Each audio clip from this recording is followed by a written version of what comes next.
Still me here. Do you think I forgot?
Hello, hello, hello, everybody!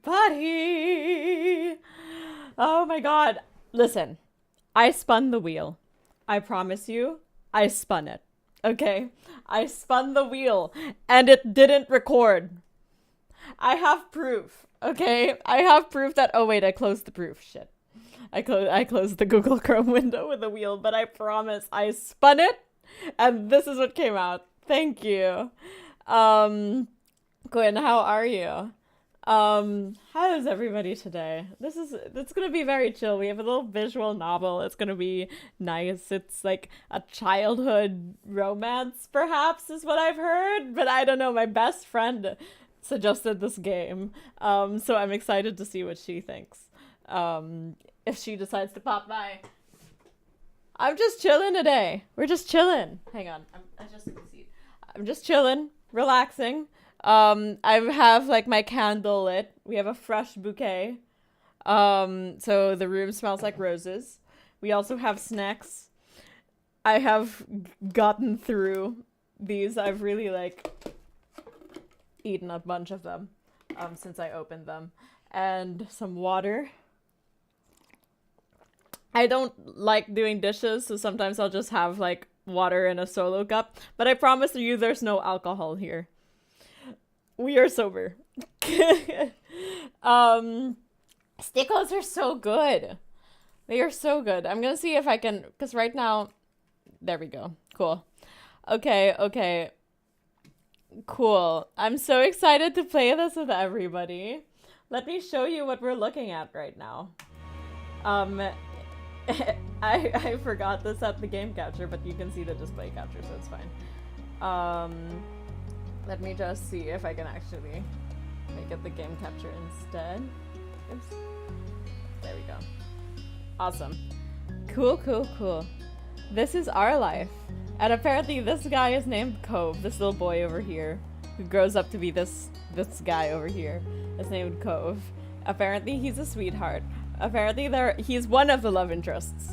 There are many love interests that we could apparently fall for. In fact, I should probably change the lights in the back. You can't really see them. My best friend is texting me. She's like, when are you starting? I'm starting now, bestie. Let's make him a little greenish. There we go. It's green now.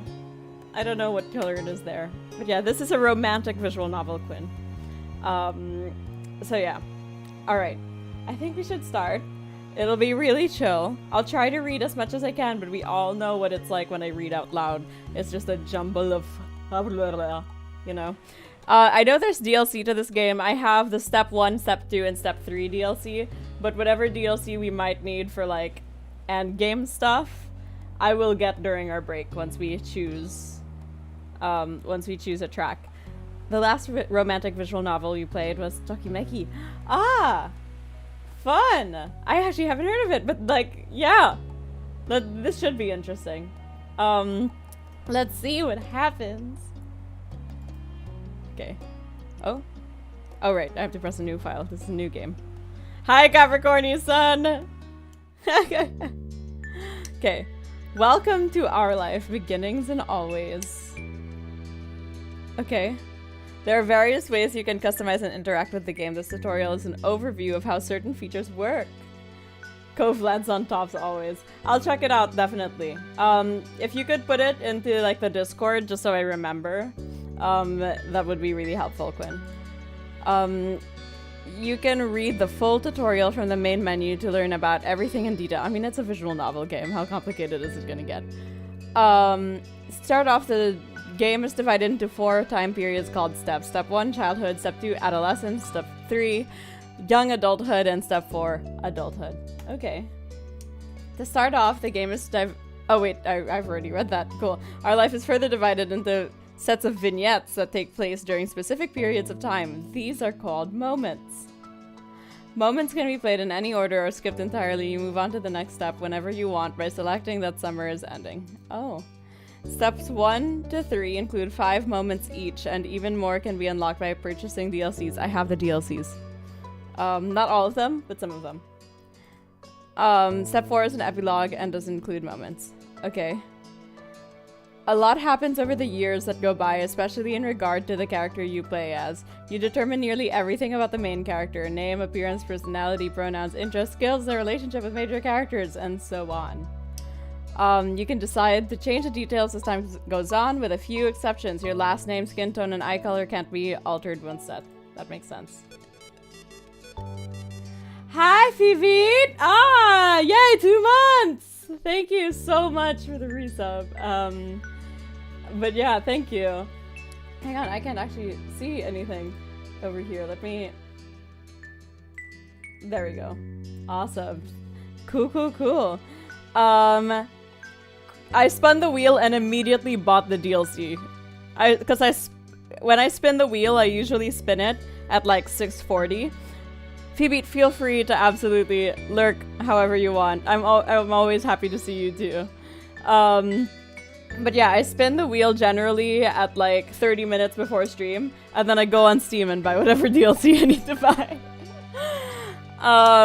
But yeah, I know it sounds suspicious because I didn't film it, but I swear Snowball can attest. I shot it. I shot it. I swear I thought I did, but I pressed start virtual camera instead of start recording. Much of the MC's basic traits are determined on a character creation screen. As the MC grows up, more options become available on the screen. Huh. Interesting. Okay. As mentioned, one of the decisions you'll get to make for your character is selecting a name. You can type in any name you like, or you can pick a preset name. Preset options are called voice names because the name will be voiced aloud by the romantic lead. The alpaca is vouching. The alpaca is absolutely vouching, Quinn. Here, if I put the, you can only see the bottom of there we go. You can kind of see them. So we're choosing a preset name, right? Only the default name Jamie is including in the base name. Hundreds more can be added by getting a free name expansion DLC. I didn't get that DLC. The full collection of names is separated out as a DLC because of how large it is. If you're not interested in that feature, you don't need to get it. Well, shoot. Hang on. Let me take a look. I didn't see it in the bundle. Our life. Beginnings. And always. Names. Oh, here it is. I'm gonna download it right now. See? You can tell. I didn't plan this. Because I just opened Steam. Okay. It says download complete. It will be installed along with the game. How do I know? Has it already been installed? Do I have to close the game and start it back up again? I think I do. We'll read through the chalkboard first, and then we'll Quinn, I swear. And then we'll go through this. On the character creation screen, there's a cute doll you can decorate to get an idea of what your MC looks like with the different traits you put together. Not all the things you decide about the MC appear on the doll. The script referencing what you've decided for the MC is the main way those decisions influence the game. Our life has a first-person perspective, so your character doesn't appear next to other character sprites. Okay, you only see the MC as a decorative doll and in special cut-in CG images, alright? The cut-in CGs only appear if certain choices are made. It's possible not to see any during a playthrough. That's insane! There's also a second type of special MC-based screen, the interest comfort screen. Okay, unless you get DLCs, the game has one love interest, Cove Holden. I got DLCs though, so he grows up with the MC, and the interest comfort screen is crucial for determining how that plays out. Interest levels sets how much you like him. There are 4 different levels: disinterest, fond, crush, and love. Love is only available starting in step 3, and if you are fond or crush in step 2. Okay. Comfort determines how you generally react or think when it comes to him. There are 3 levels: nervous, relaxed, and direct. I'm gonna put my phone on Do Not Disturb so it stops vibrating on my desk. Your level of interest and comfort will set the type of dynamic your character has with the love interest. What you did in the past will influence the present, and feelings can change over time. You get to pick your interest, that's how we pronounce that, interest comfort near the beginning of every step. Comfort can be switched between the 3 levels as you please. Your interest level can only stay the same or increase. Okay. Your current level of interest will become the new lowest option on the screen in the future. For example, if you decide to be fond in step 1, disinterest will not be available on the screens in step 2 and 3, which will make fond the bottom level option for your relationship. Interest level has an impact when it comes to physically interacting with Cove. While growing up, things are rather simple. If you get along with one another and have a close relationship, you can choose to touch him, and Cove will occasionally interact with MC in lighthearted or comforting ways. But starting in step 3, touching can become more romantic or suggestive. Oh my god, how spicy is this game? How should I be streaming this? Okay. To make sure things go nicely with that, there will be an extra choice to determine initiative level and a bonus mini tutorial that goes along with the choice to explain the feature in more detail. Basically, okay, awesome. Thank you, Capricorn Sun, because I was like, what's going on here? Basically, even if you decide you like Cove, the game won't force you to act on those feelings. You can always choose not to get together with him, choose not to accept or give romantic gestures, etc. If you do decide to date Cove, though, you can't break up with him later. Damn. Okay. Interest comfort gets the basics down, but it's the choices that appear throughout the normal game events that decide what actually happens between the MC and Cove, and it isn't only the MC who's impacted by your decisions. Cove grows and changes over the years. How he's treated and what he experiences help shape who he becomes. Wow, this is a lot of information. They do come from Japan. However, there was another visual novel that used to be on the wheel that I had to take out because I saw screenshots. And I think I wouldn't be allowed to stream that on YouTube. So, Quinn, absolutely. Body double all you want. You are totally safe. I saw they were spicy screenshots, Quinn, so I had to take it off the wheel. Step 2 and step 3, Cove's personality, appearance, and interests will vary based on what happened in the previous step. It's something of a mystery exactly how your decisions end up changing him. You can try to guess as you go along, or if you prefer, you can also just design your own ideal Cove. By using the Cove Creator option that pops up at the beginning of Subs 2 and 3, I can change him? Alexa, play I Can Fix Him, No Really I Can by Taylor Swift. Making the choices you want is always more important than making a choice because you feel like you have to in order to get a certain result. Okay, when a choice disappears, usually you'll see that hovering cursor over an option shows a certain color, yellow, blue, or green. They're only there to give it a bit of insight on the tone and emotion of the choice. Okay. Blue tends to be casual and straightforward, yellow, emotive or reactive, green, less certain or uncommitted. Okay. There are hundreds of options in our life, and not every choice menu falls in line with that pattern. Picking one color every time doesn't give a gameplay benefit. Only stick to a certain type if that's what you happen to like. Otherwise, switch between them freely. Is there a snarky option? Because I'm very snarky. Always pick yellow, at least to like my romantic partners. Constant snark.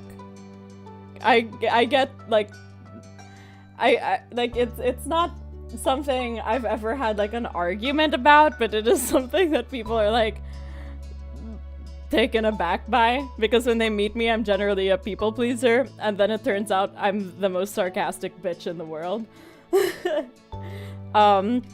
Always pick yellow, never pick yellow. Pursue romance right from the start. Never romance the love interest. Be disagreeable or amiable. None of them will lead to a bad ending. Okay.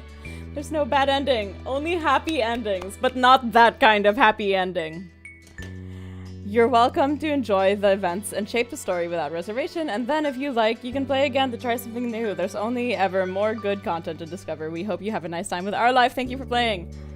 Okay, hang on. Yeah, see? This is why. We have to go back. Because we have to refresh the game because I just got the other DLC. So we're gonna close it for a second. If it can close, yes, close, and then we'll clip through all of that, and then, yeah. Because I got the other thingies. Thingy-majigs. I swear if it doesn't load, I'm gonna be so disappointed. Okay. Oh god, I have to click through everything again. Okay, it's fine. Would you? No. No. Thank you. Okay. I mean, I was told... Hang on, what is this? Cool. If the girl doesn't want to walk with you, run. I see. I really should look into that game.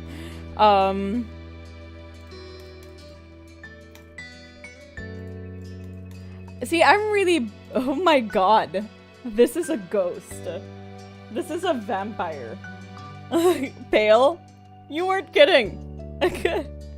Snow White over here. I'm gonna go with she. Voice name. Oh my god, y'all! Hang on. 1, 2, 3, 4, 5. 1, 2, 3, 4, 5. Oh god, I lost count. 1, 2, 3, 4, 5, 6, 7, 8.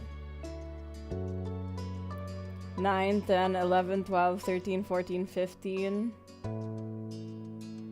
16, 17, 18, 19, 20, 21, 22.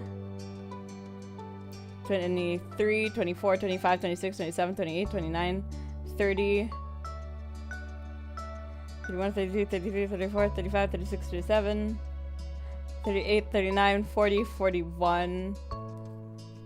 They're separate pages. That's a lot. So, what was it? 5 times... Oh, wait. 40, 39. So, 38. 38. Plus... 4 times 3, 12. That's 202 names. Just on the first page. Oh my god. Y'all! What? Should we go with my name or should we just choose a different name? Do they even have my name? They do have my name!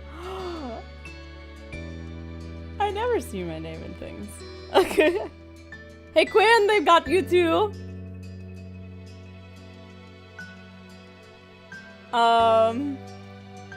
They knew I'd play one day. You know it's Nina Cannon, okay. So it's just gonna have to be me. If you never get to use your name, you should get to- yeah, okay.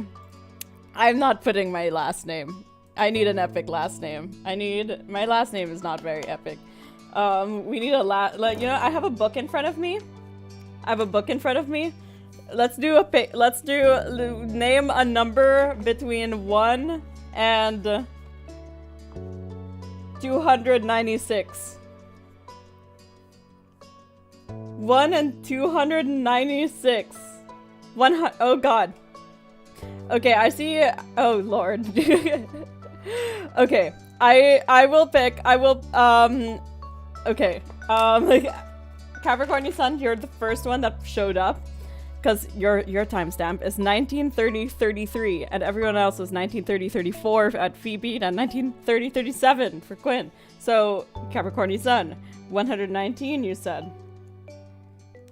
119. Let's see. Is there a name over here? Morwen. That is the first name that popped up. Oh god. I pressed a button because my phone fell. Hi 2003 RMD. Lightning McQueen. Yes, Lightning McQueen is in this chat. Where, okay, save here? I don't know. I guess. Okay. Morwen.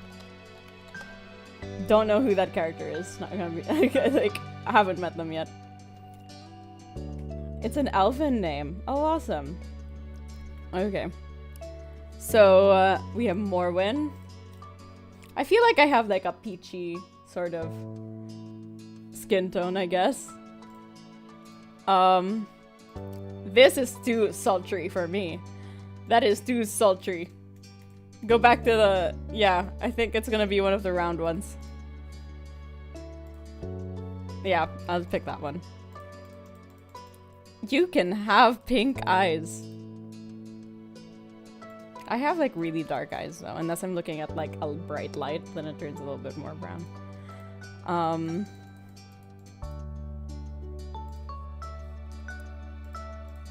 But I'll be damned if my hair is ever described as choppy. Give me curly. Give me something curly. No. No, that's just disappointing. No. Okay, braids. I'm good with braids. Oh, this is cute too. Oh god, you can dye your hair as a child? That I wasn't even I don't know what that was. I wasn't allowed to dye my hair until I was like 15. Thick. Curled.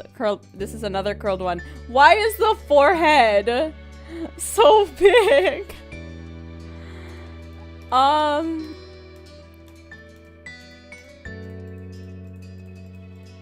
Okay, I think I'll go with one of the braids. Do we like braids front like this? Or like up? Do you want it up or do we want them down?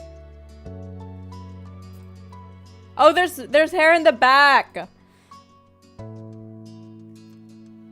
Which one? This says braid front and this one also says braid front.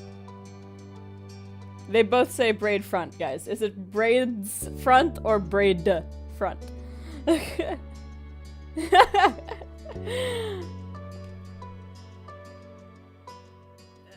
Braid? Is it the plural or is it the singular? Braid, okay. Braid front, cool.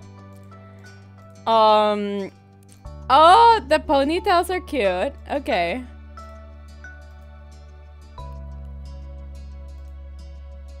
And then we can have more braids.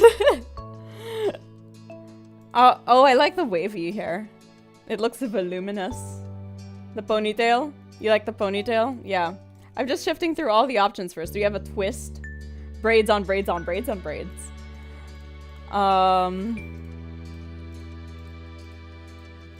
Cool. What is this? Curled 2. Okay, I mean, no. Space buns are kind of okay. Alright. So do we like braids on braids? Do we like ponytail? Or the wavy one. The voluminous waves. I think it was ponytail 1 or braids. Braids and braids? Okay. Braids and braids it is. Oh, we can dye our hair again. Well, right now my hair is like kind of like this golden brown slash... It's not that light unless I'm in the direct sun. So, braids and braids. Alright, alright, alright. So we'll go with this brown. And yeah, cool, cool. That's us. Let's go. Oh, there's more. I don't have anything on my... I have like a little scar on my forehead that you can't really see anymore. I got it because... So, the way that I don't really remember the story, I was really young. But the way that I recall it... Now, I don't know if this is fact or not because I was really young. But I remember my brother jumping on the bed. And you know, I was always told don't jump on the bed, but I saw my brother jumping on the bed and I was like, I want to jump on the bed too. So I jumped on the bed and then I fell off the bed and then I hit my head against a nightlight and I got a little cut on my forehead, which made everybody like say that I was like Harry Potter in middle school. I was like a female version of Harry Potter. And I didn't know what Harry Potter was at the time, so I didn't know if I should feel insulted or not. But, yeah. Failed but succeeded? Failed but became the boy who lived, except the girl who lived? But my mom was telling me about that experience when I was younger. Because she told me that she was so scared because I wouldn't cry. I wasn't crying, there was blood all over my face, but I wasn't crying. So she had to keep like an eye on me on the way to like the hospital. Hand size? I think I have pretty slender hands. I don't have glasses though. Well, I have the blue light glasses, you know, but like, I don't have actual glasses. It's sad because I feel like glasses kinda suit me, but they annoy me. The lenses annoy me. Oh, what? No? What? Y'all, I'm so sorry. let me fix this. Let me fix this right now. It'll be so fast. It'll be so fast. I remember. It was braids on braids. Over here.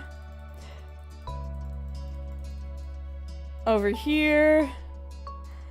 Over there. It was me. Ah! I'm sorry. Oh, where's my name? Here it is. Yes, and then we have more ones. See, look how speedy. So speedy. I'd rival the Flash. I said rosy cheeks, I believe, and I said a slender hand size and no glasses. Cool. Next page. See? We're there. We're back. You fell off a seesaw and you broke. Oh no. Yeah, no, that sounds so painful. Listen, no, I was playing hide and seek with my brother. Yes, you can tell.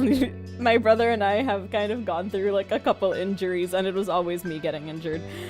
Because I was careless and reckless and just a really like hectic child. But, I was playing hide and seek with my brother at the store that my dad owned at the time, and there were these there was this bed frame that was for sale and I thought he was hiding under it, and so I wanted to like peer down underneath it while I was on top of it, and I accidentally banged my like front teeth against against the wooden bed frame. You think it wouldn't happen because I saw the bed frame, right? But no, I just have terrible body awareness. Just fully slammed my face into it. I was fine. You know, when my teeth came loose, it was about time they came loose anyway. So, not a big deal. I have a birthmark on my back, I guess. I have scars on my arm. And I do not have freckles, sadly, though I did wish at a certain point in time that I had freckles. All All of these. Okay. I'd wear watches. I'd wear necklaces. Bracelets, not so much because they kind of like fall off. My teeth came loose.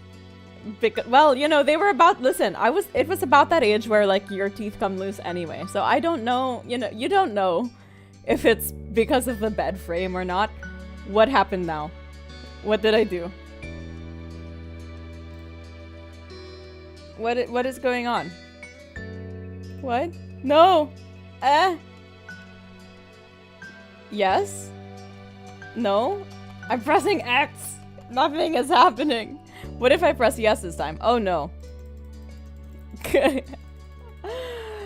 Ah!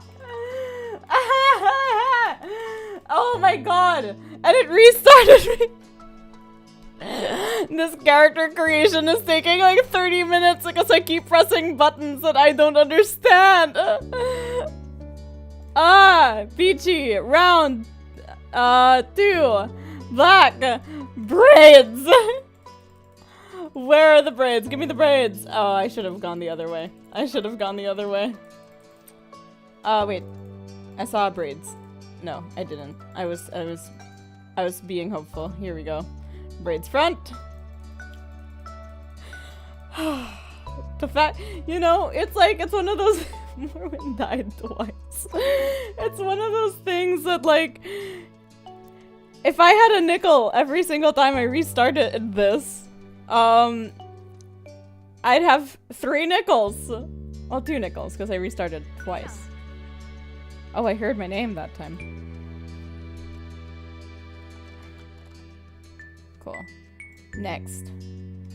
Riz Cheeks. Slender. Next. All of these. Watches. Necklaces. Back. Arm. No freckles. Okay, done. We're good. Let's go. Change page. Are we done? Yes, we're done. Okay. She didn't even get the date yet. Yeah, no. Morwen should be in DC, yes. Our life was short, but it mattered to us. Listen, she's here now, okay? It's fine. She's back. She's returned. Summer and Sunset Bird was a special time of year. Your usually sleepy town began to bustle. She made it out, guys! She made it out of the building! Martha! We're coming home! It was a popular tourist destination, with people coming from all over to enjoy the beach, the weather, and the relaxation that came with both. The smell of the ocean, crisp and salty, hung in the air, bringing 3 whole months of schoolless vacation with it. During the summer, your moms didn't like you to wander too far outside of your neighborhood, so you knew the area pretty well. That included the people. Families came and went from Sunset Bird, but they mostly stayed and did what your mom called putting down roots. We're so proud of Morwen, indeed. They built businesses, got to know each other, and they definitely said hello to the nice kids who waved when passing their stores. Going for a walk around town mostly meant that the familiar, friendly residents waved or asked how your family was, or most often just said hello. Okay, we have options. Morwen has options. You didn't really get why. They always had to say hi. They saw you every day, but you nodded back at them anyway. You ended up saying hi to a lot of different people, since most of the tourists came and went every summer were the same ones. You were too anxious to say hi back to most of the other residents that greeted you, but they all knew you well enough to expect that. Alright. What are we gonna be? Are we gonna be... Okay, so this is casual. Oh, we're seeing the numbers now. Yeah. Okay, so we have the casual, right? We have the reactive, I think was that one. And we have uncommitted, I think was this one. Or was uncommitted this one? I don't know. Alright, my choice. Alright, I don't know why I said that. This is me as a kid. So many people were like, hey, how are you doing? And I wouldn't know how to, like... I just, like... I would hold people's hands just because they offered. A stranger could offer me their hand, I would take it. I would have been kidnapped. My parents wanted a leash on me, and they, instead of getting a leash, they settled on just having their hand on me. But that didn't help in Disney World, where I grabbed onto a random man's hand because I thought he was my dad because he was wearing the same shirt as my dad, and then I looked up and it was not my father. And my brother was laughing in the corner because he knew what was gonna happen, but he didn't bother to save me because he's my older brother and he didn't care. He was like, I'm seeing what's happening. If she needs help, I will help. But right now, she's just embarrassing herself, so it's fine. And your mom taught you to always be respectful, but today there was a man sitting on the curb outside your house. He was sitting with his head in his hands, his whole body slumped over. Oh, and you wondered if he was a real person or a statue that had magically sprung up from the ground overnight. Whoever, or whatever he was, you had never seen him before. One thing about knowing everyone in Sunset Bird was that people who you didn't recognize really, really stood out. Oh no. What did that say? I don't know. Oh wait, it just went back. Okay. It was rare for tourists to venture into the residential district, as your mom's called it. So for you, not knowing who a total stranger was set off a lot of red flags. Well, at least Morwen has, you know, the ability to be like, this has red flags. We should be concerned. Whereas sometimes I see red flags and I think of them as suggestions. Your mom's had a talk with you and your big sister Lizzie about this kind of situation before. You hadn't exactly been listening at the time. You think it could be okay to talk to new people. They mentioned that some people aren't good to talk to, but other types of people can help you, even if you don't know them. Huh. You remember that it's okay to run away if you feel uncomfortable. You don't have to worry about being polite then. See, this is correct. Yes?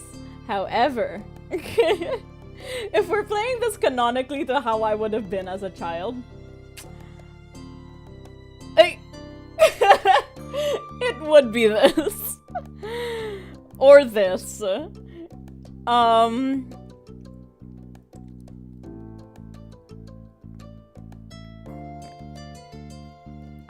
gonna do this one. I'm gonna do the yellow one. We live for chaos. You weren't sure about this man yet. Okay.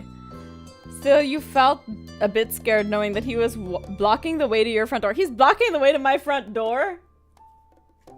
But you were pretty interested.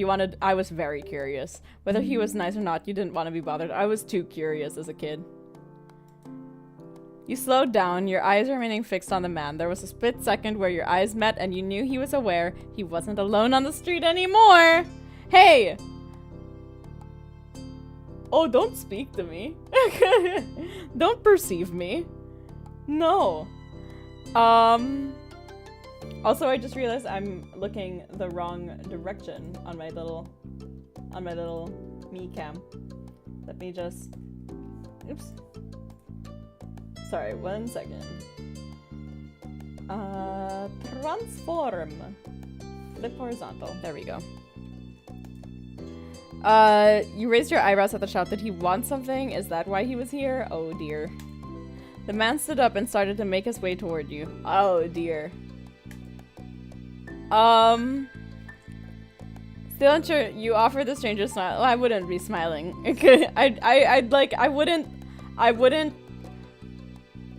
I'd cross my arms. So, do you live around here? What's your name? Oh, he's just a surfer dude. Okay. The way he was acting wasn't. Huh? He had sharks on his shorts and a stingray tattoo, and you wondered if he was obsessed with the ocean or something. While you made his assessment, he looked at you expectantly, waiting for him to answer the question. Yeah, I live here. That's great. He looked happy to hear it, giving you a broad smile. I don't know. Okay.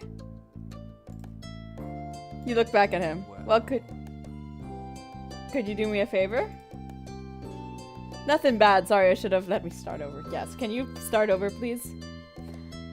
From where you were standing, it just made him look creepier. I don't know. This man doesn't look that creepy to me. I mean, what he's doing is creepy, but he doesn't look creepy. I have a son. His name is Cove, who's about your age. Okay. That seems like a strange name for an actual living person to you. It's like you're faking. But definitely the kind of name someone like this guy would give their kid. Cove's dad. We moved in across the street, see? He gestured towards the house that had been empty for a year, his watch catching in the late afternoon sunlight and reflecting off the walls. The gigantic for sale sign was finally gone. Okay. Cove's dad is already wingmanning their son. I know, you gotta start young, apparently. You must need a more one, right? You know my name? I met your moms earlier. Oh, we have moms?! We have 2 moms. I went from 0 to 2. I almost said 0 to 1. 0 to 2. And they told me you were 8, just like him. So he shook the $20 bill to bring it back to your attention, a hopeful smile tilting his lips at the corners. Can you try to be friends with the You're bribing me to be your son's friend? You have no faith in the man. Just give it a chance and you can keep this. He's a good kid. You like him? He's just like, you can't trust him to make his own friends? You're gonna bribe me? I'm 8! But you gotta keep it a secret too, okay? It wouldn't be friendly to say his dad sent you. You kind of felt sorry for Cove. Did other kids really get their parents to pay for friendships? Had your moms done that for you and Lizzie? The thought made you frown. What do you say? Want to make a deal? I'm gonna take it. I'll take it. I'm taking it. You carefully plucked the bill from his outstretched hand, grinning at the thoughts of what you could do with that much cash.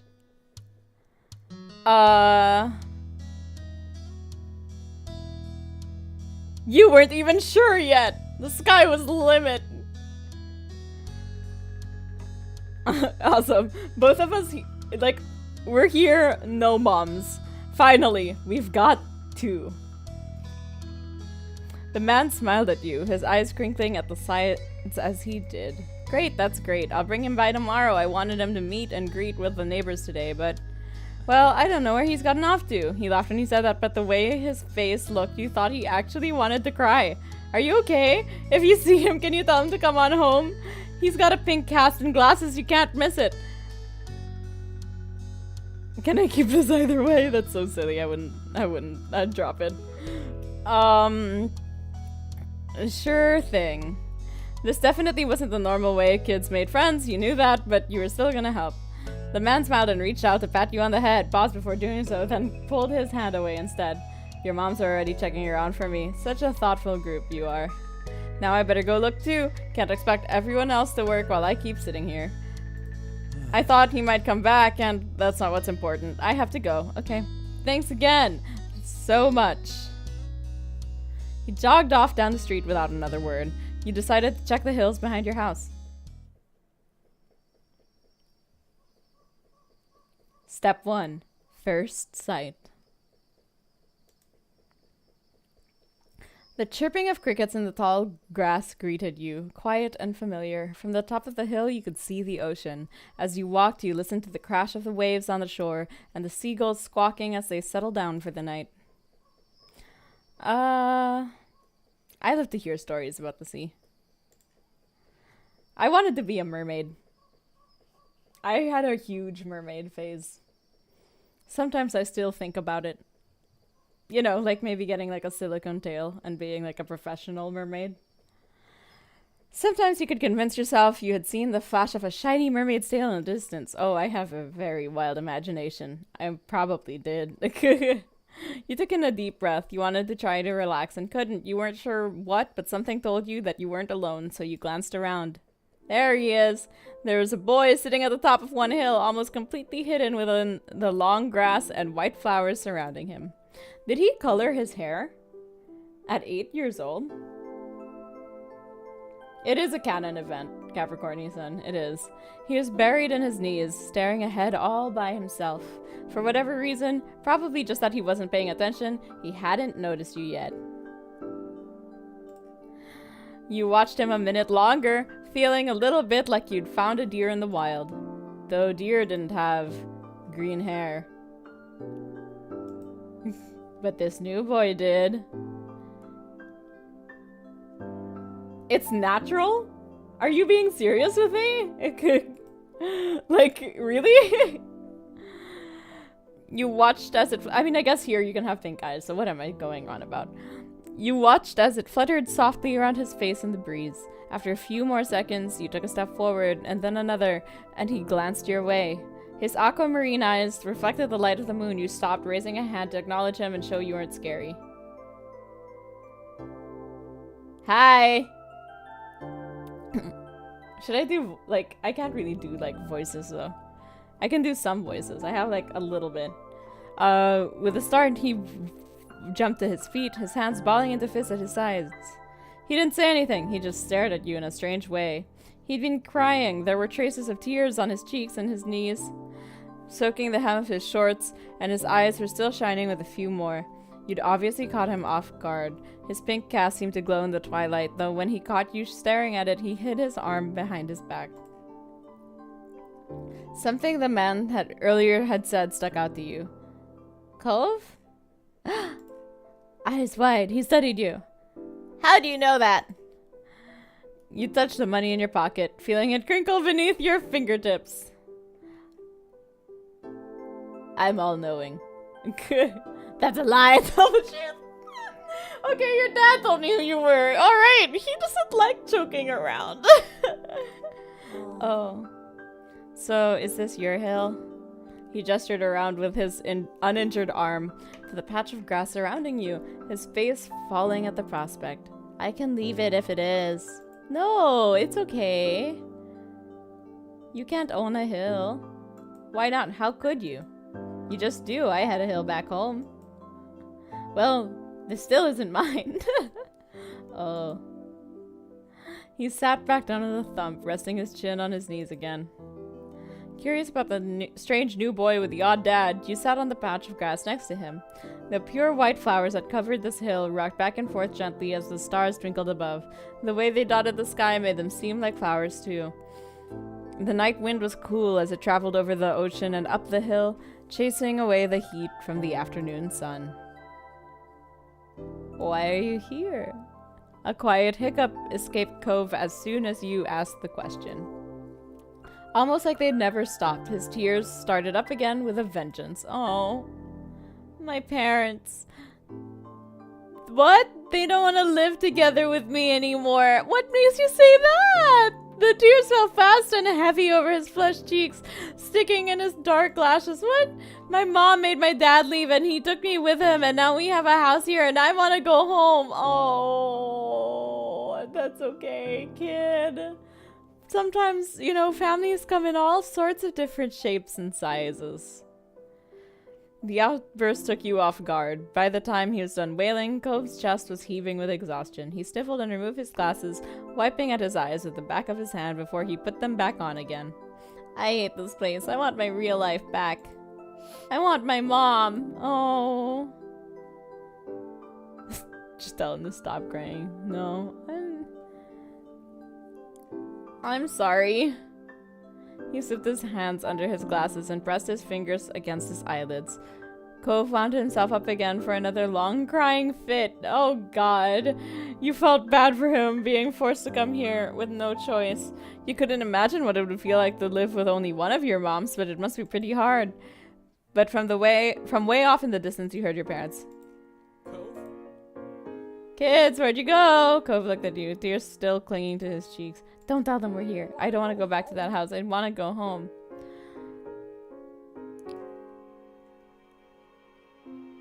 You can handle it. And even if you can't, he's your dad, right? Oh. Yeah, he is.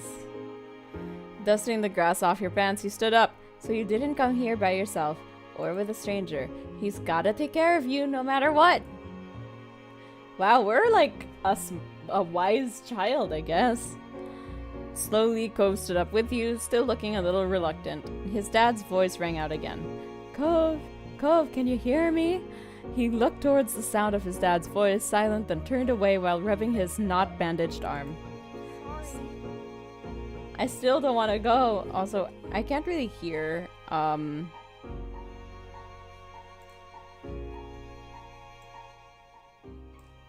can't really hear their voices, so. There you go. Okay. You tried to convince him, you waited silently with him, or you called out yourself.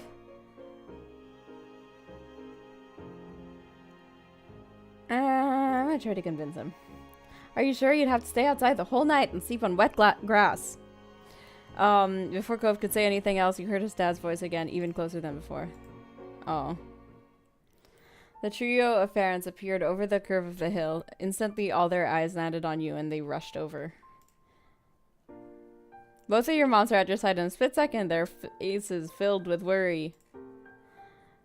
You're here after all! We had been at the park to check for Cove, then heard what happened earlier when you met the new neighbor. I thought you might have gone further away. No, we were just sitting in the— Why is everybody acting like this is such a big thing? We're okay, don't worry. Cove didn't want to go home just yet. No, we were just sitting on the grass. Thank God you're both fine. Were you two having fun out here? You two looked over— Oh, you looked over at Cove, who was wiggling against his dad's tight hug and pushing at his arms. I think I'm gonna marry him. Oh, that's so cute. I'm gonna be like, yes, I like him. I like him. He's cute. He seems like a sweet kid. He's just struggling. Cove's dad turned to the three of you. Thanks. Funny. Okay, thanks so much for finding him. I really don't know this neighborhood. Good thing Nina knows this whole area so well. Absolutely. We should be getting home now. It's been a long day for us, but all. Say goodbye, Cove. Bye. The two of them walked off into the darkness, heading toward the neighborhood. You watched Cove's bright pink cast until it disappeared. Tell you what, we'll have a proper play date tomorrow, okay? I don't know why the stream elements chat is so weird, because it should say your name, but it just says that word and like the word following after lurk instead for some reason.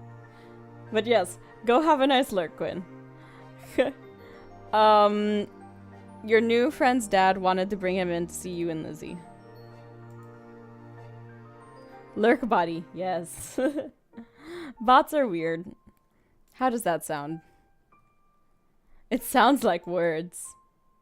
Both of your moms laughed, the sounds overlapping into a warm, familiar chorus.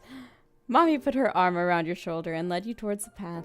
Satisfied and more than a little ready to go to bed after your long, exciting day, you followed them home. Okay, choose your feelings for Cove. This is how you feel towards him. For this step. It can change in later steps. Okay. I feel like direct. And right now, I mean, we're kind of indifferent. Like, I haven't really, I haven't really interacted with him enough yet. So I feel like indifferent. And then we'll see where it goes, you know? So yeah, ready. You won't change it again until step 2. Yes. Childish indifference. Start playing step 1 using the disinterest interest level. Okay. Earlier the next morning, you were poking at your food, eating it slowly. Your sister Lizzie had run out earlier to go play, but you'd stay put. Today, just like your moms had promised, Cove was coming over to hang out. That's a creepy smile, Mom. You look creepy. Excited to see your new friend again? We're not friends, really. And we're direct. Okay. With that said, are you done with your breakfast? I don't know, am I? You gestured down to the empty dish in front of you, raising your eyebrows dramatically. Okay. You see? Yeah, we're gonna be snarky with our moms. And they like it. They find it amusing. She did have a lot of coffee, Capricorny-san. Good job. He should be here soon. Cleanup began, and then on cue, there was a knock. It was hesitant, like the person wasn't sure they were in the right place. Still loud, though. We need to get a more obvious doorbell. I know. Could you get it? Because Mom said so, you wandered over to the door. Hey, Morwen family, thanks for having us. Mr. Holden, as your moms have called him, and his son were here. Cove looked different in the bright lighting of your living room and when he wasn't crying. Jeez. With his dad standing in front of him and Mom and Mommy behind you, you and Cove looked at each other. You studied Cove apathetically. This was his parents' plan, not yours. Not seeming any more excited than you were, he just stared back. Do you want to go play in your room? Sure. I've got some cool stuff. Come look. Okay. Take care. Let us know if you need anything, you two. Have fun, kids. See you later, son. Play nice. You led him to your room, puffing out your chest a little bit at the sight of your treasures. There were lots of stuffed animals, a cool bed, a window to look out. It was a great room. You hadn't had anyone to show it to in a while, but you were really proud of it. Okay. He leaned in a little closer to one of your drawings on the wall. I like this. I don't know. I drew that. Cool. You smiled at him. You were proud of that particular piece of art, and you were glad he noticed it. He turned to look around the room a little bit more, studying the books on your desk and the pictures on the walls. You hoped he liked your room. I didn't really have, like... I mean, like, I had a couple of friends come over to my house, as a kid. Particularly my, like, next-door neighbors. I was really close with my next-door neighbors when I was growing up until they moved. But after they moved, I didn't really have, like, people come over to my house. Just because, like, it was hard. Because, like, it was, like, everyone lived so farther apart. You have to do work earlier than expected. Aw, Capricorny-san, well, I hope you can tune in again later, if work allows it. But thank you for dropping by. Then his eyes landed on the tiny box of beach things you'd collected, tucked away by your door. He took a step towards it before hesitating and pointing at it instead. Thank you, Capricorny-san. What's that? A hoard of stuff I found on the beach. Oh. Do you have any driftwood in there? Dragging the box into the middle of the room, you and Cove flopped down next to it. I do. Look.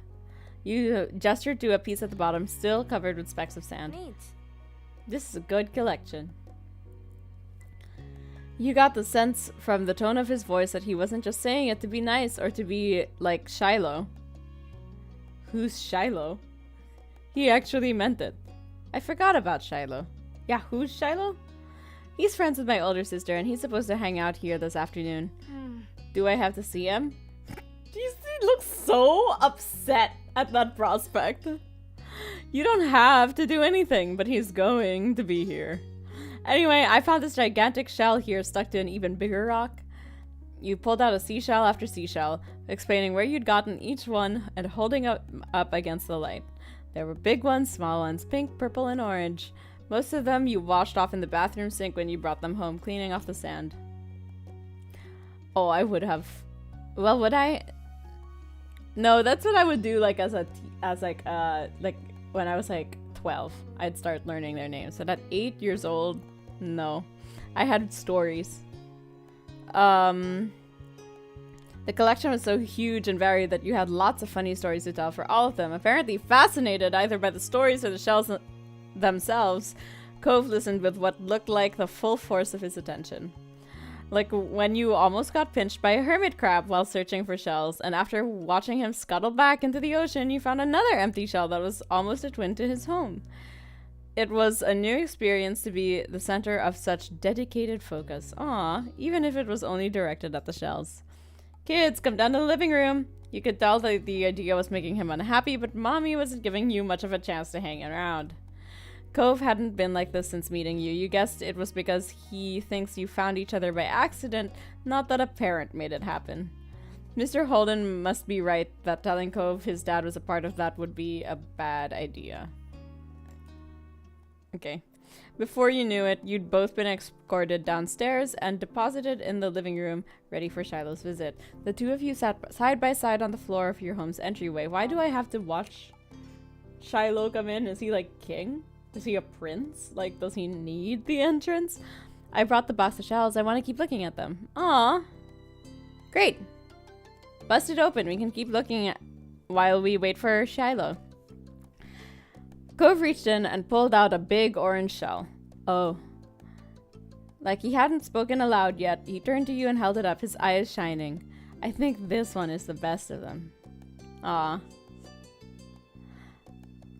You can take it. Cove looked at you in surprise, his eyes going wide. Really? Sure, you like it a lot, right? Uh-huh, but I don't want to take it from you. It's okay. No, it's okay. You can take it. You got the impression he was hesitant to accept something because he didn't know you very well. I insist. No, it's okay for you. You pushed the shell against Cove's chest, willing him to receive the present, but Cove firmly shook his head and kept his arms tightly at his sides. It was a battle you couldn't win, at least not today, and Cove was your neighbor now, but maybe you could give it to him another time. The two of you were still sitting on the floor looking through your collection of beach findings when the doorbell finally rang. Cove jumped, startled by the sound. Since the person hadn't knocked, you figured it was probably Shiloh. You knew where to look for that. Lizzie's friend. You nodded, but that didn't seem to make Cove feel better. It was already obvious that Cove didn't hide his feelings well. You could tell what he was thinking right away. This isn't a good idea. It's just Shiloh, and where would you even go? He's only at our door, and if you go upstairs, he'll find you.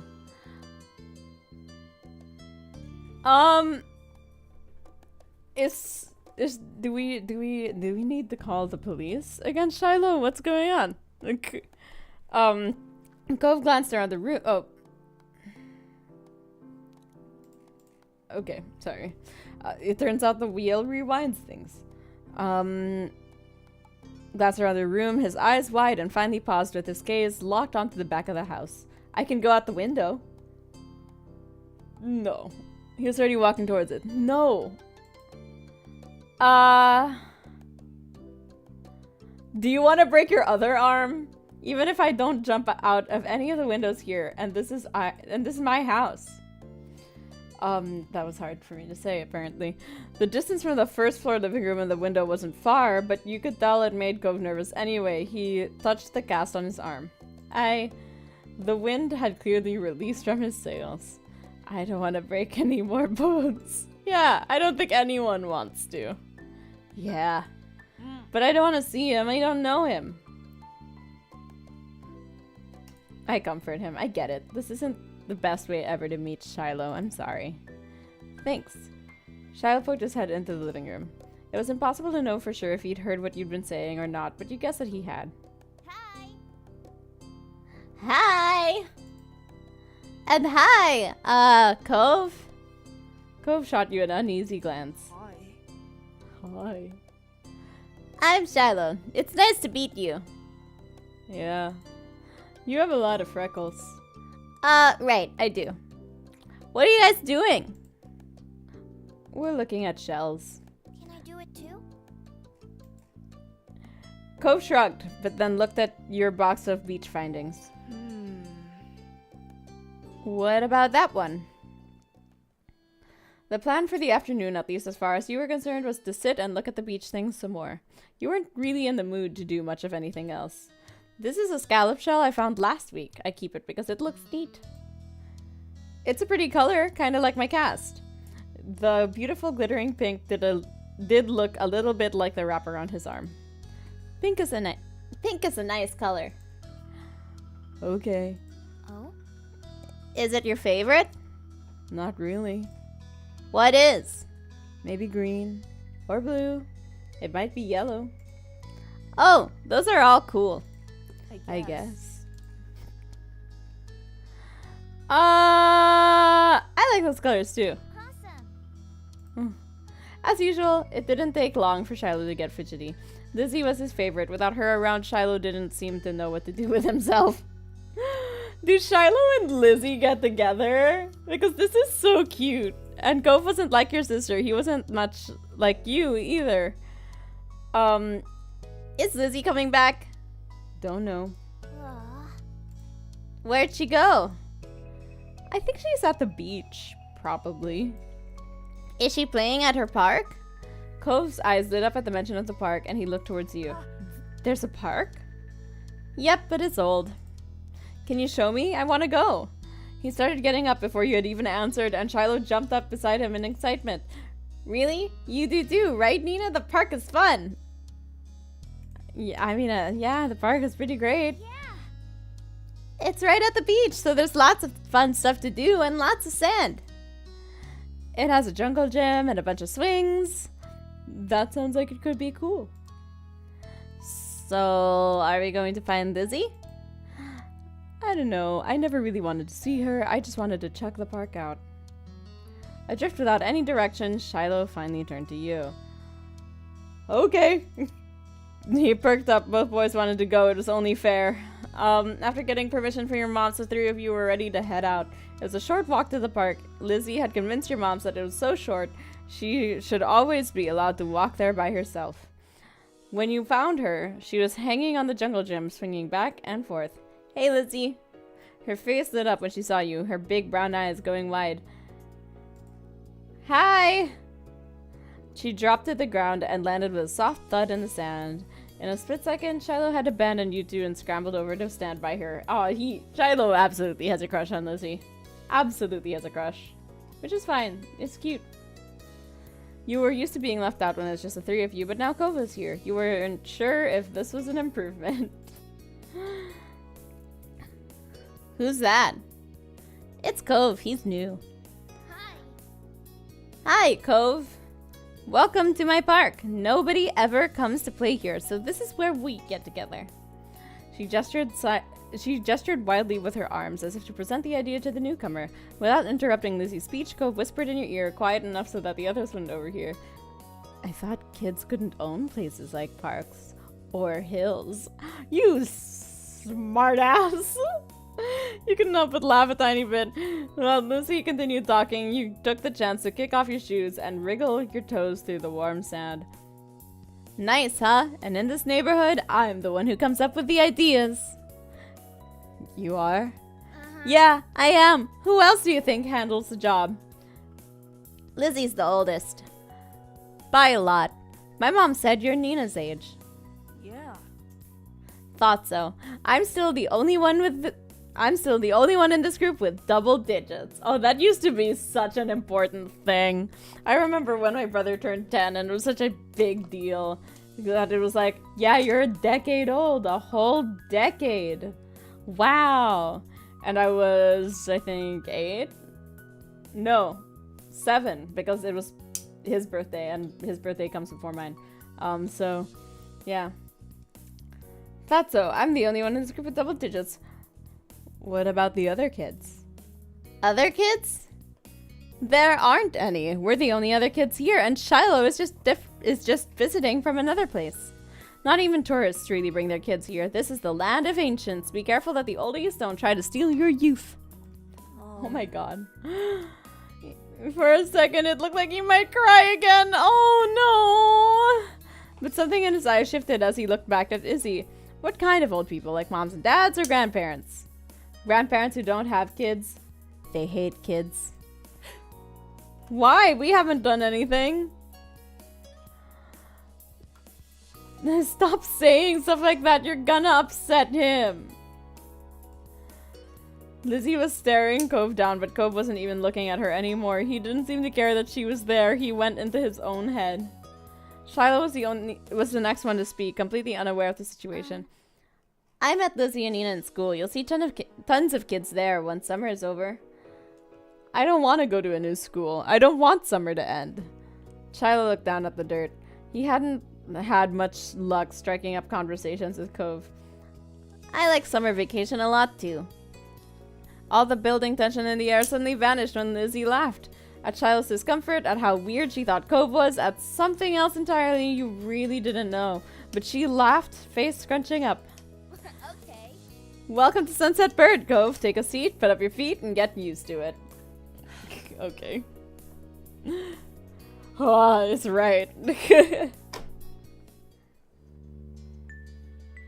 For the rest of the summer, Cove was always there.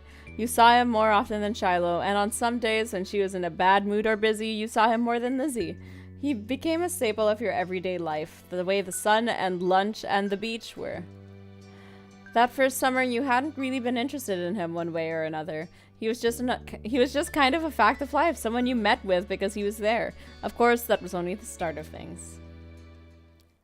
Cool. Oh, we have things. Okay. All right. Do we know what we want to start with? Let's see. We can start with shopping, grown up, long day, sandcastle, fireflies, library, ghost, barbecue, runaway. That's an interesting thing. Sleepover.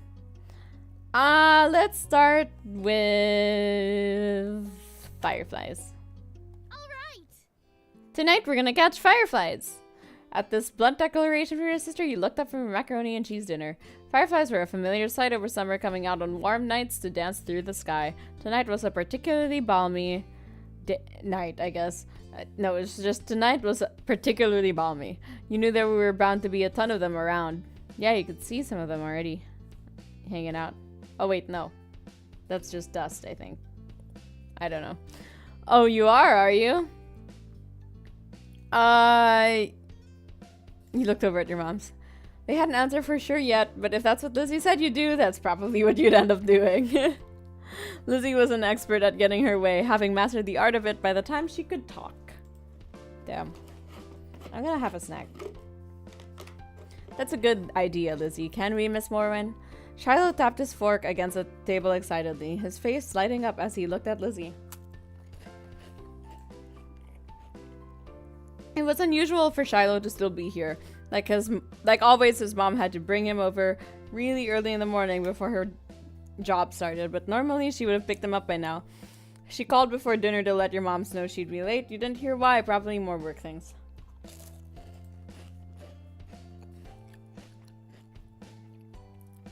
You thought maybe getting to hang out with Shiloh for longer is what made Lizzie want to keep running around outside.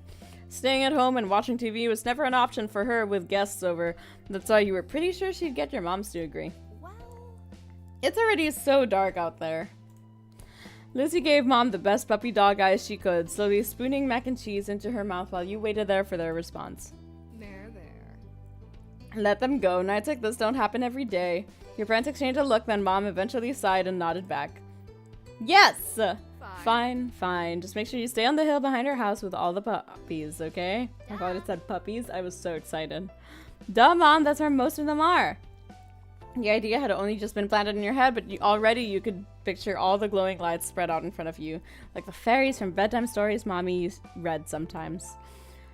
Lizzie and Shiloh started digging into their food, and it soon became a race to see who would finish their dinner first. Aren't you excited to go outside and play? You gave a non-committal shrug. He was just mad because I always catch the most. I am a competitive bitch. Hi, Heather. Welcome. We're playing a little visual novel right now. I'm also eating some Stickos, if you're wondering what's in my hand. How are you?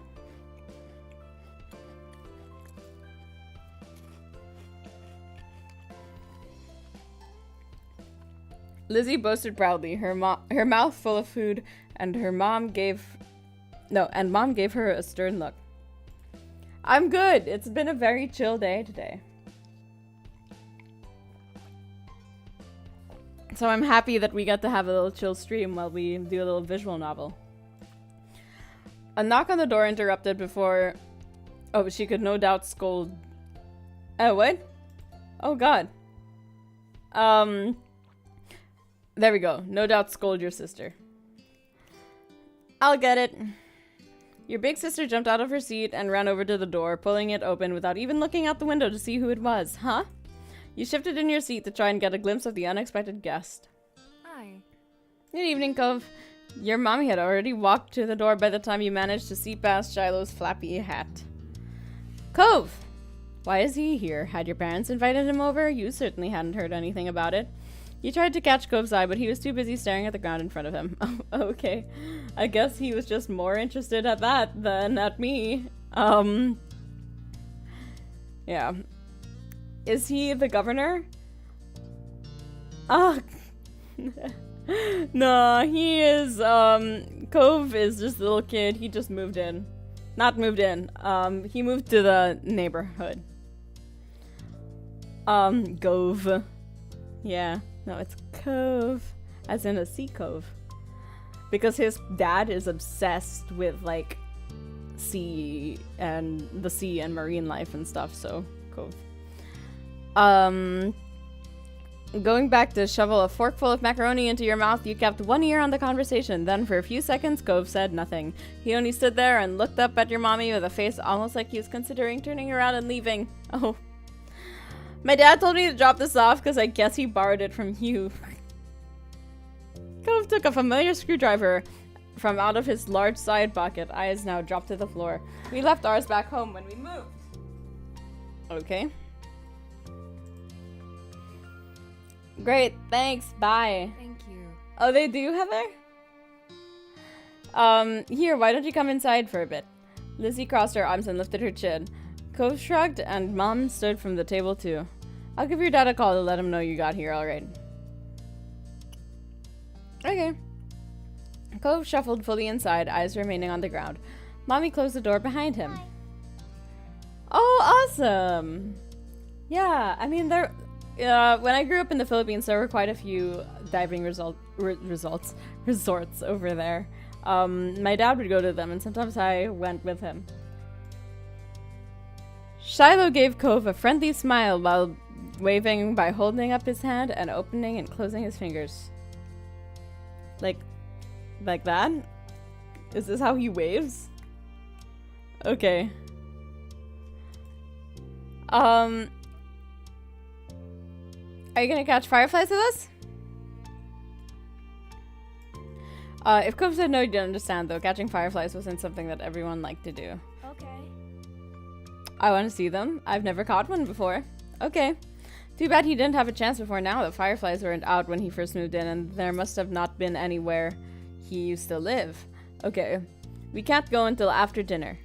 After she pointed this out, Lizzie walked back to the table and took her seat. There wasn't much left on her plate.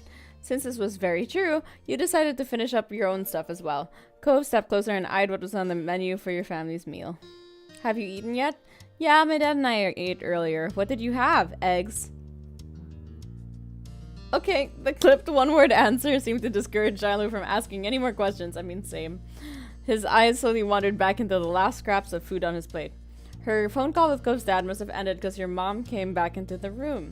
Okay. Cove, your dad said you could stay a little while longer if you'd like, but he's going to come get you before it gets too much later. Sure. Oh, fun. This will be so nice. As you polished off the meal, you hoped it would be too. The three of you all finished eating shortly after, and Lizzie led the way outside. Hey, Paul. Welcome back. I'm good. We're doing a little visual novel today. How are you? Remember, don't stray too far. It's fine, Mom. Shiloh trailed so closely after Lizzie, who was nearly stepping on her heels. Cove hesitated at the door. Come on, let's go. After a moment, he did. Bye. Bye. The two of you were a good 10 or 15 feet behind Lizzie and Shiloh by the time you walked outside. You pushed the door shut behind you, watching their figures get farther and farther away. Oh, awesome. I haven't heard of that game yet, Paul. This is called Our Life, Beginnings and Always. And it was recommended to me by one of my friends. This is not a kitty. It is a alpaca.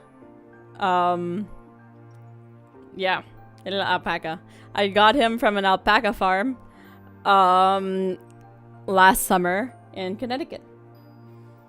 Yeah, he's made with alpaca wool, and it's really soft. So sometimes I stim, with him when I'm a little stressed at my desk. I just like take a minute and like feel the wool. Yeah, he's just hanging out over here for now. You're so slow. We don't have all night. You started to run when you heard Lizzie's voice calling you, but paused when you saw Cove still walking at a relaxed pace. You tugged him along. Come on! You gave his arm a pull, but immediately recoil when he is... Oh no! You grabbed his cast arm. You hadn't thought about that. Oh god, I'm so sorry. Just go by yourself. Oh no! I didn't. I thought I'd grab his okay arm. Oh. There were already a lot of fireflies out, glowing and bobbing about like buoys out on a wave. Ouch indeed. I grabbed his broken arm and tried to pull him with me. It would have hurt, and I feel so bad. I thought I would grab his uninjured arm. I didn't think I would grab his broken arm. There were already a lot of fireflies out, glowing and bobbing around like buoys on a wave. Lizzie was standing on top. Shiloh was spinning in circles somewhere around the middle. Where's Cove? Oh no, wondering if you'd said... okay, he's there. He's there. He rounded the corner, looking around at all the fireflies with interest. Wow. Shiloh took a moment to come over and welcome the both of you to the hill. It's really great down here, huh? Do you see how many there are? Yeah.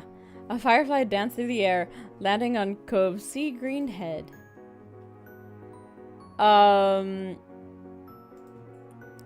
Covering your mouth with a hand, the sound escaped you, and Cove looked at you in confusion. You gestured to his head, and he reached up, making the firefly dart away. Cove jumped, then followed after the glow. Oh, look, Lizzie has one. That's amazing. Shiloh ran to the highest point of the hill, making sure not to lose his hat or backpack along the way.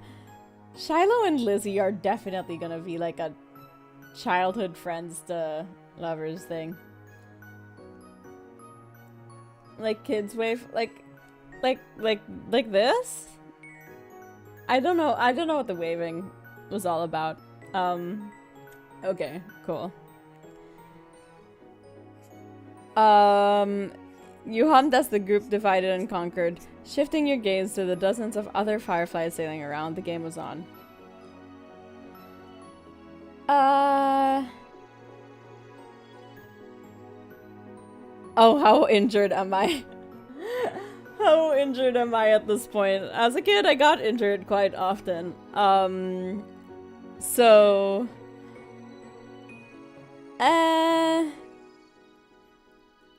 You had a bandage on your palm and you tried to be cautious at that. I actually, like, I think, this was when I was 12 or 13 years old. I got, like, a little cut here on my palm when I was cutting an apple for my dad with these new ceramic knives that my mom had just gotten. And they were so sharp, it cut through the apple and a little bit of my hand. And I started crying because I didn't want to go to the hospital. And, yeah, no, it was not a fun time. Though, you know, when my parents were like, why are you crying? I just pretended that it hurt because I was too embarrassed to admit that I didn't want to go to the hospital. But I told my brother, and I was like, I just don't want to go to the hospital, and I'm hoping that they just won't take me to the hospital. But yeah. Oh, I'm sorry. I'm sorry your job didn't give you enough work today. That sucks when like, managers don't give you enough hours. Spotting one close by, you approached it with assassin-like stealth, crouching down to make yourself seem like less of a threat. There's a game where you date alpacas? That's insane. And yes, hospitals can be really scary, Heather. Slowly dragging one foot in front of the others, you crept up towards it, arms outstretched. You closed your hands around the little glowing orb, careful not to crush it. The firefly landed on your palm, almost docile, and you stared down at your prize in delight. Its tiny legs tickled your skin, and you giggled at the sensation. Cove kept up with his own target, but when he tried to grab it with his pink cast... his pink cast waved awkwardly through the air, foiling his efforts to clasp his hands around the firefly. Oh no. Wah! Cove watched it vanish into thin air with a dissatisfied expression on his face. You encouraged him to try again. There's plenty more fireflies, you can try again. Cove didn't say anything, and you thought he might be upset. He walked further up the hill to continue his hunt, and you let your own firefly flutter back into the air. That was fine, you had your own plans. Oh! I don't think Cove likes us. You decided to collect more. With renewed vigor, you ran out into the hill. You're not sure how much time passed while you were in the thick of it. All you could focus on was the adventure at hand. No critter was safe from your grasp. I mean, to be fair, we did just grab his broken arm, so he's probably not very happy with us right now. At first, you tried to keep a tally of how many you had caught, but once the number grew higher than 10, you had no more fingers left to count with. Oh, what a problem. You were having the time of your life, racing up and down the hill with the crash of the ocean and the sound of everyone's laughter echoing in the background. Eventually, the fireflies began to thin out and your energy started to lapse. You decided it was time to call off the hunt. Get up here, we're gonna have a race. Oh my god. Kids have so much energy. The shouting caught you off guard. It had been a while since you heard from Lizzie or Shiloh. You glanced over to see them both standing on the top of the hill again, Lizzie beckoning to you with quick hand gestures. If she was like that, you knew there wasn't much room for disagreement. Up the incline you went. From the corner of your eye, you saw Cove was coming as well. He didn't care for Lizzie a lot, so you thought he might be intrigued just by the idea of a race. Hi! Hi! Cove, you can't roll down the hill. You'll hurt your arm again. You'll be the referee for the rest of us. Oh... No. What? Oh no! You'll watch and see who gets to the bottom first. It's important. Got it, I guess. If he was careful, he could have done it, but Lizzie might have been looking for a reason to make someone else the referee, but it was already decided. No! I'll stay with Cove. Really? It's okay, I want to watch. And plus, like, you know, it's not nice. He's new to the neighborhood, and we can't just exclude him. You moved beside him on the top of the hill, even though Lizzie eyed you and made a face. You don't deal with it, Lizzie. Good thing there's not an option to say you're a masochist. I mean, to be fair, my first thought was, well, if he's careful, right? He could do it. If he just stuck his arm in. Like, he'll be fine! He could totally roll down. Like, it's fine. So good to know that, like, the people writing this game they're a lot smarter than I am. We only need one referee. Ah, shut it, Lizzie. Lizzie let out a huff before throwing her hands in the air. Yeah, deal with it. Fine, I'll be the winner, whether you join or not. You're such a brat, dude. Deal with it. Lizzie moved to lay down, and Shiloh did the same. Cove stood slightly to the side to get a better vantage point, and you stood next to him. Count down! Cove stood up a little straighter. It seemed like he was taking his newfound referee duties seriously. 3, 2, 1, go! Lizzie and Shiloh took off, letting gravity do the work and rolling at a high speed towards the bottom of the hill. You and Cove leaned forward to watch them go, eyes peeled for which of you two would reach the bottom first. They were both neck and neck until halfway down the hill, Lizzie started to veer off to the side, giving Shiloh a huge advantage. She obviously hadn't noticed a thing because as soon as Shiloh reached the bottom of the hill, he jumped up excitedly and threw his hands in the air. I won! Almost immediately, he fell back onto the grass, still dizzy from his roll down the hill. Lizzie stomped out of the bush she had ended up in, spluttering angrily and brushing leaves from the front of her dress. Oh, you're a sore loser, Lizzie. Not bad. You got lucky. Let's do it again and see who wins for real. Kids, it's time to come in. No! You snickered, feeling grateful you hadn't been a part of the mini debacle. You caught Cove's eyes and saw that he was doing the same. It had gotten late and was beginning to feel a bit chilly as you made your way out of the hills, but the cold in the air hadn't dampened anyone's spirits. The four of you walked back home together side by side down your neighborhood street, discussing the evening, with each person trying to prove that they were the one who caught the most fireflies. You all knew that whoever really did catch the most didn't matter much anyway. All that mattered was that you all had a good time, which, judging by the smiles on everyone's faces, you did. Alright, so that was fireflies. What do we want to do next? We can do shopping, grown up, long day, sandcastle, library, ghost, barbecue, runaway, sleepover. Am I supposed to do this in order, actually? Am I supposed to do it like here and then here? I don't know, because this seems seasonal. But I don't know. I have no idea. Do we have a preference as to what we want to do? It's okay. We'll do it with vibes, Quinn. Is there a ghost in the library? What about library? Okay, we can do library. We'll do library. Every year, the Sunset Bird Memorial Library held a summer reading program. Your moms and Lizzie were big fans of it. Mom and Mommy because it encouraged reading, and Lizzie because she could win prizes. Lizzie seems like, I mean, she's a kid. She's a kid. She's a kid. So I'm not gonna say anything. I was an annoying kid too. When it came to what you thought of having to read a bunch of books and then going to the library with a competitive Lizzie.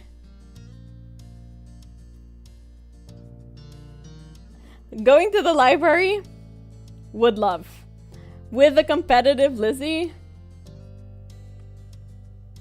not as fun, but fine, you loved it. Each time it had been the highlights of your summer, and you'd never been shy about letting your parents know that. You and Lizzie went with Shiloh before, and this year you'd brought Cove too. His dad had been so over the moon about Cove being included that he'd driven all four of you. You had never been in Cove's dad's car before. It seemed a lot shinier than your mom's. After hurting the group inside, Mr. Holden gave you a wide wave with the arm that has a stingray on it. This one. The watch. Have fun, kids! Stay inside of the librarians, you hear? I wish I could watch you in action, but your poor old dad has to finish some work. I got it. Though I'm sure that won't get in the way. Heck, I'd probably hold you kids back. There's pointedly no reply from his son over what was likely meant to be as only a joke. Cove's dad seemed to deflate a bit. Oh, I'll swing around again when this shindig ends. Yeah, you can go home now. Cold. Aw. You don't have to throw me out the door, Your sister, already in full competition mode, cut him off. Oh god. For once. Ha! Cove looked grateful that she was there. Come on! We have to find a table, Mr. Holden. You can talk to Cove after, when we win. Okay, see you in about an hour. Have fun. Did I say that already? My advanced age is really catching up to me now. He doesn't look older than 23. What is he doing with a son? Who's like, what, 8 years old? Bye. Bye, Dad. Bye, son. The four of you watched him shuffle out of the library, glancing over his shoulder at Cove more than once. Bye! Yeah. Looks like he's in his 20s, but he's like, he has an 8-year-old kid. Thanks, Izzy. So 428 Shibuya set in Japan. There's a... Oh! Well, that seems really interesting. I'll definitely take a look at it after. If you could put that into like the game suggestions channel, that would be great. Because I need to be able to remember that. Because I need more things on the wheel of names. 428 Shibuya. I'll just write that down. Okay. Thanks, Izzy. Oh, you suggested some? Cool. I'll definitely... Oh, yes, I see. Cool. Thank you so much. Awesome. I'll take a look. I'll take a closer look at this later. I don't know what you're thanking me for. Are you copying Shiloh? Distracted, Cove was already glancing around the gigantic library. I want to go explore. What? I said I want to look around and see what's in here. But the quiz starts soon. That's why we came. Wide at the first signs of conflict, Shiloh's eyes darted between Lizzie and Cove. Then you can do it without me, alright? You don't need a bunch of people. Didn't your dad say to stay with the librarians? You shouldn't go off somewhere by yourself. Cove leveled an unimpressed stare at the both of them, then his eyes met yours.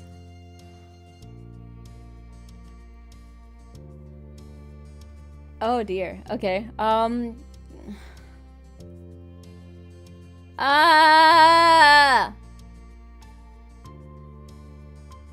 kind of do want to go exploring.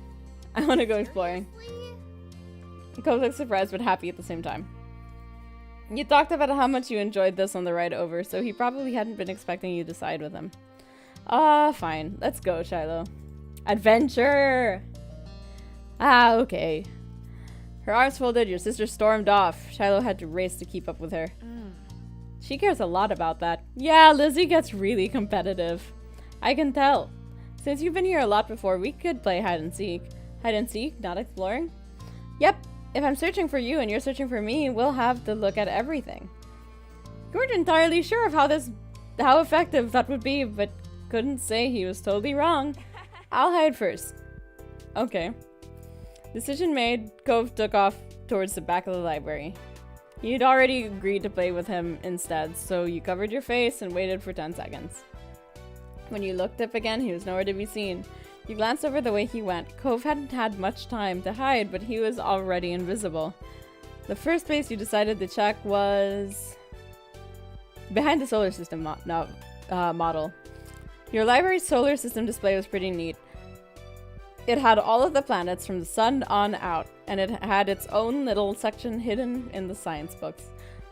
But you saw a tiny pair of shoes poking out from under the earth, so you leaned around it. I knew our home planet didn't have legs! Hey. First try. You turned back towards the earth and its tiny moon. From this spot, I think it's supposed to be a solar eclipse. It kind of blocks out the sun. You looked at it, tilting your head. He was right. This thing was something you always walked by, but you never noticed that before. Hide and seek did seem to be working out for finding interesting things. Okay. Your turn now. I'm gonna cover my eyes and count to 10. I promise I won't peek. While Cove had his eyes securely behind the palms of his hands, he went to go hide.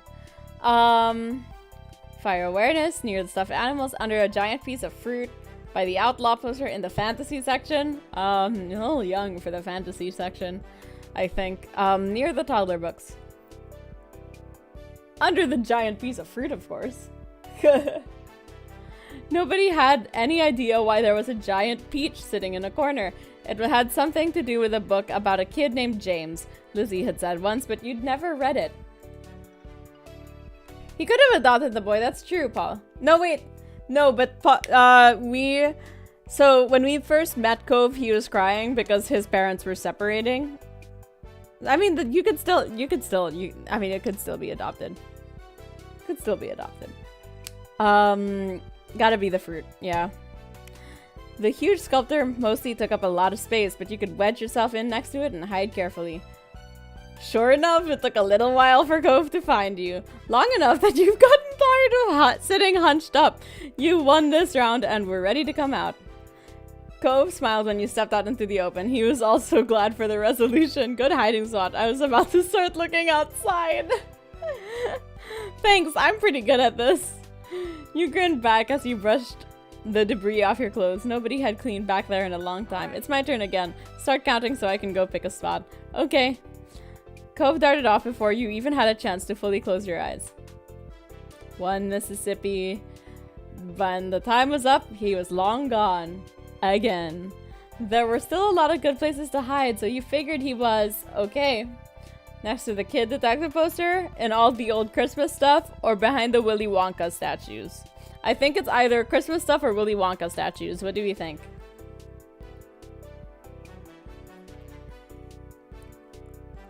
I'm gonna have a sip of water.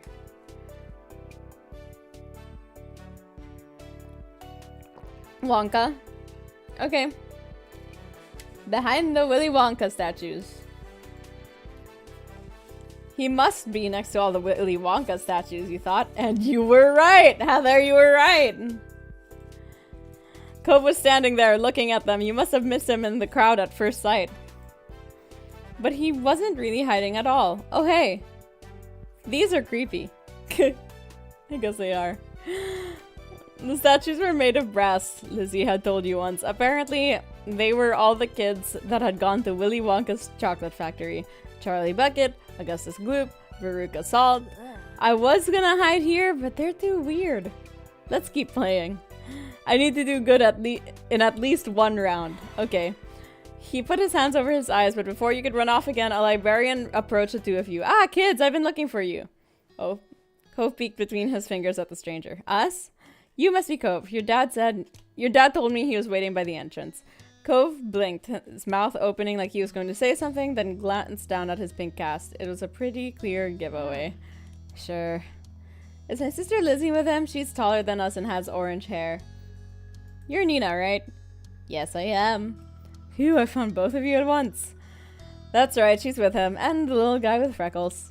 Come on, let's get you reunited so we can close up for the night. We spent all that time on 2 rounds of hide and seek. Well, I guess we hid so well, you know. We hid so well under that fruit that it took a while. Ready to go home. She looks so mad. Lizzie looks so mad at us. You and Cove followed him up front where the ragtag group of family members and Shiloh were all waiting. There you are! She was pouting. Yep. You could tell from all the way across the room, and it was only that much more obvious as you got closer. Did you win? We came in second. I know, we didn't even get to see the fruit. And just a giant peach. You just gotta think of a really big peach statue. Hey, gang. I thought you'd have been with them the whole time, Cove. I'm glad you didn't just go off by yourself, at least. Cove glanced at you, then back up at his dad. Yeah. Me too. Ah! He's starting to like us. He's starting to like us. Yeah. Oh. Okay. A broad smile spread over Mr. Holden's face. Even so, next time you should... Cove? Cove? Cove's dad's nuts are out slightly frantic, but Cove, just like always, had snuck off without thinking to say anything. He's leaving! Cove's trying to be the first one to the car! With a sudden burst of speed, Lizzie darted for the exit, still in Victor to be mode, even for something like a race to hide in the front seat. Oh, right in the front seat. Aw, thanks, Quinn. I know. How can you not like me? I'm just so charming. Even at 8 years old, with my alpaca, who I've dubbed to be named Snowball, I guess. But yeah, okay. There was nothing else the 3 of you could do except head after them, pretending the librarians had noticed all the commotions. Though Lizzie had been victorious in claiming a window seat in the car, you could tell by her crossed arms and occasional pout that she still had not forgiven your betrayal. Ah, come on, I'm trying to make a guy feel welcome in the village, okay? Cove hadn't been happy that she'd shot past him at the last second, and that he'd had to sit in the middle between you and Shiloh. Oh, where were you seated in cars, like, in these situations? Because I'm always put in the middle because I'm small. Like, I'm pretty slim, so people always stick me in the middle and back because I can get squished easily. Which I don't know how I feel about that. Like, if you had to ask me, I'm a window person. I like looking out the windows. I like putting my head on the windows, but I get stuck in the middle a lot. Heather, you too? Us middle people. Well, I guess you know what, though? I can think of a few situations. Oh, you're taller than me, Heather. I'm 5'2" on a good day. But yeah, no, I can think of a few situations where it would probably be, like, okay, or, like, advantageous to be in a middle seat. Like, maybe... Okay, so this is why I read too many books, guys. But listen, if it's you, a couple of friends, and, say, like, a person that you liked, right? And they weren't driving. Given that they're not driving or sitting in shotgun, you know, you could fall asleep and cuddle up next to them. And you're asleep and you're in the middle, you know? So it wasn't a choice, really. It just happened. You know, if you're slick enough. I am not, but you know, some people are.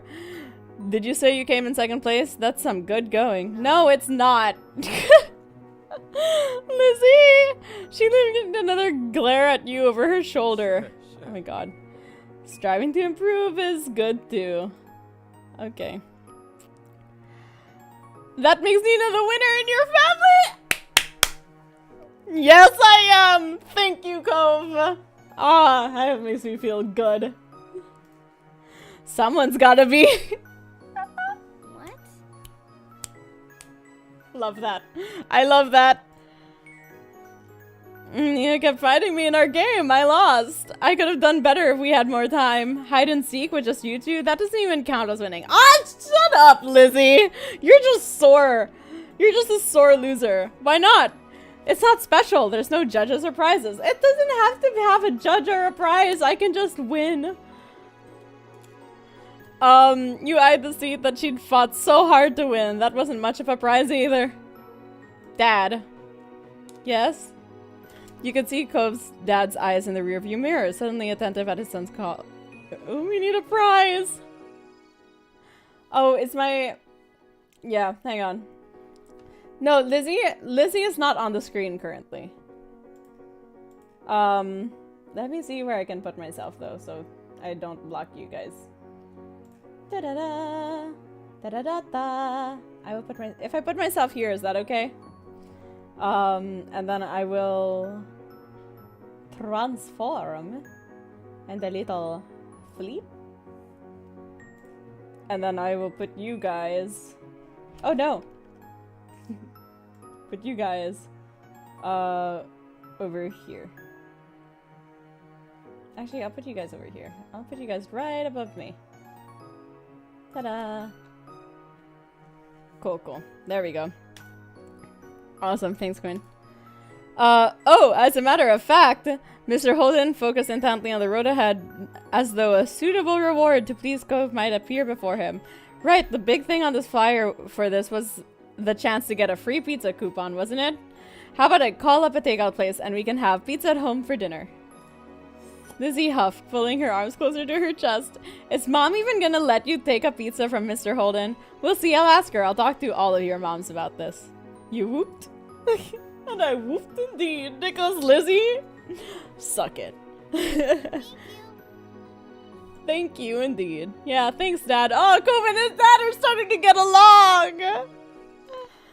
You're welcome. I do what I can. But you really should have stuck with the group. The quiz would have been fun. That was the plan when I dropped you off. We stayed together and didn't leave the library. I'm glad for that, I am. Well, there's a lot of trouble you can get into, even if you do have a buddy along for the ride. Just be careful next time. I worry about you, and I bet Nina's parents wouldn't want her to run off unexpectedly either. Okay, son? Well, listen. I ran off a lot as a kid. And yeah, sure. Sometimes it bothered my parents. As it does. But for the most part, they trusted me to get back to wherever I needed to be. Which I'm kind of grateful for. So, I don't know if I agree with you, Mr. Cove.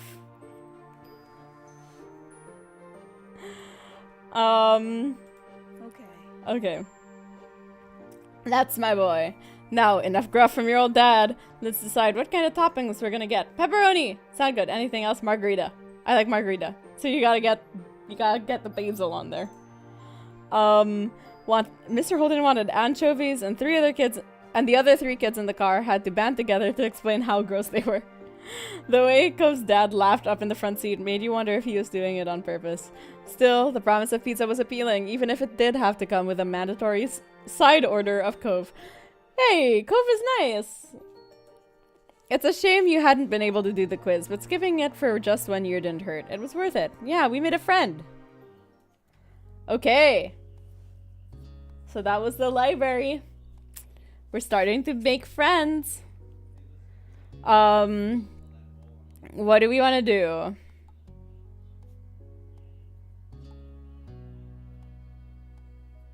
What is intriguing to us? Do we want to do shopping? Grown up? Long day? Sandcastle? Ghost? Barbecue? Runaway? I think I kind of want to do one of the non-DLC ones. We'll alternate between DLC and the base game, I guess. Shopping. Alright, shopping it is. Come back before it gets dark, alright, sport? The familiar voice drifted across the street and drew your attention away from the snail you'd been waiting inch slowly across the pavement. We were just watching a snail? Is that what we were doing with our time? That's funny. Cove waited in the front. Oh, I think I am blocking things off for you guys. Hang on. It's hard to figure out where I can move myself here. If I just move... Oh dear. I'll move chat first. Chat can go over here. And then... I will move myself up a little bit. Do. There we go.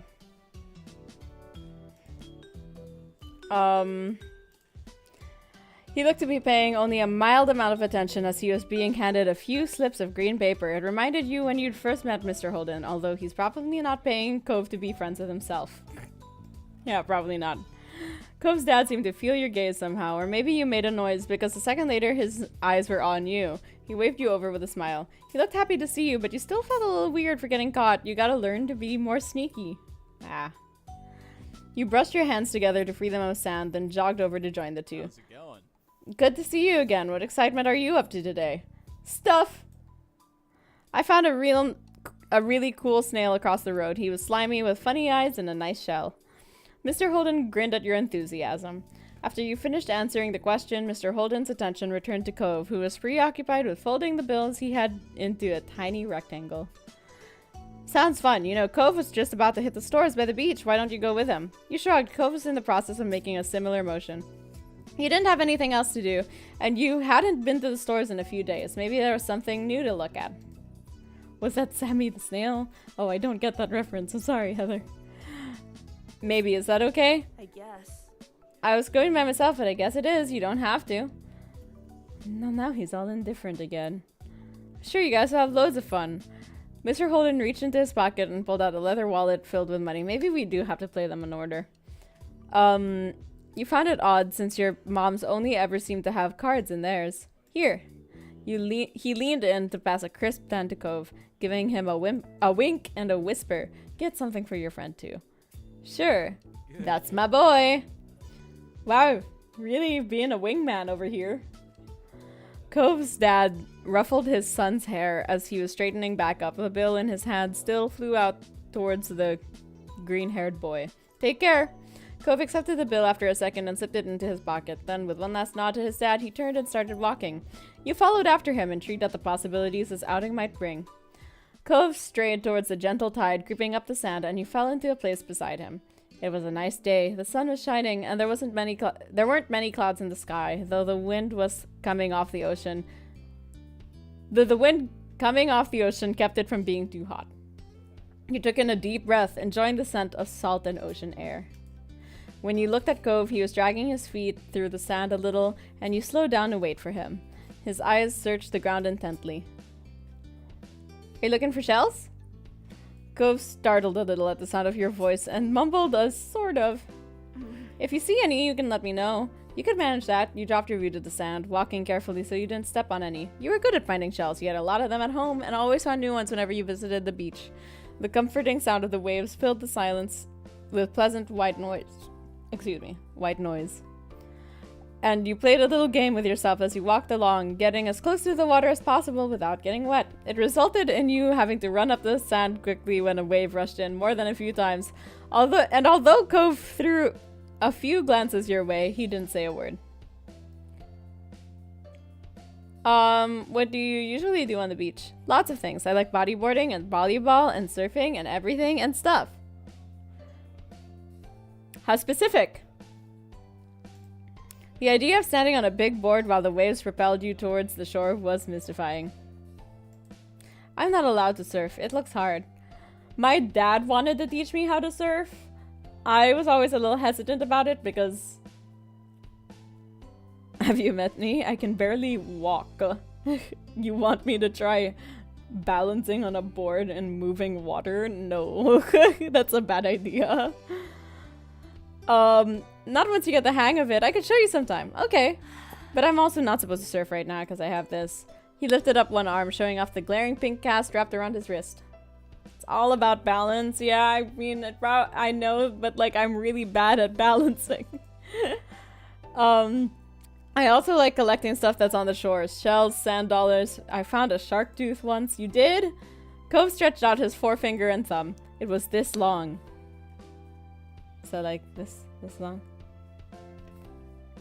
Okay, cool. Thanks, Paul. That was somehow both scary and delightful. No way! I mean it. I still have it under my bed. You'd have to remember to ask him to show you sometime. So... What about you? What do you do out here?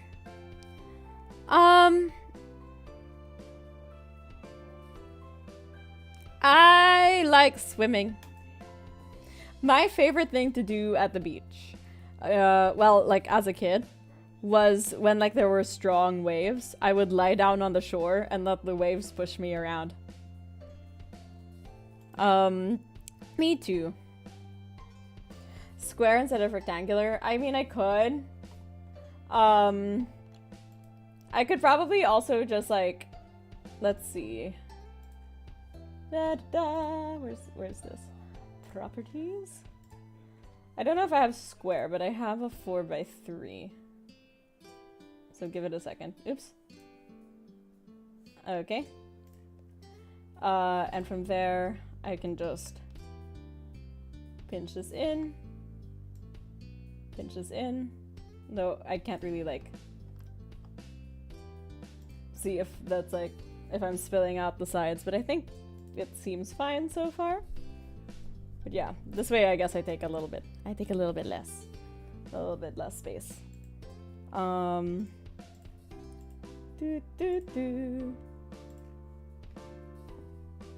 now it is until a shorter character is positioned there. That's true. Oh no, don't squish Snowball. Snowball is fine. Snowball will... We're good. I'll just move the microphone a little bit farther. Cool. There we go. Cool, cool, cool. Oops. This one and this one. And move this over back down here. Da, da, da, da. Okay. Me too. It occurred to you that you hadn't been swimming in a while. There was just so much to do before school started up again, and so little time. Once you reached the shopping area, the noise grew exponentially. No longer just waves and footsteps, but the chatter of people enjoying the lovely summer day, the call of birds trying to find bits of food left behind, and lots of salespeople trying to get attention. You sniffed the air as you walked beside Cove. You could still smell the ocean, but there were other scents now too. Pizza, pretzels, hot donuts. Yeah, she whispers in my ear, and she tells me all of the mischievous things she's planning. It was nice. The energy surrounding the area seemed to fill you, and there was a bounce in your step as you began looking at all the familiar sights. There were so many things to do you didn't even know where to begin. You looked at Cove, hoping he was just as excited as you were. Cove was glancing from one side of the street to the other with a look in his aquamarine eyes that you couldn't quite work out. What's that? Cove pointed to a large crowd of people gathered near a few tables with large, colorful umbrellas blooming from their middles, probably like a restaurant. You couldn't see past the adults who were blocking the way, but you knew there must be something worth seeing. Okay. Without another word, the two of you hurried over to see what all the commotion was all about. Feast your eyes on the amazing Alexander! In the center of the crowd was a man with a tall hat and a funny green coat that had 3 long tails. 3? There was a little table next to him with a cloth hanging over it that read, "The Amazing Alexander!" in glittery golden script. Why tell people his name if it's already on a sign? Cove hummed with understanding, then turned to walk away just as the amazing Alexander, I'm gonna say it like that each time, began shuffling a deck of cards. I want to see the show! Cove glanced back at the man. He then briefly lifted his arms up off his sides before returning them to place. Okay. Wow. Alright, he may not be impressed, but at least he didn't ditch you. Thanks, Cove. So nice. You grinned, waiting for him to follow as you raced back to stand in the crowd. With that, it began. The magic man pulled out one card out of his deck, showing it to curious onlookers. It was a 4 of diamonds. Watch it closely. You did, squeezing through a few of the adult onlookers to get a better view. Suddenly, the man snapped his fingers and the card just disappeared. Whoa! Crickets from Cove. The amazing Alexander, who had earned his title, turned his head and looked directly at you. He reached out with a kind smile. What's this behind your ear? Tell me! This had to be going somewhere, and you needed to find out. When I was a kid, there was this magician at a birthday party that my brother was invited to. I was not invited to it, but I went anyway, because that's what happens when you're a kid and you're the younger sibling. Your brother has an invite, it's your invite too. So I went, and there's this magician, and he was doing like this trick with like a little mini guillotine where he was like chopping vegetables and stuff. And he was like, I can make this blade go through anything and stuff. And he asked for a volunteer. So you're in the middle too. Oh, yeah. I'm a little hesitant. I got a little hesitant because I was like, my camera was being a little uncooperative with me a couple days ago. Let me check a little bit higher than this. Not currently. It's fine. But yeah. Yeah, I was thinking that too. I was thinking about a little seat adjustment. Okay. Anyway. But yeah. So he was doing this little guillotine trick, and oh, Taylor Swift. Yes, it is Taylor Swift. It's a little Eras Tour tapestry. This little guillotine trick, and he asked for a volunteer, and no one wanted to go. Probably because they thought they were gonna lose a limb. That did not occur to me. I was like, y'all are cowards. And I went and volunteered, and he made me put the hand through a guillotine, and I was like, well, I guess if I lose my hand, it's just what's gonna happen. This is just how I lose my hand. Okay, that's fine. It's fine. It's totally cool. And I was just like, in my head, I was like, you know how it is with older kids. You kind of want to impress them. And they were my brother's friends. And I looked up to my brother, and I was like, yeah, I want to impress my brother's friends. So I tried to not act totally terrified that I was about to lose a limb. And he did it. And, like, the blade goes through, except, like, I still have my hands, obviously. But yeah, I remember that so keenly, because after that I got off the stage and my brother gave me like the tightest hug ever and told me to never do that again. Because I guess he was scared I was gonna get injured too, which is really great because, it's not often that you get a little thing from your siblings at that age. Like, I think we were, like, before we were even teenagers, you're usually just bickering with each other or annoying each other. And that was the relationship my brother and I had. We bickered a lot, we argued a lot. But then that was like a really soft moment where he was like, oh, he does care! Which felt really nice at the time. But yeah, okay. He smelled like popcorn and candy when he stepped closer. It was great. You felt a tug, then he pulled the 4 of diamonds out from behind your ear. What? You knew that he couldn't have really pulled it out of your ear, but you still didn't get how he'd done it. There was a light applause from the crowd, and the man gave a deep bow. This is for you. The magician plucked a pair of balloons from a clump and... Oh. The magician plucked a pair of balloons from a clump of them tied down to his table. Both were in the shape of a dolphin instead of being a normal circle. And one for your friend too. Thank you for being my assistant. Wow. Now you were really grateful he chose you. After that, he went to someone else in the crowd. Pick a card, any card. My uncle does that every time he visits. Not the balloons, the stuff with the cards. Cove spoke plainly while reaching over to take the dolphin that had been designated for him. Cove is just ruining the fun. At least you had a fun time. You wondered if Cove's whole family was magic. At least you had a fun time. You saw a magic trick and you got a great balloon. That was more than enough to make it a worthwhile event. You thought that you thought that if you could find a card to practice with, maybe you could make it disappear too. The crowd started to clear some, and you noticed to the side there was a whole rack of brightly colored kaleidoscopes on display. You picked up a kaleidoscope. Oh, Cove, check this out. You shifted your balloon string to the other hand so you could bring the mysterious tunnel to your eye. A whole palette of colors appeared right in front of you, spinning into all kinds of different shapes as you twisted the end of the tube. Cove picked one up and looked through, twisting the tube at the end. After a second, he set it back on the rack, moving to the other side of the stall. He went under the awning, careful of his own floating dolphin, and you joined him. Did you have places like this in your old town?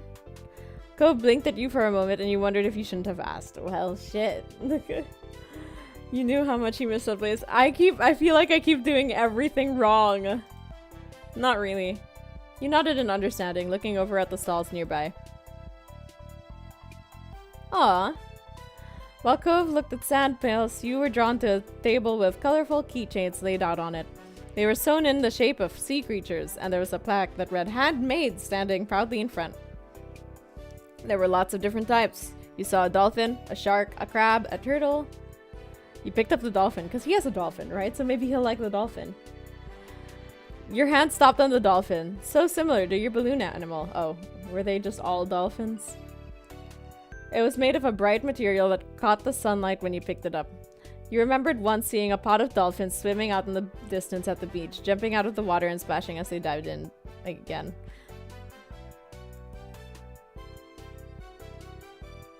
You said that on purpose. That was a great day. You were instantly enamored. Checking the price though, your heart fell. $6. You didn't know much about money, but you thought that was a lot to spend on one thing. You rarely had more than a $5 bill to your name. Relatable. Though that changed the day you met Cove and his dad, you still had the $20 bill Mr. Holden gave you hidden away in your room. Okay. It was a grand sum of money, but you couldn't spend something that was at home instead of your pocket. Maybe you'd have to ask your moms to bring you here again one day, now that you knew what you wanted. Is that what you want? Huh? Oh, it's $6. I didn't bring any money. It's fine.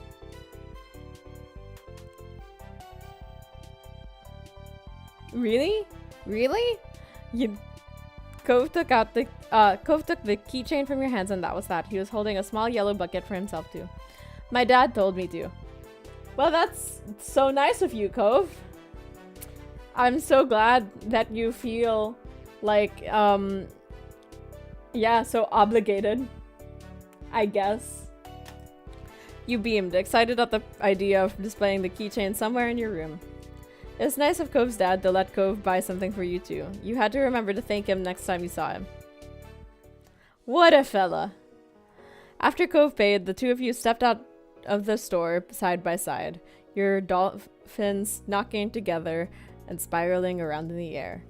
You watched Cove hold up his new pail to his face, examining it thoroughly. Hey Cove, yeah?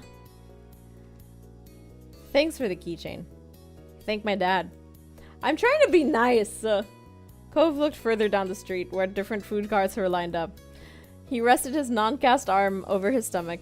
Just as he did, yours let out a light growl. You hadn't eaten since breakfast, and after all this wandering around, you were definitely ready for some lunch. Let's get some food. Yeah.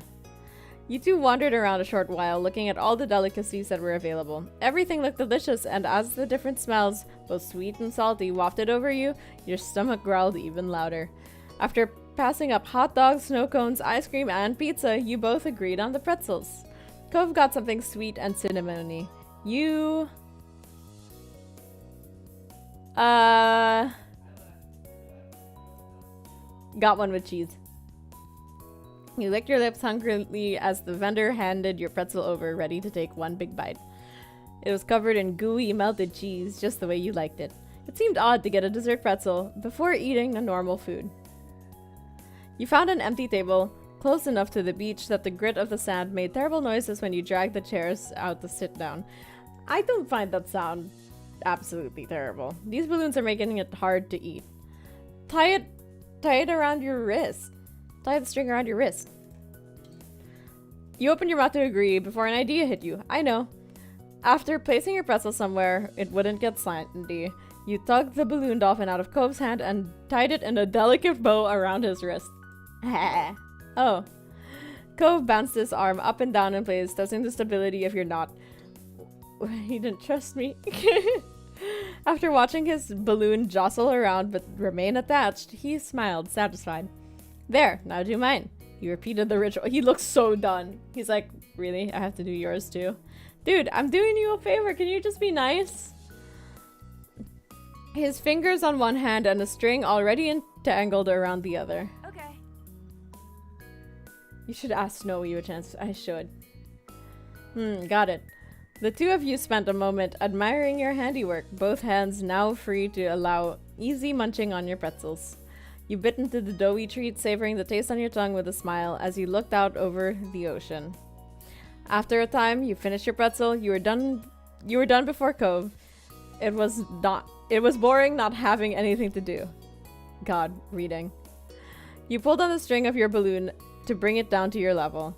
Then you held the dolphin in your hands, manipulating it to make it look like it was jumping through the air. Jumping through the air. If you turned to face towards the beach, it almost looked like it was swimming in the waves like a real dolphin. A laugh came from your side. Ah, he found it funny.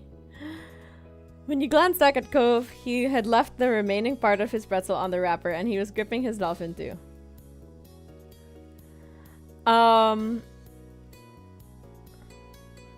Mine's name is Splash. They star in movies. Their trainers use fish and treats to help them perform tricks. They're the most famous dolphin in the world. You sighed, wishing you could star in a movie with a real-life dolphin.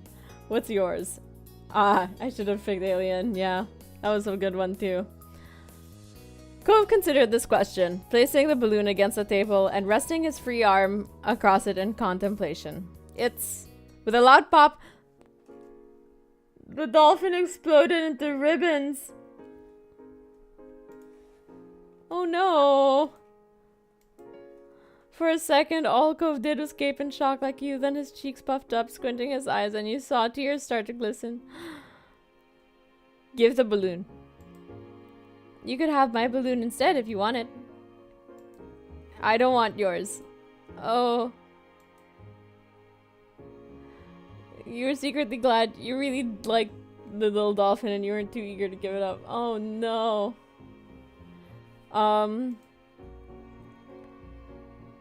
Cove spent the rest of the outing sniffling and didn't say much else. The passing of Cove's balloon was the last major event of your adventure. Oh no! Oh no! I'm doing everything wrong! I'm trying to make friends and it's not going well! Oh, that's relatable. Okay. In the end, the two of you headed back late that afternoon. You separated on the beach, while Cove went straight home with his brand new sandpail in hand. You decided to sit for a while. You watched the waves and the sunset, fiddling with your new keychain. Another summer day was drawing to a close. It had been nice for the most part. Hopefully there wouldn't be any tears next time. Aw. I think I'll play in order for the rest of these because I'm worried that he was so nice in the library one and I don't know what happened. One sweltering summer day, you were in your living room with Cove, listening to the sounds of birds chattering outside the window while you lay across the rug on the floor. Cove's dad had dropped him off earlier, and your moms had left the two of you, along with Lizzie, to play amongst yourselves. It had been too hot to go outside in the afternoon, at least according to Mommy, so your sister was starting to get impatient, waiting for her golf class that evening. My sister goes to golf class? I mean, I guess. Sure. I mean, I can't judge. She's like, what, 10? The three of you had trouble finding something fun to do. The beach and the playground were off limits, and you felt that it was too warm for anything like playing with your fuzzy toy animals. Then suddenly, a light came to Lizzie's big brown eyes, and her smile spread wide across her face. Having an idea gave her a new wave of energy. Since we're stuck inside, we should be adults. They don't play outdoors anyways. I mean, they're always inside and telling everybody they're too busy to play. I'm playing right now. I mean, I'm playing inside, I guess, but still. Why? Duh. I said why. And it'll be fun. Duh. What do they do inside that we don't, besides use the phone a lot? Cook, clean, work, read, research, which is part of work, decorate. Excluding a small huff, Lizzie decides to ignore Cove. What do you think? Do you want to? Sure. I mean, we sided with Cove before. Let's side with Lizzie now. Seriously? Yeah. Hooray. Okay, let me think. What do I want to be? Satisfied that neither of you were about to bail on her, Lizzie thought over her options while you watched. After a few seconds, she clapped her hands together and beamed, apparently having settled on something without asking either of you. Okay, I'm gonna be a professional golfer. Nina, you and Cove can be a beach volleyball player, a gymnast, or a tennis player. Why do I have to pick? Yeah, why can't we pick anything we want? Because I have a fun idea, that's why. And we have to play sports as adults? Yep. You know, I'm thinking about it and I feel like I was definitely like a Lizzie growing up. I was a lot like Lizzie. But there's other kinds of sports too. It isn't the same. What do you think, Nina? Don't those choices sound super cool? You want to be that, huh? Not really. Maybe not. Lizzie turned the scowl she'd been practicing just for Cove towards you, practically radiating frustration, and you shrunk back down. You already said you were going to play, so you knew you might as well just pick one. Cove was not impressed with Lizzie's attitude, though he didn't bother talking more about it for now. You thought over the list of possibilities: beach volleyball, gymnastics, or tennis. Out of all of them, you'd rather play tennis. I played tennis growing up. Once. You remembered Mommy had a couple of old tennis rackets lying around somewhere, but you forgot where you'd seen them last. You should check the attic for them, although Lizzie probably wouldn't let you run off and do that now that she had you here. Yes, that was clearly the top option. I want to be a tennis player. All right. Okay. What about you, Cove? I picked volleyball. I should have known. Okay. You might be able to rewind the story text. Yeah, I can, but where do you want to rewind to? Oh, if you think you made a wrong choice. I feel like I don't think I did. Oh yeah, you can. You can rewind. But I think I'm good with tennis. All right. And also, like, I'm okay with like my choices not necessarily being perfect. But of course, by the time you see what I said, you'd have moved on to another part of the game. You're right, Paul, sorry. But yeah, no, I think right now, like, you know, if this is something we want to replay in the future, I would be so down to like try and do certain paths. But right now, let's just like we'll do organically, and if our choices aren't great, our choices aren't great. Yeah, they're right because they're from you, and it's like it's a choose your own adventure kind of. Okay, so you know you're a famous tennis player. Oh my god, okay. And Cove, you're on a popular beach volleyball team, and Lizzie's ponytail bobbed when she proudly stretched her arms wide. We're Olympic athletes who just competed in the Olympics. Cove didn't seem all that impressed with the announcement. He made a face and adjusted the glasses on his nose. That's really specific. Rude. That's what makes it fun. Anyway, Lizzie marched back and forth in front of the both of you, getting lost in her own imagination. I won all the gold medals and people are calling me the next Mickey Wright. Who's that? Lizzie stopped on the spot and turned on him, her brown eyes shining with impatience. It doesn't matter if you know who she is, it's a golf thing. Okay, Lizzie. You guys won medals too. Cove, your team was bronze. And Nina, you barely missed out on the gold and got silver. It's more real if we're not all first place. Lizzie? Lizzie? Lizzie. I'ma fight you. I'ma fight you. You can guess any character because, yeah, I mean, yeah. You barely missed out on the gold and got silver. It's more real if we're not all first place. Stayed silent. Looked at your hands. Next to you, Cove leaned toward Lizzie with a frown. Lots of people lose at the Olympics. Them's the breaks. Then you're the one who did, not me. Ugh. Lizzie looked taken back by Cove's declaration and as though the thought of her losing was completely absurd. No way! It wouldn't make sense. I'm already practicing my golf game. Oh my god. She took a golfing stance to make her point, pretending to swing her club and hit an invisible ball. So what kind of house do you want to live in? Cove hadn't changed his mind about winning, but thinking about where he'd live as an adult appealed to him, apparently because he'd looked back at Lizzie with some of the anger fading. I'm going to live on the beach. Lizzie made a face at him, poking out her tongue. That's kind of boring, we already have that. No, not like normal houses with a street. On it, right on the sand, by the water. Just like that, all the tension was back. You hadn't even had a chance to choose where you want to live. That's not very fun or smart, Cove. You can't live on a bunch of sand and shells. But I want to, and I will. Cove narrowed his eyes at Lizzie, even though she stood half a head taller than him.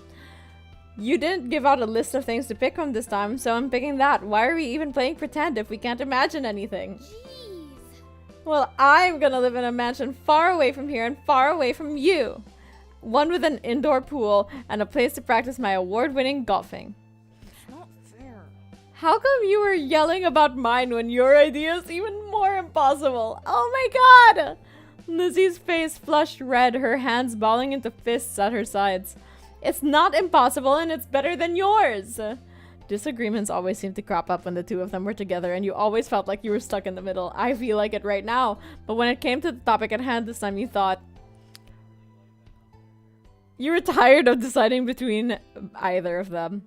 You didn't engage with their bickering and instead dreamt up your own dream house. And you weren't going to share your idea with them either. You already knew it was a good one.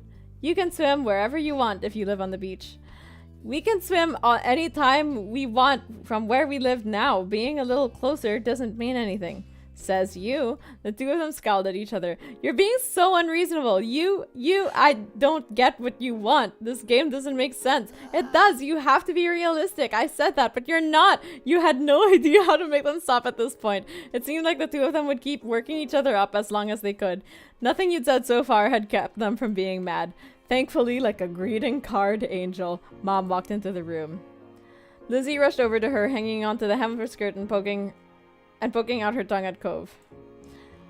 Lizzie, Nina, it's time to get ready to go. Sorry, you have to leave already, Cove. Their mommy said she'll walk you home so you won't be left in the cold.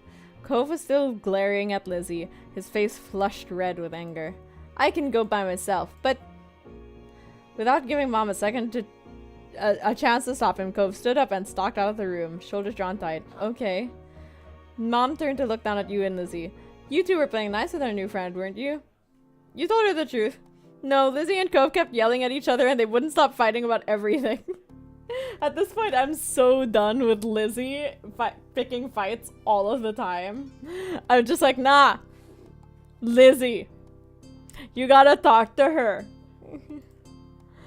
Your sister's jaw dropped, looking betrayed as Mom put both hands on her hips. Yeah, I mean, like, what else, right? What else are you gonna do? Elizabeth! I told you to be kind to him. He's having a hard time right now. Yikes. Lizzie's mouth closed back up, replaced by a tiny frown. I know, I tried, but he was... No buts. We both know you can show someone a great time when you put your mind to it.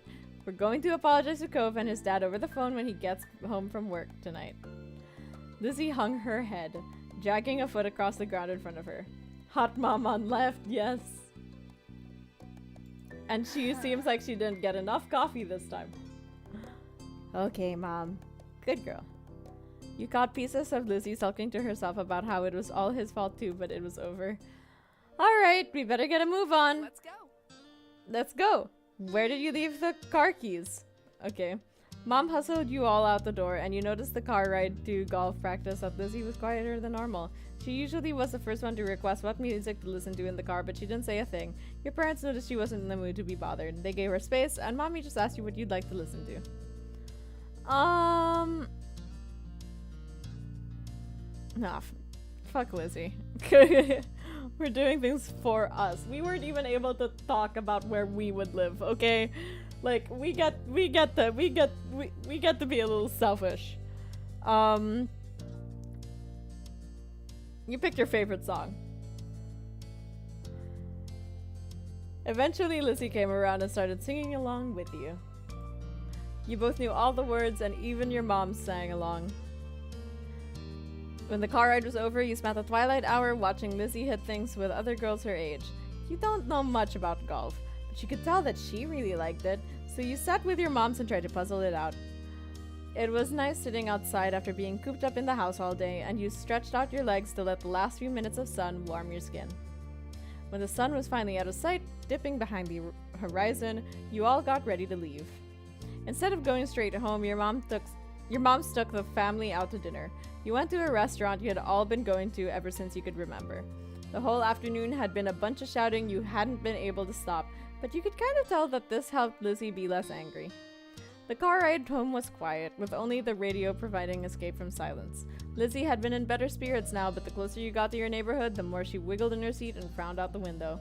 She knew what was coming when you all got home. Clearly, she was dreading it. Soon enough, Mom was turning onto your street and then reversing into the driveway. When she cut the ignition, it was dead silent. No one spoke, only unbuckled their seatbelts and opened their doors. Lizzie was the last one out. Once everyone was inside and done taking off their shoes, she propped her hands on her hips. Now then, Mr. Holden's car's in his driveway, so he should be back from work. That's good news, isn't it, Elizabeth? You and Cove can hash things out before the day is done. Lizzie didn't complain or put up a fight. Her head ducked so she didn't have to meet anyone else's eyes. So she nodded once. Good, let's move this to the kitchen. Mom went over to the house phone, the rest of you following behind her. Mommy put a gentle hand on Lizzie's shoulder as they walked side by side. You watched them from the back. This was only happening because you told on Lizzie. And she deserved to be told on. Sometimes, you gotta compromise, Lizzie. Okay? You can't just... no. You can't just have your way all of the time. You didn't regret it. You hadn't liked doing it, but had to. Yeah. Being a tattletale didn't feel good, and you wouldn't want someone else to tell your moms about everything you did. Still, your mom had asked directly, and you wanted to be a liar even less.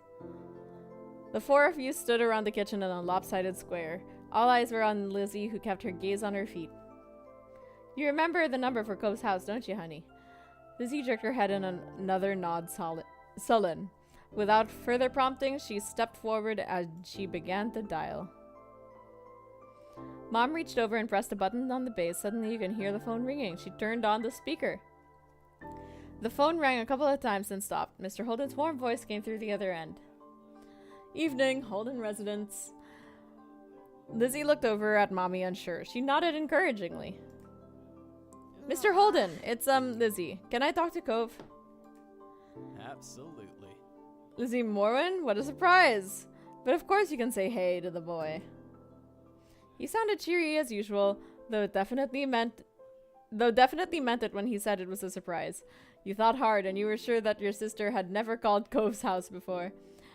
Mom spoke up before Mr. Holden or Lizzie could say anything Mom. Anything more. Anything Mom. Jeez. Her arms were crossed over her chest, her lips pursed. Hi, Cliff. Noelani? Nilani, Nina, and I are here too. Good evening. We're sorry to bother you so late. Hi. The gang's all here, huh? Something the matter?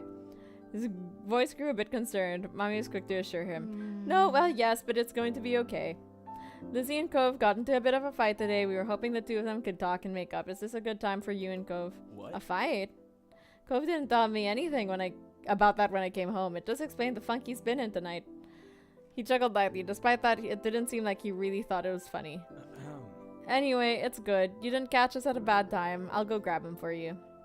Okay, there was some shuffling on the other end. He must not have gone far, because you could still hear him calling out, Cove, there's someone on the phone for you. After a beat of silence, there was more muffled talking from Cove's dad. Come on, bud. Lizzie called so she could talk to you. After a bit of back and forth.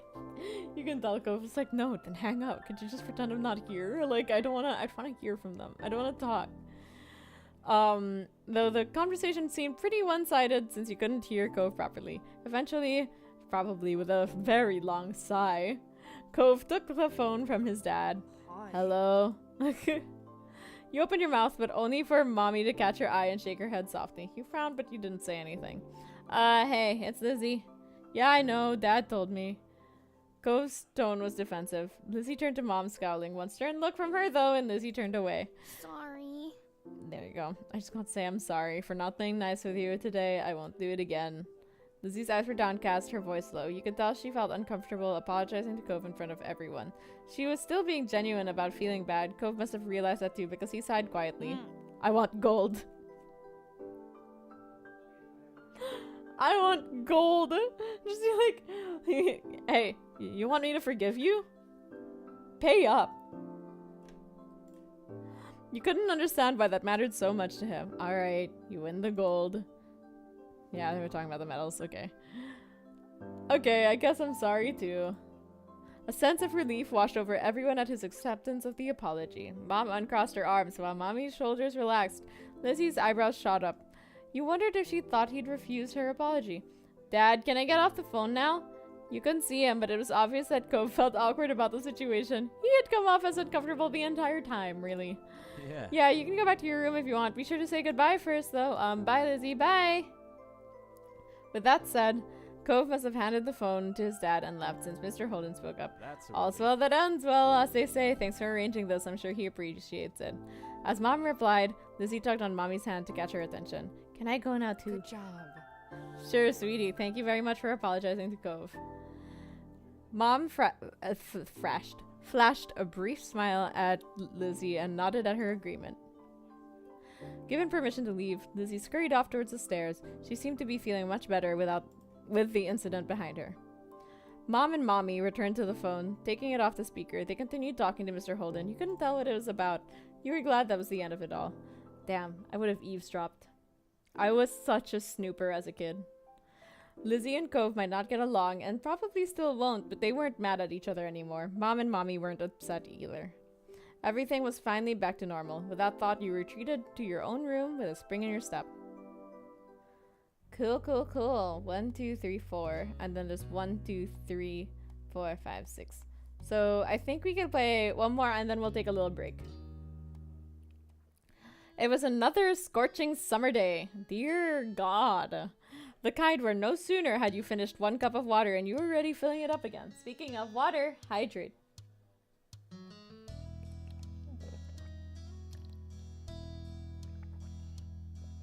Okay.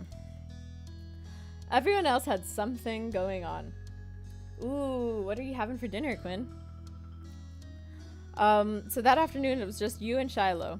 This didn't happen much, especially since Cove had arrived. Without Lizzie around, Shiloh looked to you for all the answers. It made you feel... nothing, really. Shiloh went with whatever you wanted, so he wasn't a bother, but he also wasn't that much fun. You drained yet another drink and frowned at the empty vessel. Your thirst was gone, but you still craved something icy cold and refreshing. Something sweet. Something like ice cream. Nothing beats a classic creamy scoop of ice cream on a day like this. Stir-fry hamburger with rice. Oh, that sounds so good. I'm probably going to be having some of my leftover spaghetti after stream. And anyway, there was nothing like that to be found at home. You knew that without needing to look, your moms didn't keep sweets in the house.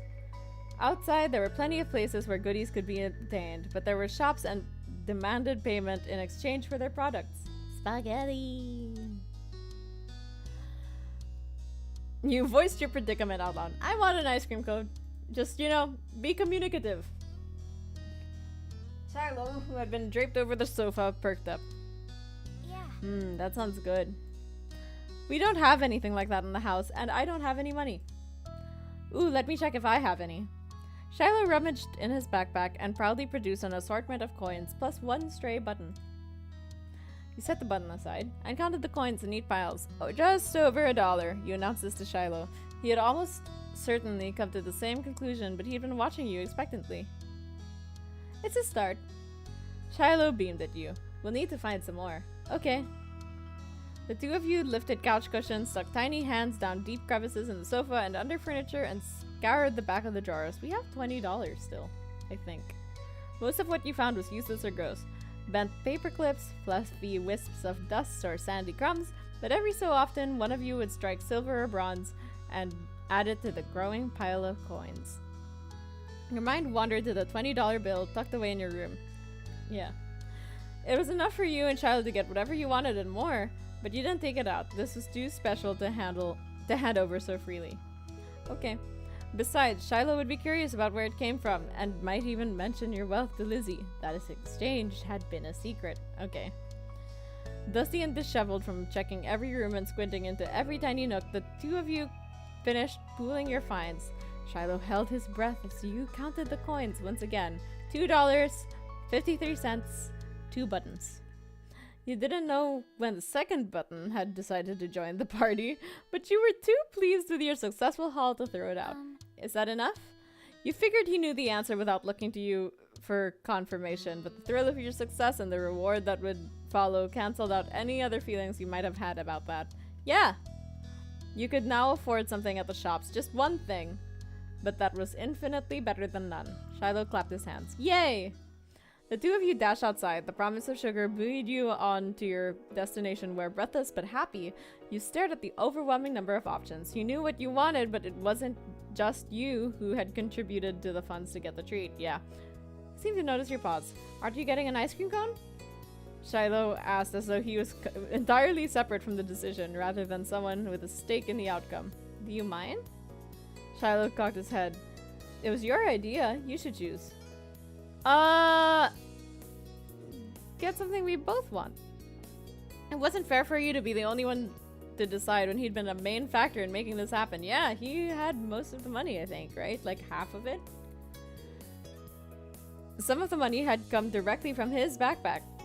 What do you like? All of them. They're so good. That's helpful, isn't it? But what do you really like? Popsicles or ice creams? Which is your favorite? It's so hard to pick, I don't know. Oh my god, frustrated, you got into the heart of the matter. You want me to choose? Yeah. Oh my god. And that was that. You got the dessert you wanted originally. Okay. And hoped Shiloh would actually like it too. Finally, the reward for all your hard work was in your hands. You lapped at the soft ice cream. Sweetness pricked you up. You held it out to Shiloh so he could take a turn. He shook his head. You can finish it.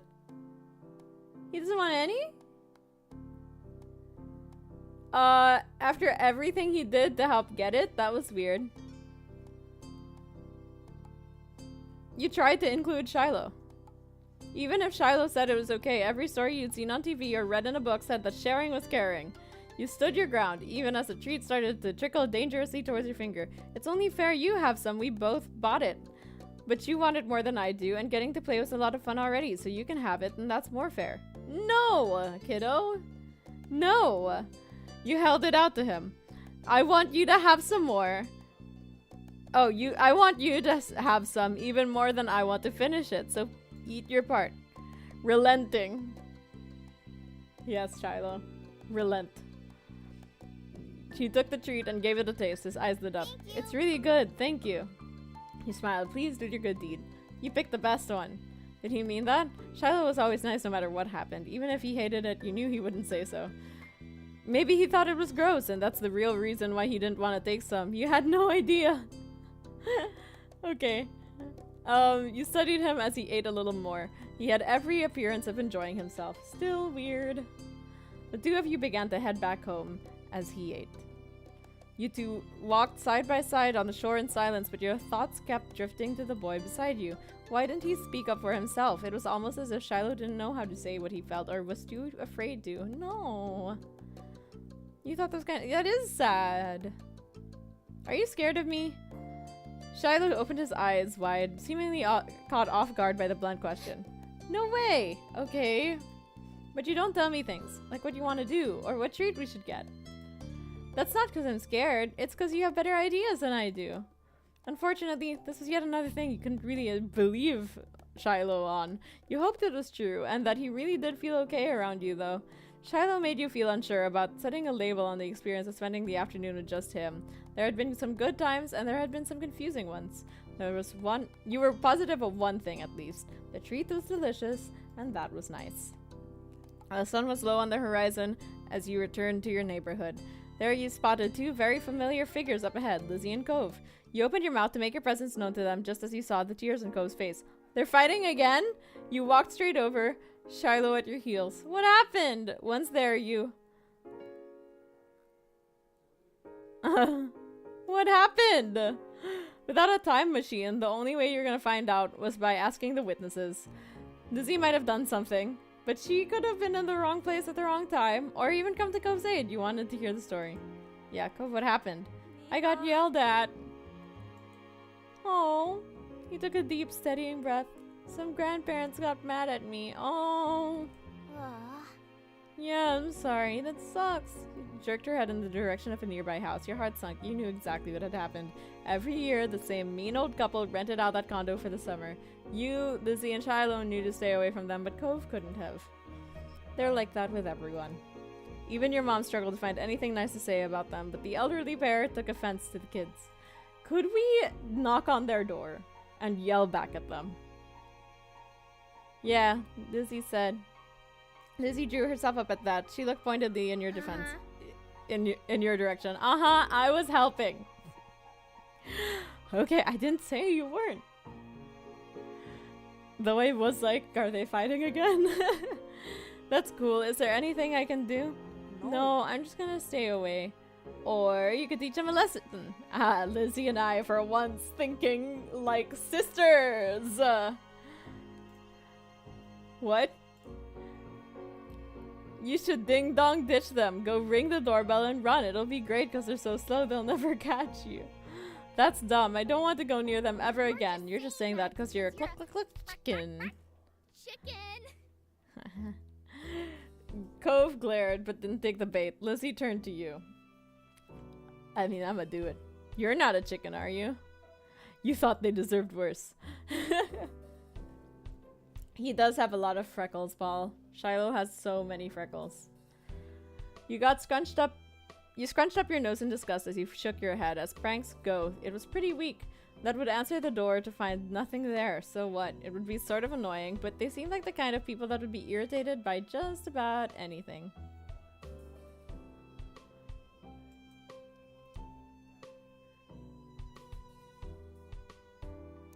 If they were going to open the door, there should be something bad in there. That would be letting them off too easy. You felt 3 pairs of eyes staring at you, but you were studying the surroundings thoughtfully. There wasn't much around they might dislike. Inspiration came crawling towards you in the form of a roly-poly bug. Carefully, you lowered your hand and let it clamber onto your palm. That should do it. You had never met an adult who appreciated bugs. Let's ding-dong ditch and bug them. Yeah. We'll go hide. Run as soon as you hit the bell. Good luck! Lizzie and Shiloh ran across the road to take shelter in the bushes. Even once they'd settled down, you can make out 2 child-sized shapes staring from between the leaves. You knew where to look for them though, so you told yourself that grouchy old people wouldn't spot it. Cove sighed, his gaze flickering to the house and back at you. Don't get caught! As if they could keep up. He went to join Lizzie and Shiloh in their hideaway. The weight of 3 pairs of eyes on your back was heavier than anything you'd ever carried before as you approached the door. You stared down at the little bug still wriggling in your closed hand and carefully placed it on the ground where it could be seen, but off enough to the side so it wouldn't be stepped on. You rung it. You slapped the buzzer and ran. Blood thumped against your eardrums with every step. Would you make it in time? Approaching the hiding spot, you knew there wasn't time to go around the bushes. As the others had done, you took a shortcut, leaping over them. Or to be more accurate, crashing into the tops of the bushes and then falling off to the other side. Judging from the squeak, it was Shiloh who cushioned your fall. I'm sorry. Shh. Lizzie put a finger to her lips and nodded at the house. You disentangled your limbs from Shiloh's and spun around to see the old man framed in the doorway peering back and forth suspiciously. You covered your mouth with your hands, but it wasn't enough to stifle your giggles. Maybe he spotted one of you, or maybe it was the leaves you displaced while jumping. Oh no. But he locked eyes with the bush and stormed over in your direction. Shiloh gasped and looked to Lizzie. Run. Your sister did not hesitate to take her own advice. Neither did you and Shiloh. Cove with just one... Oh no. With just the one fully operational arm. Took a little longer to get to his feet. Go eat, Quinn. You're totally good. But still caught up to Shiloh with ease. As you made your escape, you thought to yourself that he didn't even notice the bug. Aww. The old man's hollers propelled you all from the street to the sanctity of the hill. Once you were safe, did you notice the stitch in your chest and the ache of your legs? You flopped down, the blades of grass tickling your face. Lizzie, who had taken the lead in the end, was already lazing on the ground. The four of you took a moment to catch your breath and enjoy the feeling of cool grass against your skin. Cove. Cove lifted his head. I told you there were mean grandparents around here. Cove rolled his eyes and then decided this wasn't dismissive enough and then rolled his whole body away from your sister. It has some really beautiful art. I like it. Lizzie chose to ignore his response and started chatting to Shiloh, who eagerly joined in on the conversation.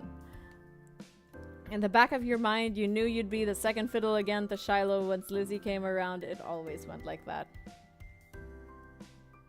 Oh. You still felt a little sad. You had been hoping the two of you might have become closer, but you had to let it go. He was happy where he was. Excuse me. You closed your eyes, laid on your side, and relaxed. Some time passed with you like that. It felt good to take a real break. You moved onto your back with a small smile and looked at the darkening sky. The blanket of clouds reminded you of a thick throw you curled under on cold, rainy days. You wondered if the clouds would be just as soft.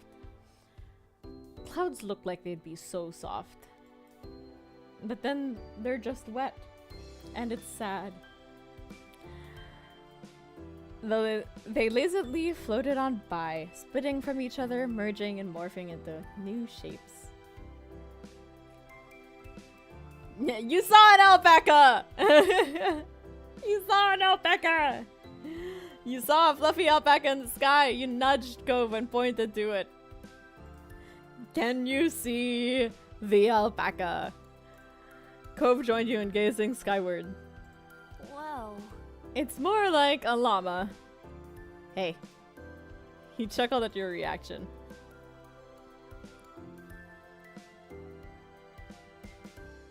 Yes, he does have a pink cast on his arm. All of the sun's light faded from the sky, and the moon rose higher. Lizzie got to her feet, dusting strands of grass from her bare legs, and surveyed her surroundings. Snowy will bow. She bows. Thank you. Thank you very much. Thank you very much. He wanders back. The ocean, still visible from the crest of the hill, beckoned with every sweep of the tide. Let's go to the beach. There's no argument from the other two. Shiloh was still Shiloh, and Cove would never say no to going to the shore. He was a child of the sea. You were happy to do what the others wanted. The beach wouldn't necessarily have been where you chose to go next. I mean, it was nighttime. I probably would have just gone home. But if that was what the others wanted, then you weren't going to spoil the fun. You stepped onto the sand for the second time that day, but it felt different at night. The beach was nearly quiet at this hour. Abandoned sandcastles and footsteps in the sand, too big to belong to any of you, were the only indication of how busy it had been only a few hours earlier. The four of you kicked shoes off and removed socks and walked along the water's edge. The waves tickled your feet. I wonder what would happen if you tried to take a bath in the ocean with shampoo and everything. It would be bad for the fish. That is probably true. And also, like, the salt would probably damage your hair. Jeez. I didn't say anyone would do it. Jeez, you don't have to be so serious about everything. He's just answering the question. You're the one who asked what would happen. That is what would happen. It hurt the fishes. I like bubble baths at home. They're a lot of fun, Shiloh. Me too. Bubble baths are luxurious. You'd never heard Lizzie use that word before. Mommy loves to have bubbles in her bath. She'll turn the lights off and have candles. I'm gonna do that next time. Hey, when's your mom coming back to pick you up anyway? Not for a while. She's busy. How about your dad? How come you never talk about him? No one does. Don't you know you're not supposed to ask something like that? Why would somebody why would somebody want to talk about something they've never talked about? You kept your eyes on the ground, watching your toes get swallowed up by the waves. Even if Shiloh never seemed upset when the topic came up, it made you feel awkward just for having both of your moms. It's okay. I'm like Lizzie and Nina. I don't have a dad, but I don't have two moms. I just have one. She's really great. Oh, sorry. I only have one now, too. My mom isn't here. She's back home. It's just my dad with me. Sorry. Oh, I never had a dad or anything, so I don't feel bad. It's really sad your mom is gone. Cove nodded.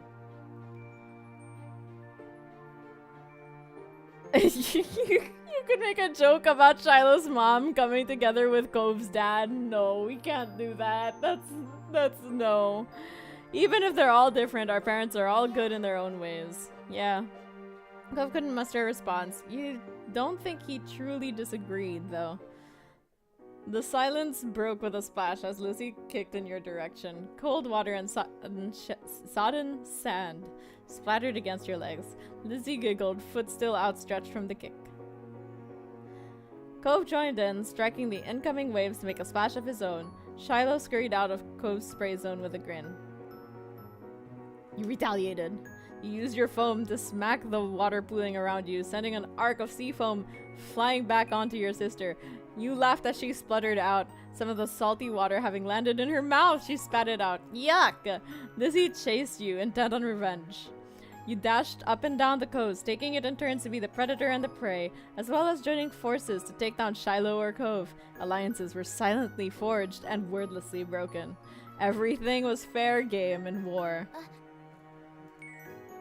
Shiloh's brief exclamation was drowned out by the biggest splash yet, caused by him falling face first into the ground. Oh, that would have been bad enough without the wave that followed, cascading over his prone body. Yikes! Shiloh sat up, shaking his head like a dog coming in from the rain as you all scurried over to check on him. His hair was plastered to his head and his soaked clothes clung. If there was any part of him that was still dry, you couldn't see it. That was crazy. Are you okay? Yeah, my foot got stuck and I fell over. Way to go, Shiloh, you dumbo. You offered to help him up. He didn't take your hand. After a moment, you dropped it. That makes me sad. Lizzie was too busy snickering to notice, and I held her hand out to Shiloh too. He reached over and took it. Bro, what? Do we have beef or something? Did I offend you? You take Lizzie's hand but not mine? That's so mean. That's so mean. Then he slipped onto the slick sand, dragging him and Lizzie down just in time for another wave to hit. The water rolled over them. Sorry. What were the odds of that happening twice in a row? You thought they must be low. There's no way Shiloh would do something like that on purpose and then pretend it was an accident, especially not to Lizzie. Even if your relationship with Shiloh felt unclear, he did at least like her a lot. Lizzie was his favorite, right? Smiling boldly, Lizzie extracted herself from the ground and wiped a streak of sand from her cheek. She didn't intend to let this embarrass her. Shiloh got up again as well, this time without incident. He still looked like a drowned puppy, but that didn't stop Cove from laughing at the two of them. With that, it was time to call it a day. The four of you made the journey back home, leaving a trail of wet footsteps and sand in your wake. Damp clothes may have weighed down some of the group, but your spirits were high. Your arms swung side to side as a cool breeze flowed past. Your moms were outside, chatting to Cove's dad. We're back! Your mom's faces fell as they took in the state you were all in, ranging from messy to soaked. No. Elizabeth, is that all you have to say to yourself? You brought half the beach back with you. They certainly did. What's Marigold gonna do when she comes to get Shiloh? Is that how you want him to be for the long drive home, cold and filthy? Lizzie's expression turned sulky over the scolding. Being the oldest could be fun, but it also meant that she was the first to get in trouble when something went wrong. Aw. Mr. Holden, on the other hand, chuckled as he ruffled Cove's matted hair. You've been out making memories, Bucko? I'm glad you had a good time with your friends. Cove used his slightly moist cast arm to push his dad off. I imagine it made like a squelching sound. Mr. Holden's eyes widened when he noticed even that had gotten wet. Now he was worried too. I think they could have found a less risky way to spend time and had just as much fun. That might be right. Kids, what can you do? Come on, Cove, let's go get you cleaned up and dried off. We wouldn't want that cast to have to be reset. Cove winced at the thought. Okay, that a boy.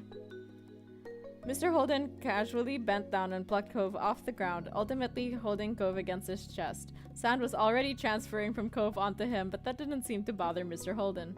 Cove protested being carried, but only got a reassuring pat on the back for his trouble. Take care. Good night, Cove. Thank you for the talk, Cliff. Night, Morwen family, and Shiloh too. What talk? What are you guys talking about? Well, we'd better do what you can to fix you guys up too. Come on, everybody inside. I want you to march straight to the downstairs bathroom. Yes, Mom. Okay, Lizzie's mom. Don't worry about stopping to wipe your feet on the mat this time. That won't do much good tonight. Sitting on an old beach towel your mom had found, you waited in the hall. And then, until you were less sandy, you weren't allowed to go to your room or walk around the house. Makes sense. But you did get to eat a sandwich for dinner there. It felt like an indoor picnic. It had been decided that Shiloh would wash first and borrow some of your clothes. He was already finished and packed away in his mom's car. Miss Fields had to come collect him a while ago. It was a bit of a funny experience seeing him without that hat on for once. Lizzie, being much more soaked than you, got into the tub next. It wasn't a bubble bath as she had hoped. This was a no fun allowed cleanup session. At least that's what she claimed. Not much longer it would be your turn. When the bath was done, you'd have to go right to bed. After a day like this, though, you were glad there weren't going to be any further events. Drifting off to sleep sounded like a great idea. Woo! Alright, we're still in step 1. There's a lot to this game. I didn't know there would be so much. Okay, so, y'all, we're gonna take a little break. I'm gonna go hydrate. Shiloh seems like a klutz. Maybe he gets frequent flyer miles. Oh, yeah, from all the time he spends in midair as he falls to the ground, probably. Alright. It is interesting. I didn't expect there to be so much to this game, and I'm pleasantly surprised that there is. So, we're gonna take, like I said, we're gonna take a little teeny tiny break. Just like 5 minutes. Okay, Heather, Paul, have fun going to see your movie. Enjoy. Thank you for coming by. I will be here. We will probably play through like the rest of step 1. And then we'll save, and then we'll pick it up again next week. But for now, we'll do a little music break, and we will be right back. Okay, everyone. See you in 5.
Hello, hello. We are back. I'm gonna see. Okay, I might regret this, but I just wanna.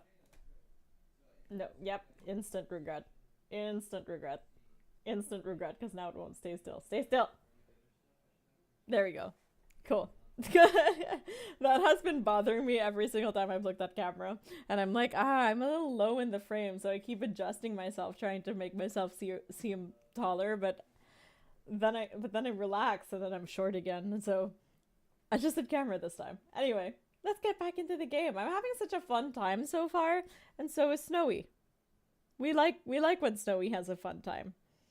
Snowy deserves the best, and so do all of you. So, let us build a sandcastle. Thank you, Quinn. Thank you. Cove wasn't able to do many things that summer. When you, him, and Shiloh sat out on the shoreline one bright morning, you could tell he wanted to be in the water. Hi, Heather. Welcome back. You're totally fine, Heather. You're good.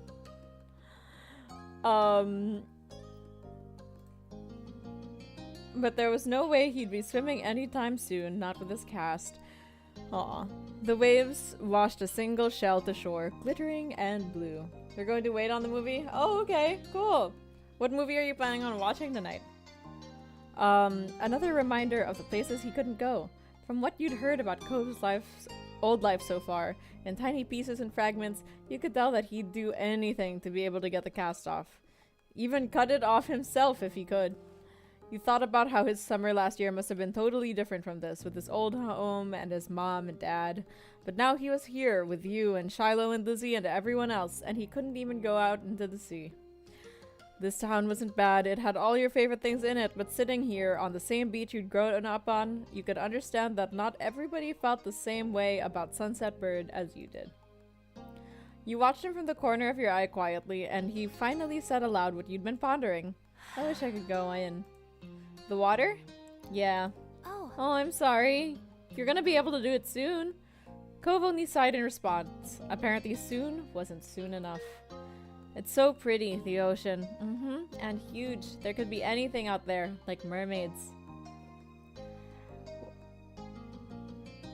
Oh, okay. Cool. Woman in Red or Carnage. Neat, neat, neat. Those are fun choices. I actually haven't seen Let There Be Carnage yet, I don't believe. Actually, I might have. I don't know. It's hard for me to tell if I have or not. There could be anything out there, like mermaids. Yeah!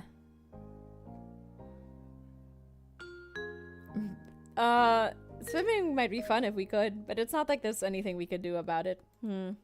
Obviously not interested in hearing more of your input on the situation. Cove turned back to the water. Cove hates us. Truly hates us. But as he looked away, something about Shiloh's slow, careful movements caught his eye. Okay.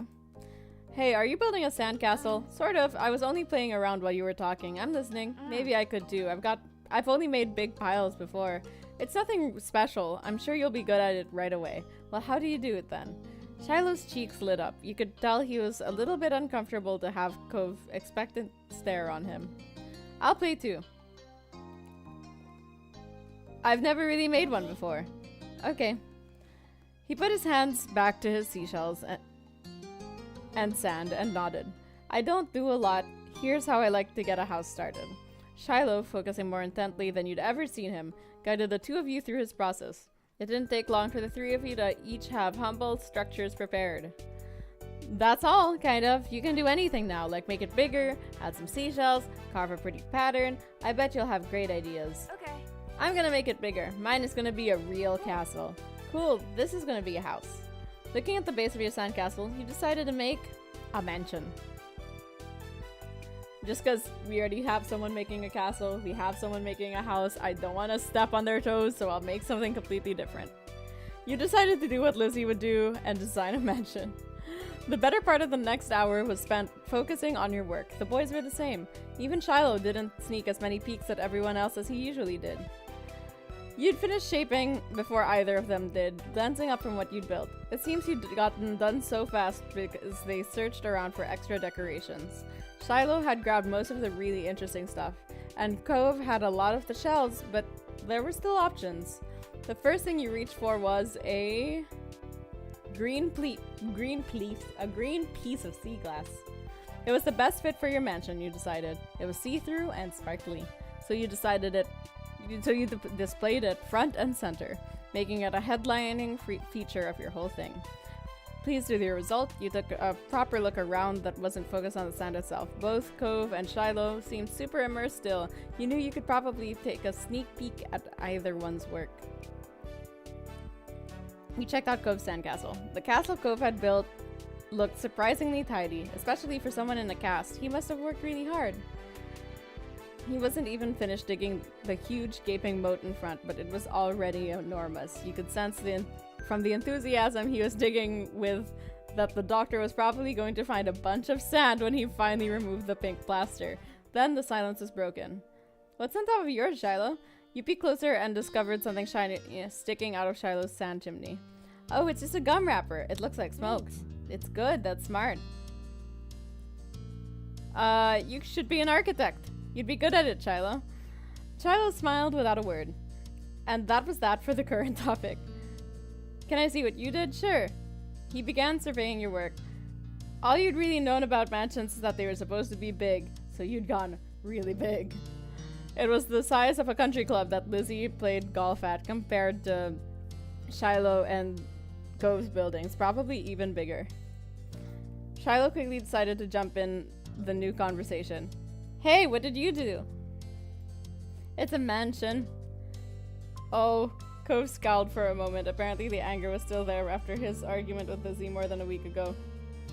Yikes, I'm sorry. Doesn't he need a drawbridge to defend from Lizzie? Lizzie's not here, so I guess he thinks he's safe right now. But I think he doesn't like us very much. So, it looks great. Your house is so big. Thanks. You're welcome. I don't think that's the same as a house. Huh? Is being a house bad? No. No, but we made our own place. Nobody is the same. Yeah, and this is the only option. Does he love Lizzie, though? I feel like he hates Lizzie even more. I feel like Cove doesn't like anybody right now. Cove raised an eyebrow at that. If something is only one of that thing, that makes it special. Yeah, for sandcastles and stuff. People too. My dad always says how everybody is their own man, a real individual. I don't think I'm very special. Why not? Nobody else is you. My alpaca should behave. That's true, I know. I'm kind of like wandering it around everywhere.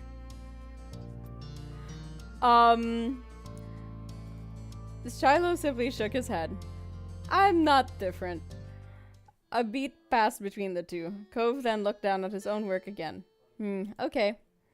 He didn't seem to be bothered leaving the disagreement hanging there. Cove had other things on his mind. My dad tried to get me to make sandcastles the first time we came to this beach. I didn't want to. Cove trailed off. Again, there was another moment of silence. Shiloh shifted and opened his mouth to say something, but Cove spoke up before he could. You didn't think he'd notice that Shiloh was going to talk. Oh. Hey, do you know what happened when your moms met my dad? Yeah. Oh. What? I wasn't there. They didn't tell me. I just remember what happened when I met your dad. Mr. Holden had been a weird stranger then. Well, he was still kind of strange. No other parent acted like him, but you knew him better at this point. Now that you thought about it, it made a lot of sense that Cove's dad talked to him about people being unique. You were pulled from your thoughts when Cove continued. Oh, well, I was there. I don't think my mom has met your dad. Yeah, I'm pretty sure she hasn't. Nina's parents and my dad met the same day I met her. I'm gonna say what happened. Shiloh frowned to himself, ducking his head. His hat cast a shadow over his face. You could tell he was upset at not being included in Cove's current choice of topic. That was kind of boring for him, though giving people their own turn to say the things they want is important too. I think Shiloh wants to talk to you. Huh? We were just talking, just not right now. I'm talking to you. He can listen. Shiloh's expression barely flickered at the words. He still seemed put off. Cove continued like the interruption hadn't happened. Oh my god. Are they trying to get them hooked up? I don't know, Heather. When we moved here, we didn't bring a lot of the things with us. Only stuff that we could fit in Dad's car. Oh, we didn't even get a moving truck. Did you guys plan to leave? It doesn't sound like you planned to leave. I sat in there while Dad brought it all inside. Oh, I didn't want to get out because I knew Dad would make me look around the new house. I really didn't want to do that. His lips twisted into a frown as he recalled that. Then I saw your moms. They were in a car too and stopped at your house. I guess they were coming back from somewhere or something. My dad noticed, he waved his hand, and then went over to the front of your house where he started talking to them. I don't know what they said. I couldn't hear it. I feel like they're having odd conversations each time. But he couldn't see me anymore since he was looking the other way, so I opened the car door and I left. I wanted to get away and went behind the houses. I found those hills there, the ones where we met for the first time. Cove nodded, then stared at you. You stared back. He didn't go on to say anything more. What, that's all you had to say? Cove's brow wrinkled, like he didn't understand why you were upset. That's all that happened. Okay. Why do you want to tell the story if nothing No, just say okay. Okay. What is it? What? You said that in a weird way. You're crazy. Cove narrowed his eyes at you, suspicious. Shiloh's mouth twisted in a scowl of disbelief, but he said nothing. Why'd you bring that up anyway? There was a slight shrug of Cove's shoulders. I was thinking about it because of the sandcastle. It made me realize when I moved. It made me remember when I moved to here. Dad showed me the beach first before we went back to the car to unpack. He seemed really excited about it for some reason. Cove's brows furrowed a little more as he quietly raked his hands through the sand. I get it. You thought maybe Mr. Holden wasn't that excited about the beach and was instead hoping Cove might be. But the line of conversation had come to its end. Even Cove was done with it. Some other topic had popped into his head. Shiloh fidgeting uncomfortably in the sand had made Cove aware of his presence again. They looked at each other and you could only wonder what this might be about. Hey Shiloh, yeah? Why are you always turning so red, even when nothing is happening? Cove, sweetie. Because he's flustered. Resty. He has feelings. Neither you or Shiloh expected that to be how he got included in the conversation again. I don't know, I guess. Okay, it's kind of weird. Shiloh's eyes were wide with embarrassment. No! And his lips twitched, and he was blushing even harder than before. Maybe it wasn't only this, perhaps this was the last straw, but it was a big deal to Shiloh, a huge deal. He didn't look sad, he seemed almost panicked. You weren't sure if he was about to cry or run away or what, but you soon got an answer. Why do you wear glasses? Most kids don't wear glasses, and nobody is named Cove. Why? Oh. Who asked you to come? It was probably just your dad bugging Nina's family some more, because you don't have anyone else who you'll ever play with. Cove blinked. The tension on the beach was suddenly uncomfortable in a way you didn't know how to move past. Yeah. It didn't seem like the kind of thing he'd get upset about, though you hadn't ever known what kind of thing would bother Shiloh. I'm sorry. Me too. I was just wondering.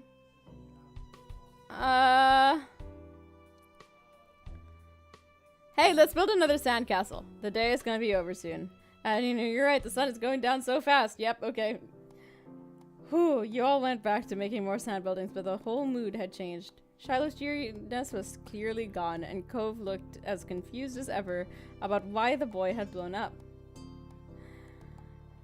The air stayed uncomfortable for the rest of the afternoon, right up to the moment that Shiloh's mom appeared at the beach to take him home. At least you'd try to do something to resolve it, though, and it seemed like it'd help. Even though Shiloh's smile when he said goodbye to Cove wavered, it stayed as bright as ever for you. Aw, that had to count for something.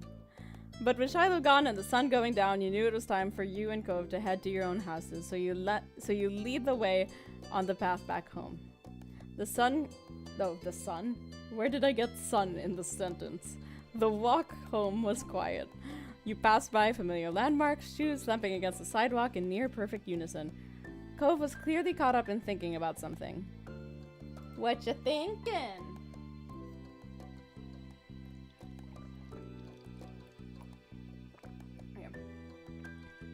You didn't want to leave it hanging in the air, so you just decided to ask. Why are you making that face? Oh, I was just wondering.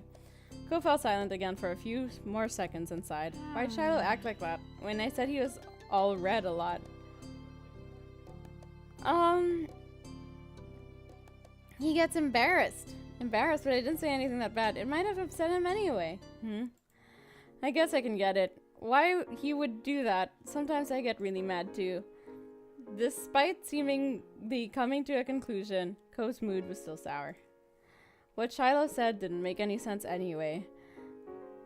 Parents always talk to other parents and set up stuff so their kids play together. My dad didn't do anything weird.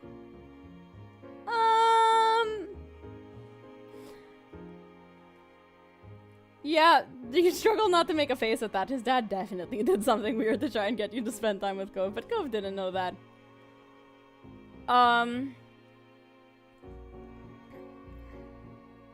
Nobody's making me spend time with you. Just lie. Lie! You hadn't even noticed that he'd done stuff. Aw, yeah, that's what I thought too. Anyway, I knew the whole time Shiloh shouldn't have been saying things like that. You nodded, but you didn't speak. You kept your eyes firmly on the ground. I will not say anything more. I will not tell you the truth, because if I look at you, I will tell you the truth and it'll be clear that I'm lying, so I will not look.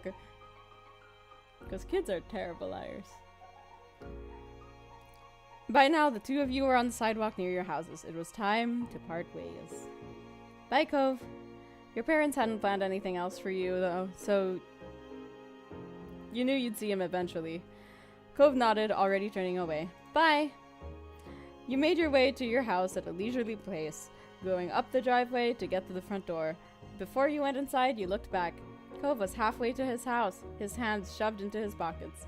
You felt a little unsure with what you were supposed to do about the deal Cove's dad had offered. You didn't want to say anything bad, or something you shouldn't. You might change your mind sometime, and there was always tomorrow after all, but for now it was definitely something you'd keep to yourself.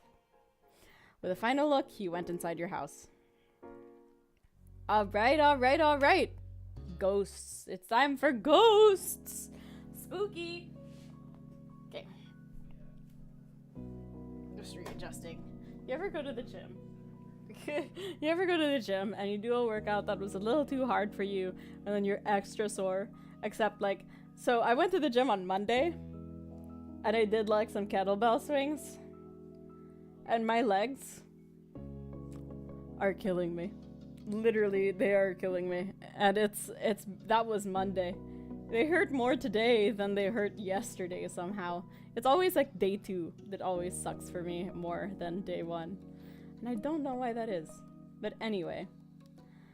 The night was incredibly still. You really couldn't ignore how silent it was, almost eerie. You could even hear Lizzie snoring in the next room over. It was hard to believe how much of a blur today was. Summer sure did slip right past you. You flicked through the moments like pages in a scrapbook as you laid in bed. You thought a lot about what adventures you could have tomorrow until sleep started to catch up to you. You have some kettlebells at home? The workout is stuff for me. Then you heard something scrape against the window. It wasn't that uncommon for the wind to push a tree branch against the glass. Summer breezes were the worst sometimes. But the more you tried to ignore it, the louder it seemed like it became. It was like something was trying to get your attention. Yeah, I think, you know, like I tried doing kettlebells because I wanted to kind of get into like the cardio of it all. Because I can't run. I'm really bad at running because of my POTS. So I was trying to like use the kettlebells, but they're tough. They're tough. I mean, I didn't even use one that was heavy. I used like one of the lightest ones my gym had. But anyway, the more you tried to ignore it, the louder it seemed like it became. It was like something was trying to get your attention. You lifted your head to get a better look. Nothing was there. Nothing you could see, at least. Oops. You went back to bed. It was only your imagination. You had to investigate. You practically jumped out of bed and crept downstairs to go outside. Your moms were still awake. They stayed up so late, it seemed. Luckily, they were watching TV and didn't hear the soft click of the front door as you slipped past. Oh, that's dangerous. You looked around the neighborhood for a few seconds, checking each individual house. It looked normal, but it didn't feel that way. You knew you weren't supposed to be out here right now. It was exhilarating. Your chest was light and you couldn't keep the grin from your face. No one had permitted you to go out. In fact, no one even knew you were out, and yet here you were. You wondered what else you could do, what other rules were so ingrained that you had never even considered that they could be broken. Nina! You twitched at the sudden call, immediately calming down upon seeing Cove walking up to you. It was strange and yet also completely normal to have him appear like this right now. What are you doing? I saw you standing around in the middle of the street from my window. You weren't asleep either? Why not? Cove turned his lips up to a smile, almost as if he were amused by the question. Because. Did you hear a weird noise? You could tell you hit the nail on the head by the way his eyes widened. Yeah, you knew? I heard it too. That's why you came out, huh? Cove hesitated for a moment, looking down the street before his aquamarine eyes fell on you again. Did it scare you? A little. Me too. Me too. The two of you smiled delicately at that. Cove even chuckled a little bit. It is nice that you both felt the same way about things.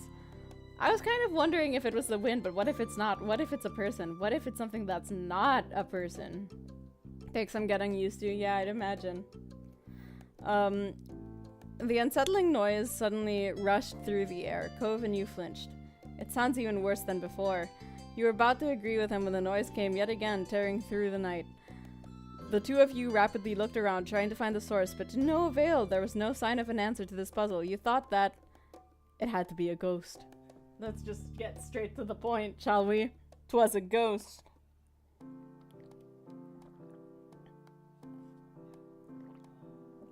Okay. Invisible, creepy thing luring children from their beds? It had to be a monster. You were torn between the curiosity of discovering what the noise really was and being scared enough to want to run straight home and hide under the bed covers. Hey, can you tell where it's coming from? Not really. Then we'll have to look more, somewhere else. Maybe we'll see something. Okay, let's go. The two of you walked along the familiar streets of your neighborhood, sharing the sidewalk and whatever amount of courage you had between each other. Shadows cut corners and angles where you didn't expect them, distorting the features you saw every day. Yeah, this is the ghost level. The noise came again, shrill and hard. It set your teeth on edge the way it ground its way through you. Cove's throat bobbled. His eyes glistened in the dim light.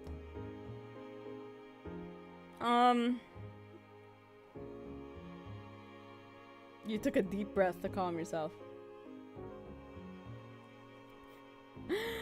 Quinn, I am keeping myself hydrated. I have been very fortunate to be able to do a BFA in theater, so doing voice things is kind of trained. Albeit, I'm sure my voice teachers right now would be like, Nina, you're not sitting in proper alignment. Nina, you're doing all of these things wrong.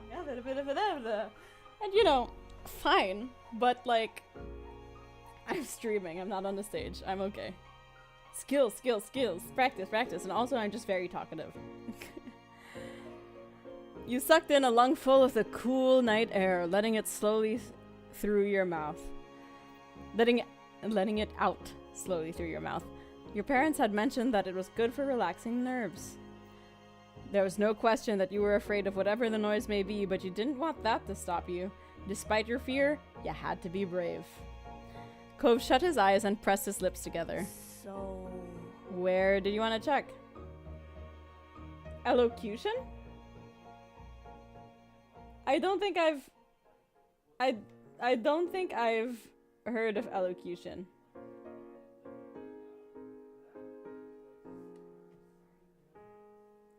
You mind telling me what it is? I'm curious now, and I feel like Googling it might disrupt things. So, where did you want to check? The hills behind my house. You and Cove ascended the hill, lit only by the stars in the sky. The wind rippled through the grass and ruffled your hair. Without the sun's light to translate what you were seeing, every bush in the distance looked like a creepy figure or a towering monster. The noise was just as loud here as it was in your neighborhood, with just as little indication behind the cause. But you kept going forward. You couldn't stop when you had already gone so far. You had to find out what was going on. The top of the hill was an excellent vantage point to survey the town from. Everything appeared normal. There was no out-of-place sight pinpointing the answer to this mystery. The skill of clear and expressive speech, especially of distinct pronunciation and articulation. Ah! Okay, yeah. Cool. Without visible markers to guide your way, you supposed it was up to you and Cove to just do. Oh my god, I can't read. Without visible markers to guide your way, you supposed it was up to you and Cove to deduce the sound of the source of the sound. The sound of the source? I don't know. The hill had many hiding places, and you intended to check them all. You upturned rocks, peered up trees, and rummaged in the thick grass for anything that might bring some closure on all this. Despite your thorough searching, you turned up nothing amiss. We're still glad you had come. You always relished in playing outside rather than being cooped up indoors. This had been a terrific excuse to go out and see the world in a different light. Literally. Well, whatever that noise was, you were confident you had established that it was not coming from the hill.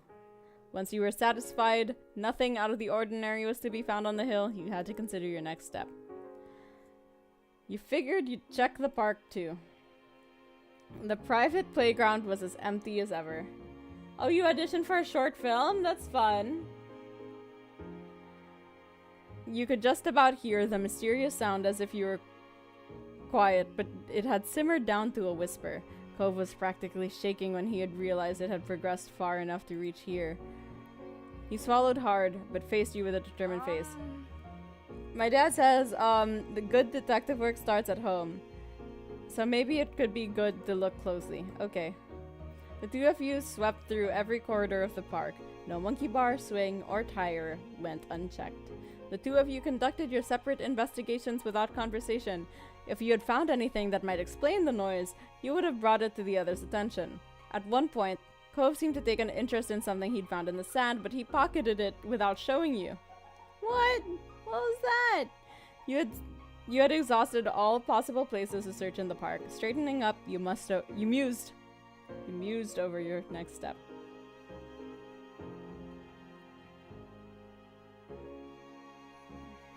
Even though you ended, oh, hey, you know, co-stars and those like smaller roles, there are the bread and butter of media. Like, think about your favorite TV shows and favorite movies and how empty they would feel without all the extras and background actors there, or without like the footmen in Bridgerton who say one lines, or the maids that say one line, you know, like those are all very important roles. And so, you know, and it is fun. It is fun to be an actor.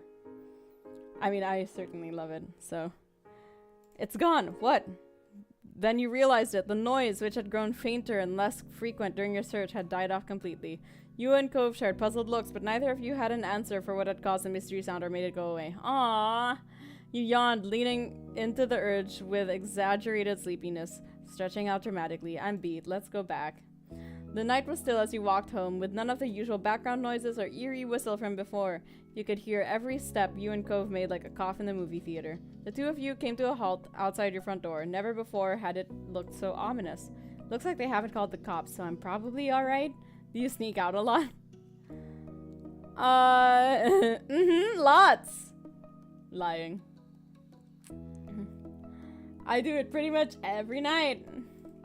That's a lie. No. He chuckled to himself, not at all convinced. What does he know? Are you worried about getting caught? No. He was so forthright you believed him completely. But your dad, won't he get mad or sad if he catches you? He's never happy with what I do. Oh! You sympathize. That must be hard. Yeah, he and Mom do what they want. Why shouldn't I? Alright, I'm going in. Totally not awkward. Okay, good night. Good night. You turned the doorknob as slowly as a clock's minute hand, holding your breath for the telltale click of the lock, then nudged it open. Oh my god. Okay.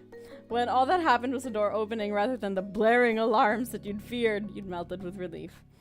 Back inside your house, you were surprised to find your mom still watching TV. Weirder still, it looked like they were on the same show as they were watching before you left. Yet, you were positive you'd been out investigating for hours.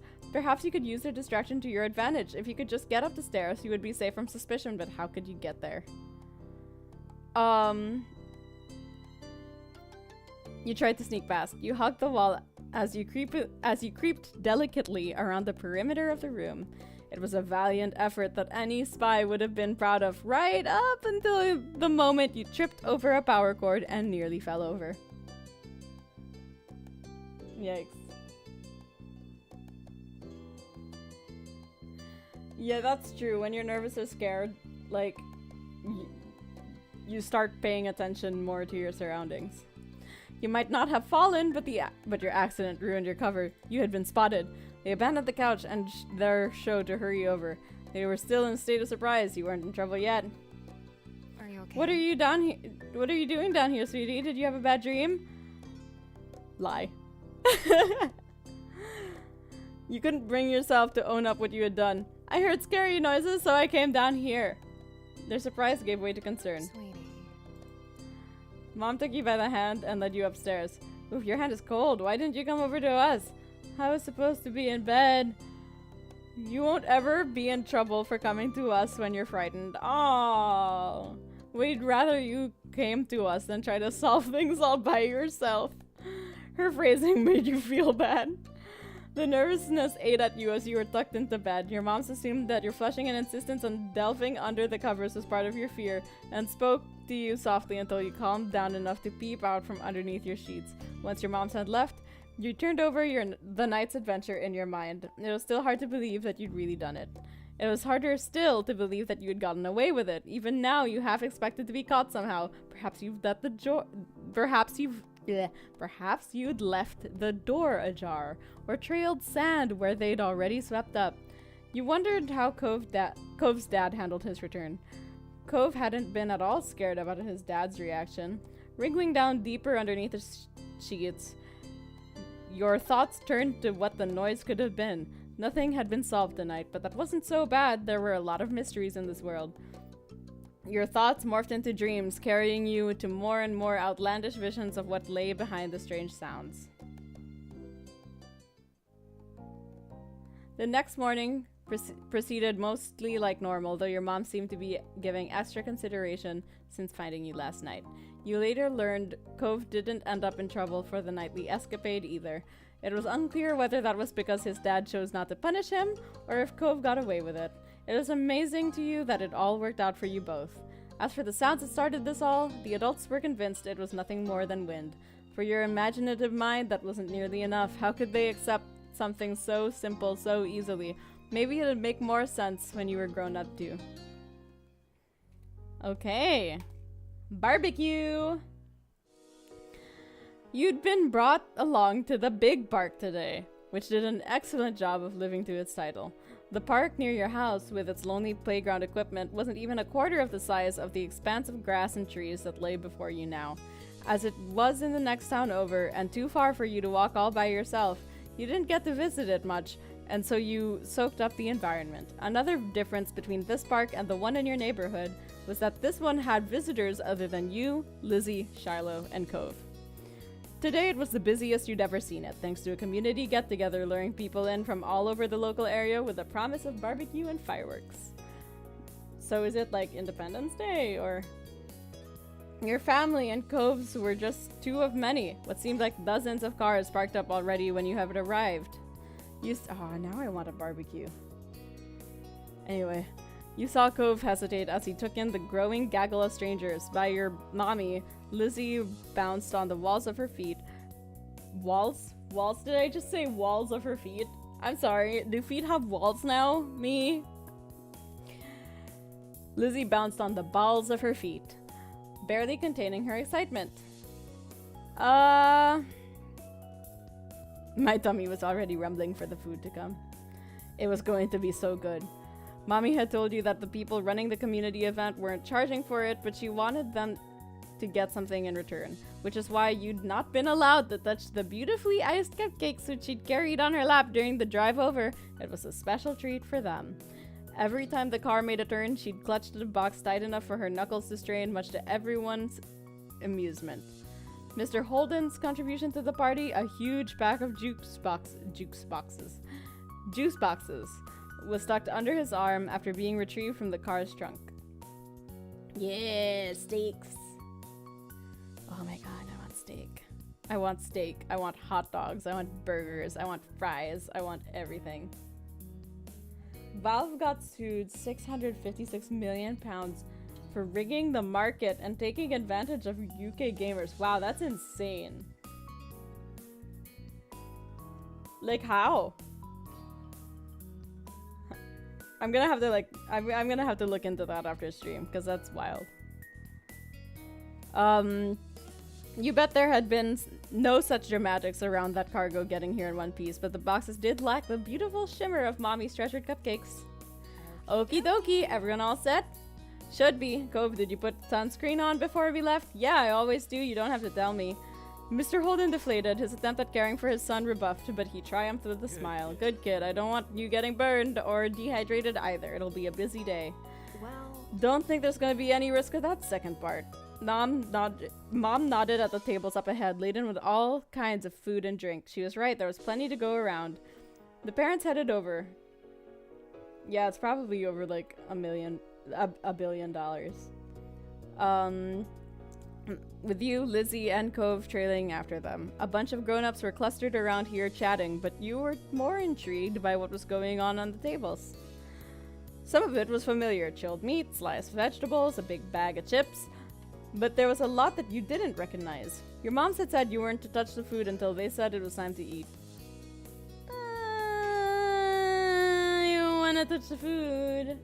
I wanna touch the food. I wanna get a little bit of it. I wanna get a little bit of it. Just a little bit.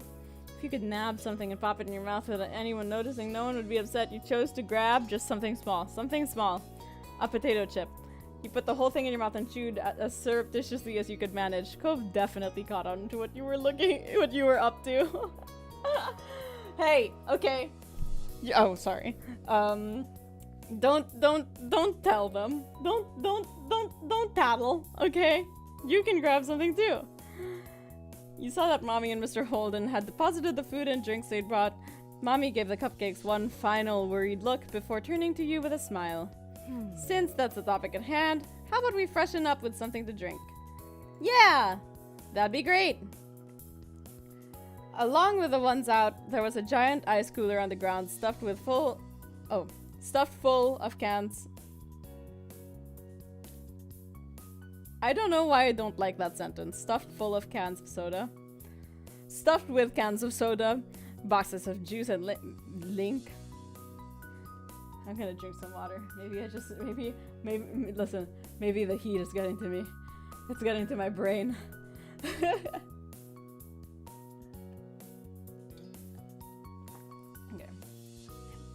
Along with the ones out, there was a giant ice cooler on the ground stuffed with cans of soda, boxes of juice and milk, as well as bottles of water. Your drink was... all of these are... I mean, not the milk. Not the milk, not at a barbecue. It's either juice, soda, or water. Water is good for staying hydrated, but this is like a special occasion, so I kind of don't want water. So, soda or juice. Soda is dehydrating, but it is sugary. Juice can also be sugary. It just depends on the kind of juice, you know. Maybe we'll stick to the juice. You slurped the sweet juice through the straw until all too soon you were only sucking up air. Your little group took a break while everyone quenched their thirst. Mr. Holden smacked his lips, pantomiming the enjoyment.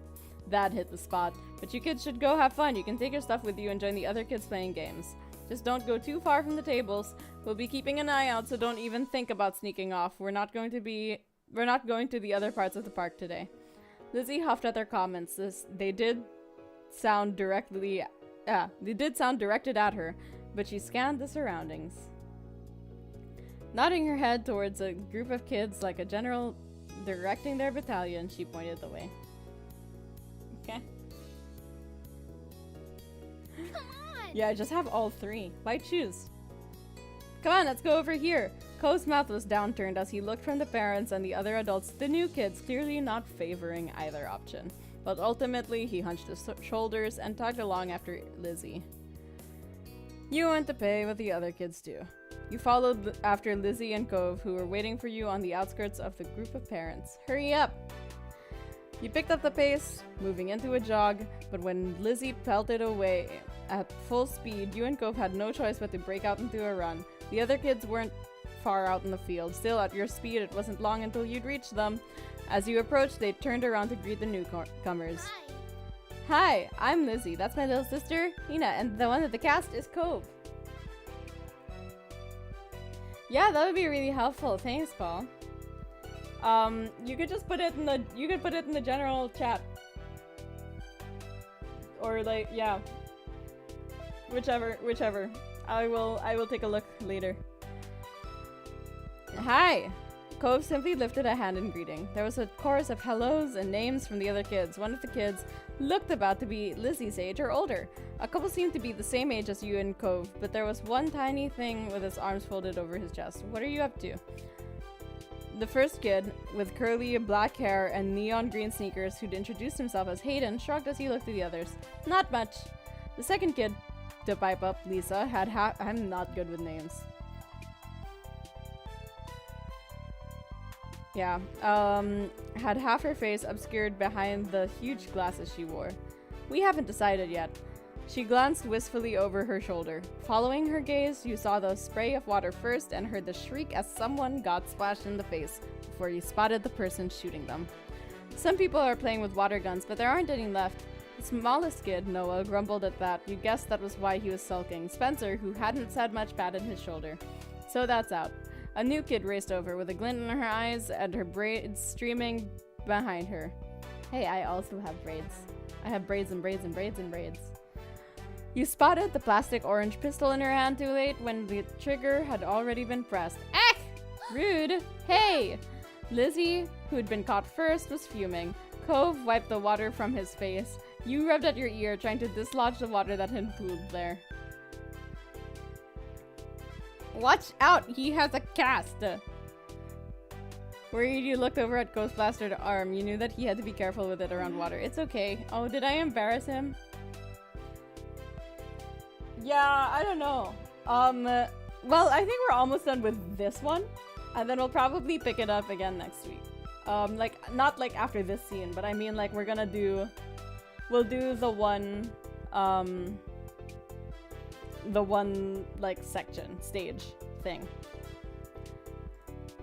She doesn't mean anything by it. Lizzie tutted, flicking her hair out of her face. The girl, not meaning anything by it, didn't change the fact that she'd been sprayed. Cove looked similarly unimpressed. Lizzie's face lit up as she had an idea. Hey, we should catch her. She won't be able to spray people if she's running away from everybody. Oh my god. Yeah! Cove nodded as the other kids murmured their interest, or lack of it, in the game.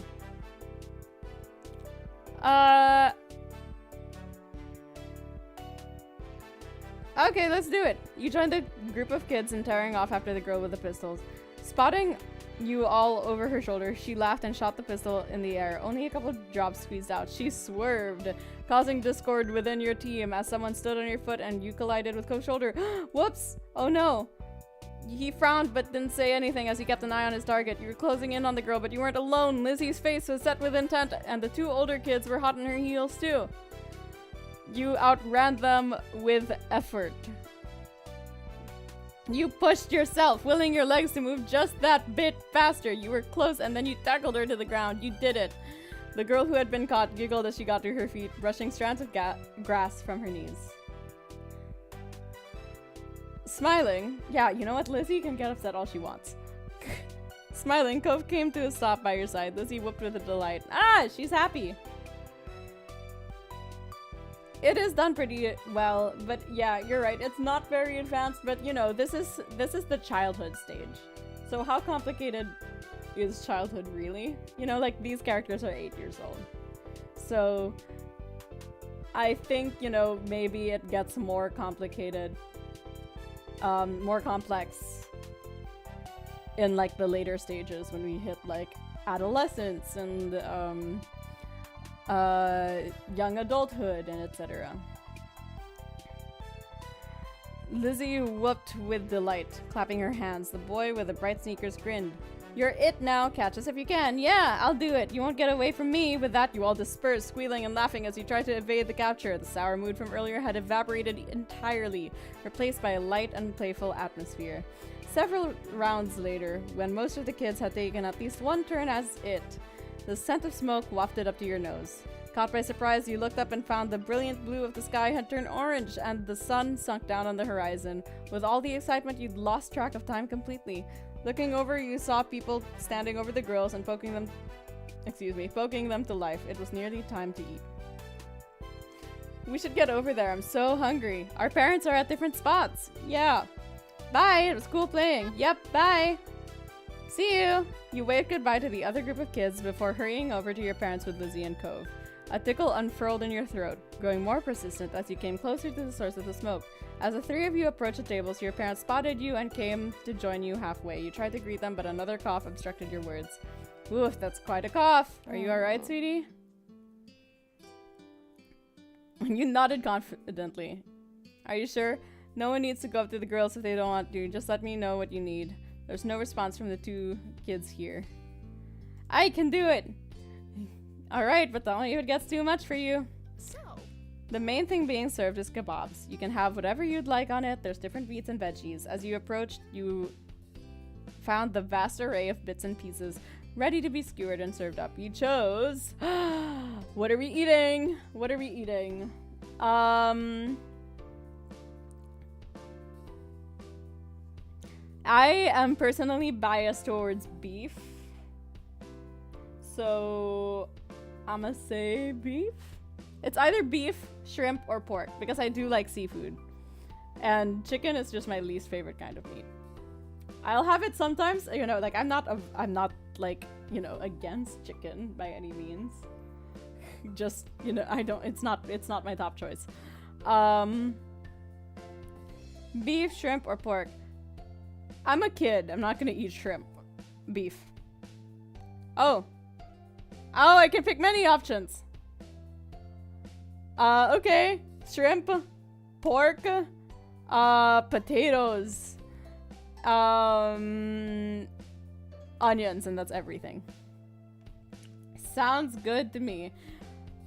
It wasn't an or situation. It was and. We picked many things. We picked beef, shrimp, pork, potatoes, and onions. The veggies will be good for you. Order given, you waited for your food to be ready. Lizzie headed towards you, having issued her own request. Hi again. I heard what you ordered. I'm getting a chicken kebab with all 3 colors of peppers. Noticing that Cove approached, she turned to him. What are you having? Why does it matter? I don't know, I was just asking. I'm getting beef and shrimp with all the vegetables except onions. Lizzie hummed while evaluating his response. That's okay, I guess, but the chicken is definitely the better one. Then you can eat all the chicken. I'm going to. This is a stupid argument. Yeah, it is. It isn't an argument, we already finished. Okay, geez. Lizzie peered over the grills where the kebabs were being handed out. A growing assortment of kebabs collected in your parents' hands. They're coming over. Don't get jealous of mine when you realize you made the wrong choice, Cove. I didn't make the wrong choice. We all made good choices. It's just what kebab somebody eats. It's not a big deal. The person serving gave your mommy one final kebab, then your parents moved over to rejoin you. Between them, they were carrying 6 kebabs, one for each of you, including Cove and Mr. Holden. We've got the goods! Cove's daddy is looking for a place we can sit. In the meantime, they began passing out the kebabs to their rightful owners. Lizzie smiled smugly as she received hers. These are pretty big. Be careful not to drop them. Try not to poke yourselves at the ends either. They're sharper than you might think.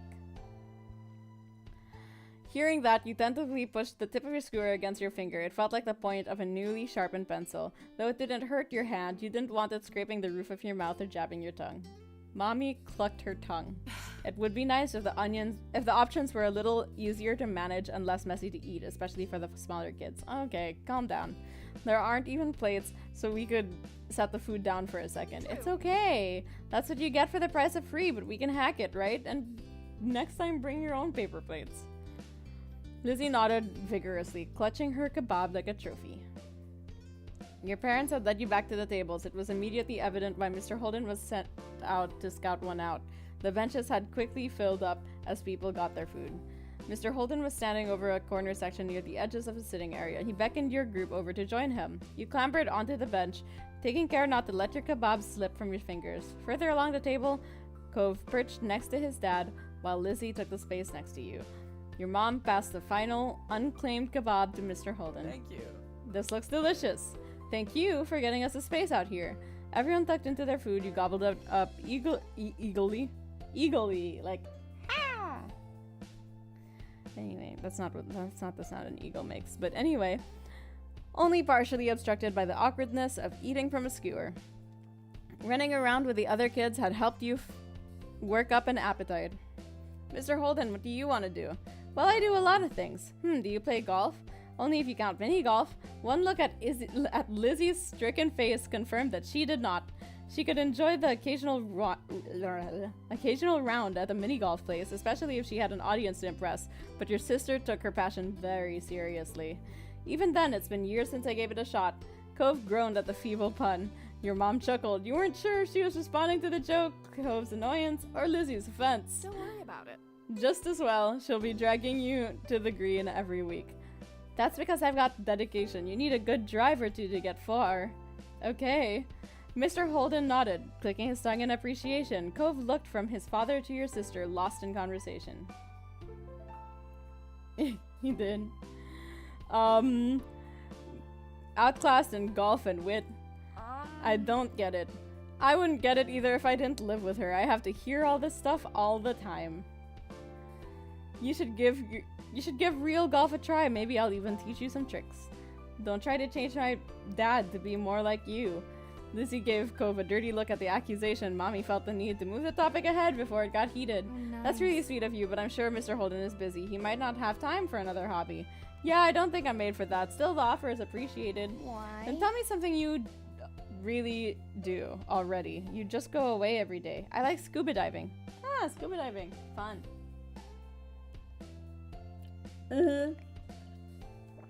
Paul, you're so right. Chicken can be so dry.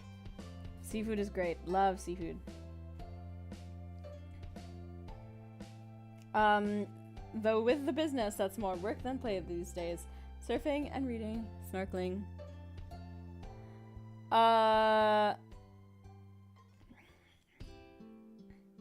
It's a good thing you live by the beach. Don't I know it. Once the whys start. Oh. Oh my god, no. Yeah, kids and their whys constantly. But why? But why? But why? But why? But why? And I do it too sometimes and I really want to annoy someone. Just like, because sometimes I like hearing people talk. I just go, why? Why? Why? To have beef with the shrimp. Oh. Oh yeah, sorry, that scrolled by so fast, Paul. I did not see it. Don't I know it? I have nightmares about moving inland. No way. That's not a good joke. Okay. The sun had been setting when you got your food, and by the time you'd finished, night had truly fallen. Your sticky fingers were the only remaining evidence of your meal. The kebab had been a great combination, more than the sum of its parts. The seasoning of freedom to choose every ingredient yourself was what made it something to remember. Rising from the table, Mommy held up her water bottle. Okay, now that the food is gone, you've got to wash your hands. Okay. Nina and Lizzie, please hold them out. Lizzie complied, coming over and cupping her hands together in front of her. Mommy splashed some water over her fingers, and Lizzie rubbed them together, working off any residue. Here. Mom passed her a paper towel from her purse, and Lizzie used it to dry off her hands. Your turn. Okay. Copying Lizzie, you washed your hands, taking care to clean every crevice between your fingers before wiping them dry. Nearby, Cove had taken his own course of action, wiping his hands on his pants and leaving a stain where his fingers had been. Oh no, Mr. Holden shook his head. Let's clean that off, Pal.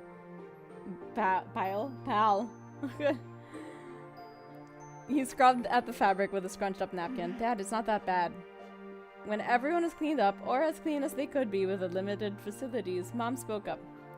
Let's go make one last check at the coolers and restock on drinks before the fireworks show. No time, we have to get a good spot. Everywhere's gonna be taken. How about I go ahead to save space again? We can meet up with me in the field after I get the drinks. Then I'm going with Cove's dad. I'll find the perfect place. Okay. Sure thing, I could use an extra pair of eyes. Mommy shook her head ruefully at Lizzie's even more enthusiastic than usual attitude. Alright, me, Cliff, and Lizzie can go find a place to sit. Pam, Cove, and Nina, do you want to go get the drinks? Sure. Okay, I'll get all the stuff we need. As Mommy, Lizzie, and Mr. Holden headed off into the wide open field where the fireworks were being set up, you joined Cove and Mom in returning to the cooler where you'd picked up the drinks earlier. Even as you approached, you suspected you wouldn't find much in it. Where it had been originally stocked to the brim, it was now half empty. The ice, which had cushioned the drinks and kept them cool, was largely melted, with only a handful of pieces floating like tiny icebergs. Slim pickings. The drinks that had remained had to be bottles of plain water, but you caught a glimpse of something more colorful in amongst them. Mom rummaged through the cooler, excavating a couple of juice boxes and from the bottom of in the process. That sentence was the bane of my existence, apparently. Nina Cove, you can take one of those if you want. The perks of helping. Yeah.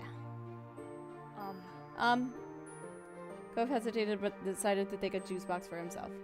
When you were each loaded up with your chosen drink, plus an extra bottle or two for someone else in the group, Mom's phone started to ring. She juggled the water bottles into the crook of her arm and looked at the caller. It's Mommy. Hold tight while I get this. Hey, hon, how's it going? Did you find the perfect spot already?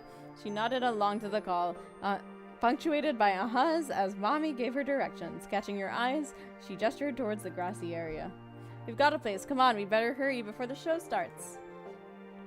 You and Cove jogged after your mom, who led you through the field, and the separate groups of people assembled there, back to the rest of your families. Hello, we're here, and we come bearing drinks. Though there wasn't much left. A tongue twister indeed. The three of you handed over the spare drinks. You gave Lizzie a bottle of water, but she only had eyes for your juice box. Nina and Cove have juice. They helped get the drinks. You got to pick where we sat. Don't be selfish. I'm not. Good. Then you're going to thank us for bringing you your very own water bottle. Thanks. Once everybody had been equipped with a beverage for the big event, you sat on the grass near your family and waited for the magic to begin. Most people in the park had taken a seat by now, with a few stragglers silhouetted back at the tables in the distance. A few rambunctious kids were still dashing about, but their number was steadily decreasing as their parents called them over and restored order. Someone bearing a cardboard box weaved between the groups, pausing every so often. You nudged Lizzie and pointed. What are they doing? It looks like they're handing something out. I can't make out what it is. I hope it's not drinks. Mommy chuckled, but Lizzie and Cove were now watching the bestower of mystery goods keenly. Are they gonna come to us too? Mom softly put her hands on top of her sister's shoulders, as if she feared Lizzie might bolt over to the stranger. Lizzie didn't even glance at her, eyes locked on the potential prize. I don't know. We'll have to wait and see. You were intrigued. Studying the man with the box closely, he gradually meandered nearer. You can make out what he was you could make out that he was handing out small items to most of the groups he stopped at. They seemed too short to be water bottles, but beyond that, it remained a mystery. Then the box man made his way to your group. Evening, I'm handing out dessert! Any takers? Yes! Dessert! Lizzie squealed. Hopping off the ground, the man chuckled. Oh! Ice cream's on the menu, vanilla flavored with a twist of either chocolate or strawberry syrup. Chocolate. Nice. Chocolate. Same, but the offer is appreciated. I want chocolate! Can I have strawberry? And strawberry for me too. Chocolate! Reaching into the box, the man brought out the requested ice creams and tossed them out. It came packaged in a little plastic cup, complete with a wooden spoon stuck to the paper lid. The condensation wet your fingers in a pleasant way. Thank you. Thank you, kids. Are you gonna thank the nice man too? There's a chorus of thanks. He cordially nodded and walked off to another group. The man couldn't spend much time with each group considering how many he had to get to. You peeled back the tab that covered the ice cream and got right into your unexpected treat. It tasted amazing. Lizzie was definitely enjoying hers too. Cove was too. Lizzie munched away happily, but it ultimately didn't succeed in monopolizing her attention. Eyes wide, she looked at her mommy and pulled on her pants. I didn't get strawberry. Can I have some of yours, please? Oh my god. Lizzie. Lizzie cooed with excitement as mommy presented her with a dollop of ice cream and a syrup mixture. Licking her lips, Lizzie lapped it up. Mommy, come on now. Lizzie has all the ice cream she needs. She simply laughed and pinched Lizzie's cheek, then dug her spoon in again and held it out to you. I just can't resist. Would you like some of mine? She's got a full cup of ice cream to eat already. But it's not the same as getting a little extra from your mommy. Okay, I'll take it. You ate the treat being offered, much to Mom's chagrin and Mommy's delight. Okay. Cove watched the exchange silently with a blank expression. Mom, on the other hand, shook her head, a fond smile on her face. Well, you better give me some too. You could have gotten your own if you wanted ice cream. What? The kids have ice cream already and they're getting some of yours to boot and I have nothing. Now is when you decide to be firm? She looks like she had a little bit of drink. Laughing, Mommy fed some ice cream to your sulking mom. She could never actually follow through with being tough. There, all better now? Yes. Good. How about you, Cliff? Would you like some? No, but I'm still okay. But thanks for keeping me in mind. Cove, it's only fair that you get the choice too. Cove shook his head firmly. Concentrating on his own cup, Mommy smiled. Okay, as long as no one is feeling left out. Mommy was always so nice to everyone. Then the first firework cut through the sky, whistling as it descended until it hit its crescendo with an explosion. The park flashed as if alight. Squealing, Lizzie leapt to her feet, her forgotten ice cream tumbling to the ground as the firework crackled into tiny drops of glitter in the sky. It's starting! Everyone else looked up to the sky as another firework whizzed through the air. With each explosion, Lizzie would jump up into the air. I'm gonna be so real. Fireworks, as a kid, did not like them. They were so loud. Surprise, surprise. It's because I'm neurodivergent. It was overstimulating. It stressed me out so much. But my mom always made me watch the fireworks like every New Year's.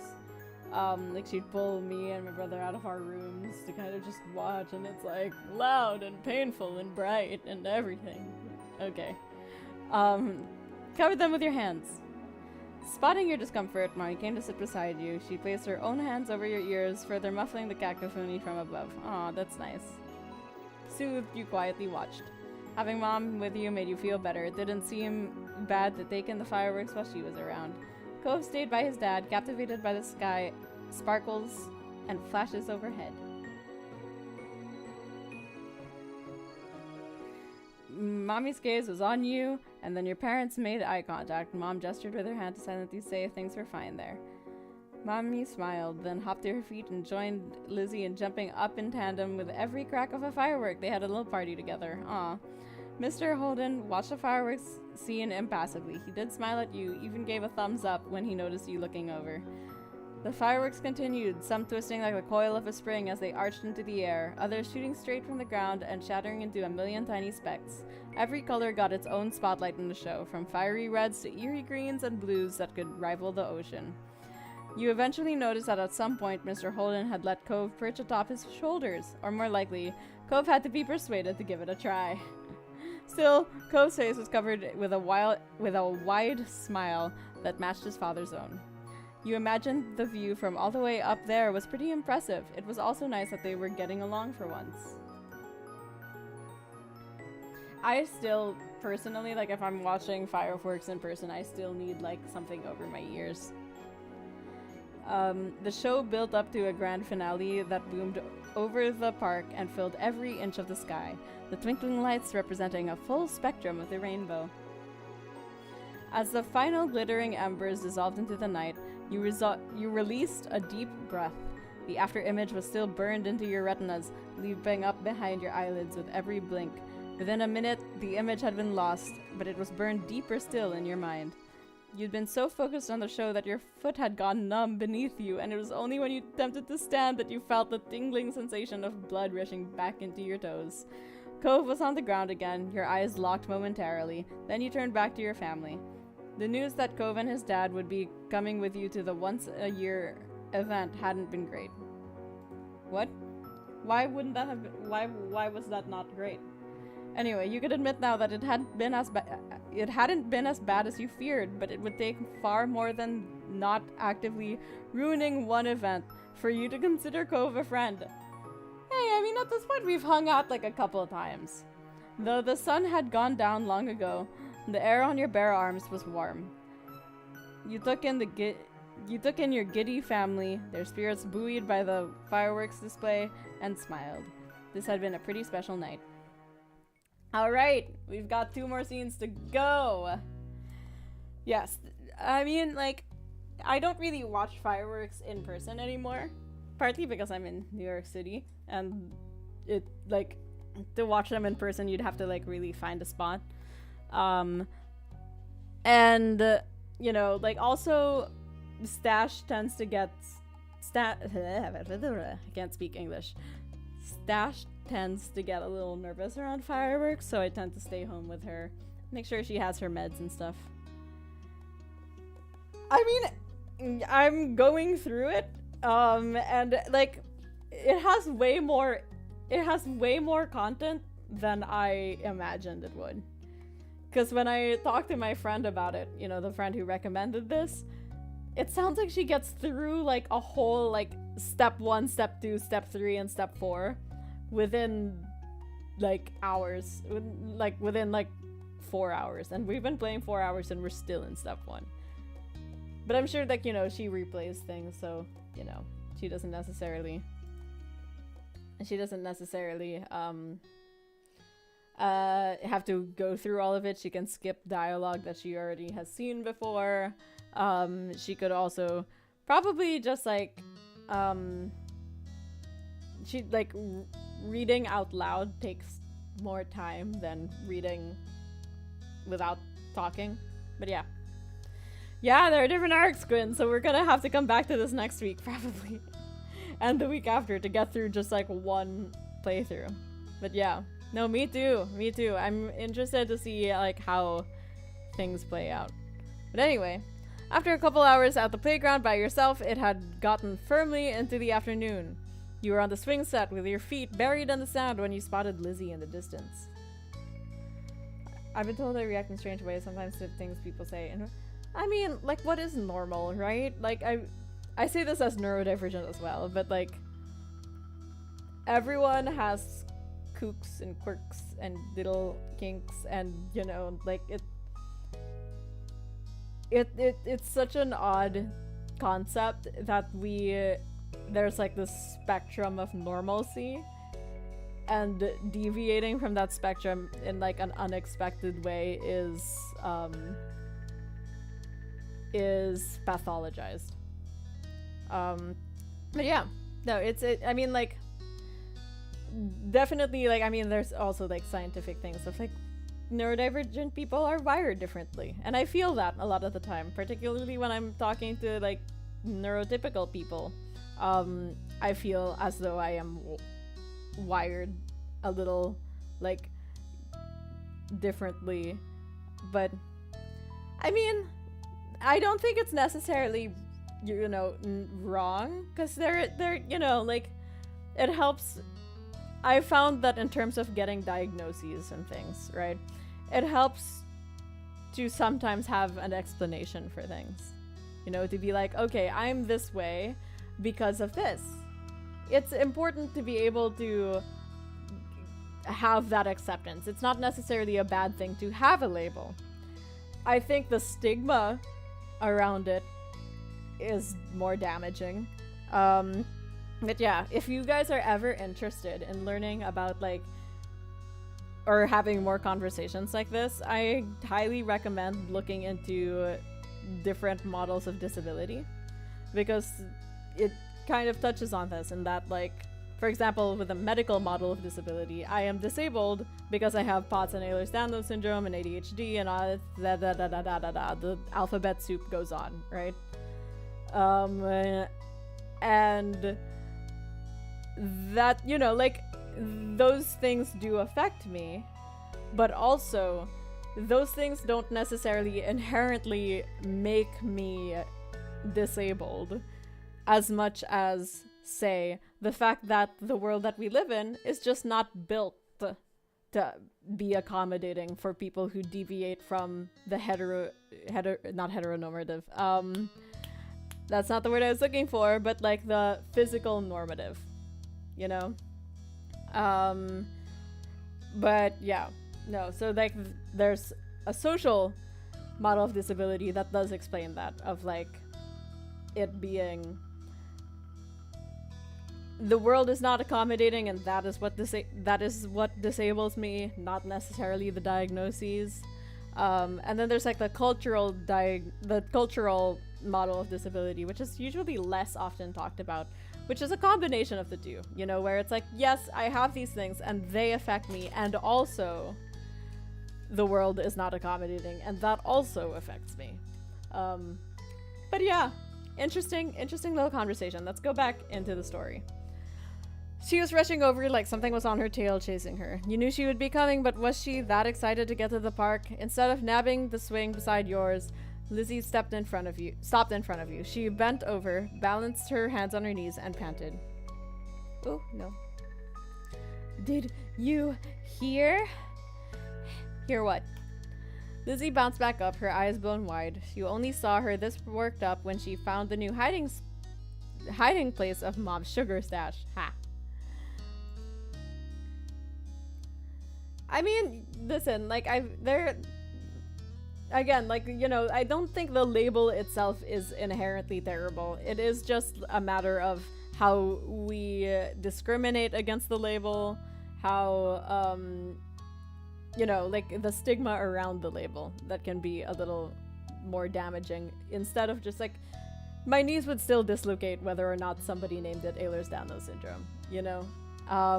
But, like, what hurts me more is when, say, for example, I'm in my wheelchair and I have to choose between hanging out with my friends at this spot or like using my wheelchair because it's not a wheelchair accessible spot. Yeah.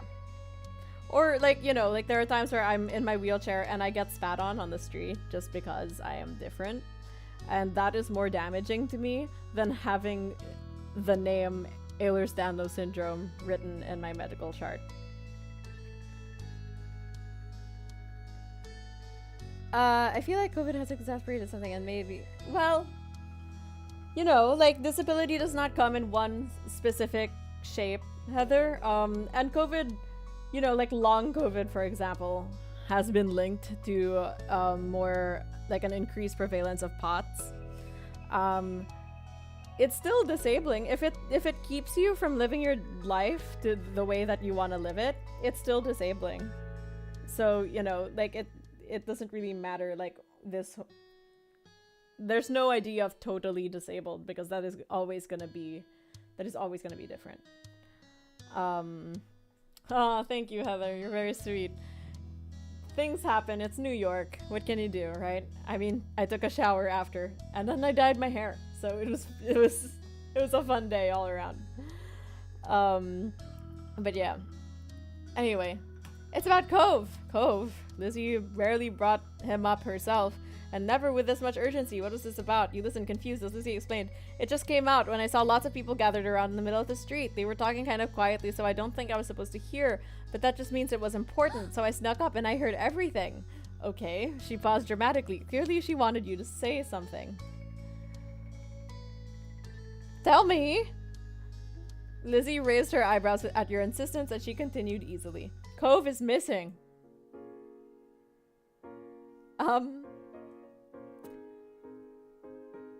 She's missing? He's missing? He left a piece of paper for Mr. Holden to tell him he was going away and would be gone for a long time, and no one's seen him since. He ran away. Now they're searching the whole neighborhood. The grown-ups are even saying that if they don't find Cove soon, they'll call the police. The police! You had seen police officers around town now and again, but you had never talked to one before, much less dealt with them. It was an intimidating thought. Yeah, was Cove going to be arrested for running away? No, but, you know, they'd have to find him. You watched as your sister began to pace in front of you. I know Mom said Cove was sad about moving here, but running away from home is crazy. Well, you don't know what happens behind closed doors. So let's not judge people, okay? Jeez. Where else is he gonna go anyway? Calm down. Okay, let's not judge. Let's not judge him. I want to find him. Lizzie scrunched her face up, thinking deeply for a moment. Then she nodded and planted her hands on her hips, determined. I'm gonna look too. You are? Mm-hmm. We can play at the park any day, and the more people there are looking, the quicker someone will find him.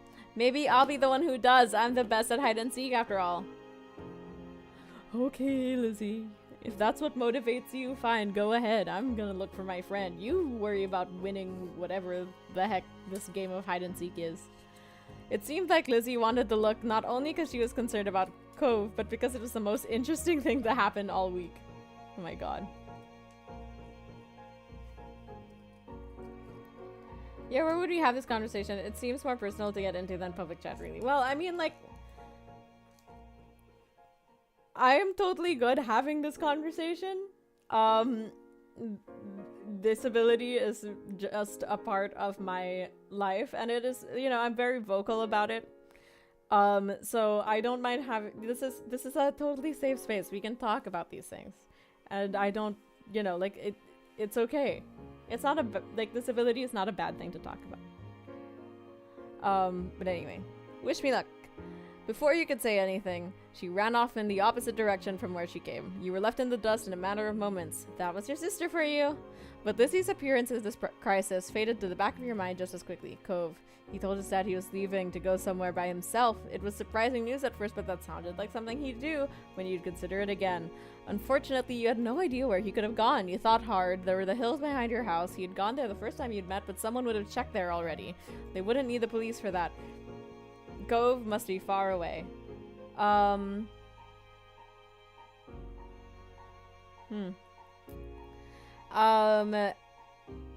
Or hiding somewhere, if the whole neighborhood was looking for him.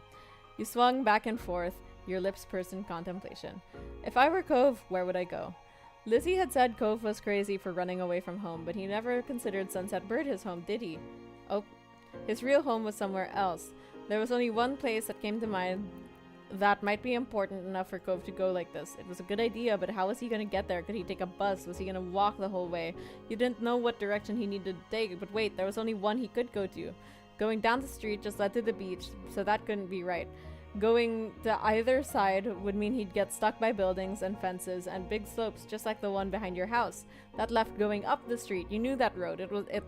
It led into the main part of town and kept going all the way to city limits. Cove didn't know the area well. You didn't think he'd want to go off that road onto some random other street, which meant if someone followed along that path, they might find him somewhere along it. The grown-ups seemed to all be looking in the neighborhood, so I'm gonna go find him by myself. Is that a good idea? No, but I'ma do it. You rushed to where you had abandoned your flip-flops and slipped them on. They slapped against the sand as you left the playground. You went right up along the main street, keeping an eye out for Cove. No one else had the idea as it seemed, because you were completely alone there. You passed through your whole neighborhood, and then the next one over, and the next. You hurried down the sidewalk as fast as you could without running. You recalled Lizzie's comment about hide and seek and really did feel like Cove was hiding from you somewhere and you had to find him. You kept walking. You even called out for Cove a few times, but you didn't see that familiar mop of green hair anywhere. After a while, the sun began to dip out of the sky. It would be dark soon, and there was still no sign of your neighbor. Oh geez. You weren't even in the residential district by this point. You had reached the central part of town. We're gonna get in so much trouble. The area was at once strange and familiar. You've been here before, of course, but never without your moms close by. They would drive you. Not even Lizzie was allowed to come here by herself. Would Cove have been determined enough to go even further? Cove! You shouted his name a few times, as you had done periodically this entire time, but there was nothing. Maybe he's not going this way. Was he somewhere else? Had someone found him already? I'ma keep going! You were able to make it this far. You had to continue the search. With that in mind, you pushed yourself to walk a little faster. People said this was a really tiny town, but you felt absolutely gigantic. Eventually, the business part of town ended too. There was no sidewalk anymore, only a long expanse of road. You walked on the grass instead. Onward was the only option. Your journey stubbornly continued. We're gonna die. Oh my god, your feet hurt, you were tired, you were on your own, but somehow you had reached the very edge of Sunset Bird. That's what the sign told you. You had lived in Sunset Bird forever, and it was a rare occasion that you'd see the sign. Most everything in your life happened inside the city limits. The endless road seemed scary in a way. It had paralyzed you and finally put an end to your forward momentum. You scanned your surroundings instead of dwelling on that. You deeply hoped he hadn't gone past that sign either. Hey Cove, where are you? The previous times you've called his name, there would been no answer. You wouldn't be surprised that that one didn't come this time either. Okay. Ah! The more you stared, the more your eyes adjusted, and the more that dark blob resembled a person. Then you realized just who it was. It was Cove. He was here. You actually found him. Haha! Dude. My god, we have to go back. We don't have a phone. He hesitantly got up from where he had been sitting as if to make sure he'd actually heard something. Then he caught sight of you, his eyes wide behind his glasses. I have been looking everywhere for you. Cove finally blinked as you ran up to him, your feet still aching. How did you find me? Lizzie told me you wrote in your letter that you were leaving. You'd always wanted to go back home, so I thought you must have come this way. Oh, that was all he said after all of this. Maybe he didn't realize how seriously the adults were taking it. Are you okay? Yeah. Cove is blobby indeed. He didn't look away. His brows were pinched and his shoulders tense. You got the feeling of pointing out that wouldn't help matters. Everyone's looking for you. That caught his attention. He frowned at you. They are? Really? Yeah, the whole neighborhood. Lizzie told me they might even call the police. You might even get arrested. What? Why? I don't know. Because he probably tried to run away. I'm not gonna get arrested. Although Cove said that, he looked a little worried over the news. Come on, Cove. Let's go home. No. He spoke crossly. You were thirsty and exhausted and you weren't sure you could keep going back and forth about this.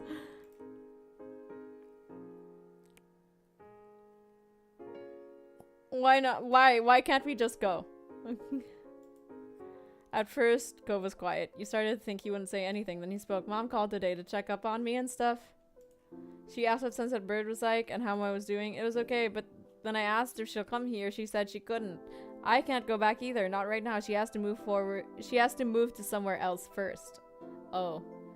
Cove glared at the ground. His voice cracked as he continued. Why can't I even see her anymore? Oh, he used his uncasted arm to rub both of his eyes.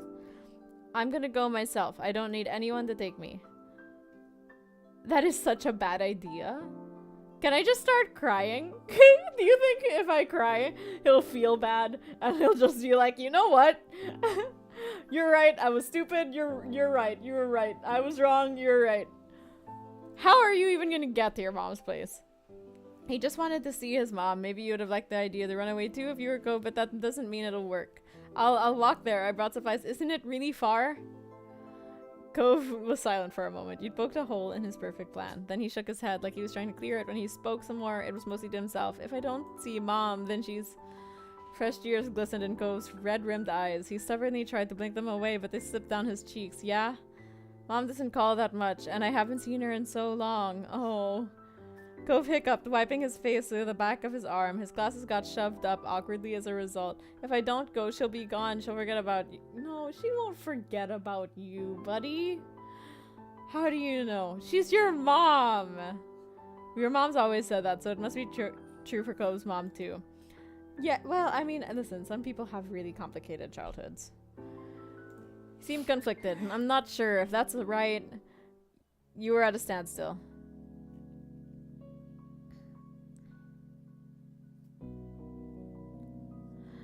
We can't stay out here forever, and we can't go out there. We've got to go back. He turned away from you. He stared us back. You just couldn't stop. Come on, Cove. After a few minutes of sudden silence, Cove twisted back around. He wouldn't look you in the eye. Okay, let's go. He must have known deep down that he couldn't go further than this, even if he wasn't happy about it. And that was that. Together, you walked away from the exit sign. Your feet hurt a lot by this point. When you were so tired, but you convinced him you were bringing Cove home, and that's what mattered. On the long walk back, it was only thanks to the occasional street lamp and faint moonlight that you could see in the dark night. You wondered if everyone was still looking for Cove, and you too, probably. Do you think they called the police after all? No, probably not. He didn't sound confident, though. You still hoped he was right. You didn't want to go to jail. You weren't sure how much time passed. All you knew was one moment you were fighting the drooping of your eyelids while shuffling near Cove on the sidewalk, and the next you were snapped back to attention by the blaring beep of a horn. You froze. You whipped around to see a car approaching you. It was difficult to make out who it was. The headlights were so blinding. Instead of continuing down the road, the car slowed where you sat. The window rolled down, revealing the face behind the wheel. It was very familiar. Mom! She shouted back, not just because there was some distance between you and her. Where have you two kids been? I have been looking everywhere for you. The town exit sign. She blinked. What? You know what? Never mind. She stopped looking at you and said, staring hard straight ahead. Both her hands were gripping the wheel. Guilt ate you up from the inside. Alright. Get in. Let's get you two home. That, at least, made her showing up worth it. Your feet were aching like crazy from all the walking you'd done today. You yanked open the side door, slipped inside the back seat, then clambered over so Cove had enough... Oh, Alright. whoops. So Cove had enough room to climb into. He followed in wordlessly, tucking his backpack near his feet. But Mom, I was trying to do good, and I did. I found him. Your mom looked at you and Cove from the rearview mirror. The two of you had us extremely worried. That wasn't a good thing to do, not at all. Shamefaced, you both nodded as one. Sorry, Mrs. Morwin. Sorry, Mom. She softened immediately, not enough to actually let it go, though. You have to apologize to everyone else, too. With that, Mom started the car up again, and you were off. For the rest of the ride, no one said anything. You thought all of you were pretty tired. In fact, you must have dozed off at some point because you woke up to the sound of engines stopping. You yawned and got out of the car. Cove came out after, putting his backpack on once again. Mom locked the car door and motioned you two towards the house. She opened the front door and let you go in first. Mommy appeared quickly. She must have been waiting nearby. There was a phone in her hand. It worried you, thinking about who she might have been talking to. The tight line of her shoulders relaxed when she saw you and Cove. Oh, thank goodness. You found both of them. Yes, I did. They were walking down the main street together. What were you two doing out there this time of night? Do you have any idea how far that is? How unsafe? Yes, we do, actually. Yes. You peeked at Cove. He still looked exhausted. His eyes were puppy, and there were dried tear tracks stuck to his cheeks. I wanted to see my mom, and Nina came to get me. Heh. Your own moms shared a look. You weren't sure what it meant, but they always did that. You wondered if they could read each other's minds.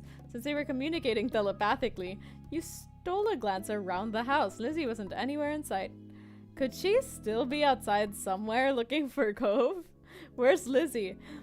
Your sister's in her room fast asleep the same way you should have been. She came back earlier. She had been out looking for Cove after accidentally finding out he was missing. She tried to pretend otherwise, but she was worried. She said she checked all the hiding places she could think of, but she couldn't find Cove. You and Cove exchanged remorseful glances at that. Mommy noticed in discomfort. Okay. You two must be sleepy. You can sit down wherever you like. Mommy smiled warmly and motioned to the living room. Cove looked up at her, then lumbered over. You followed close behind. The living room wasn't far, separated by a wall, so you heard your mom talking softly. He wanted to go see his mother. Poor thing. What? That explains it at least. Still, I'm not sure it excuses it. It was so dangerous to go off into town like that.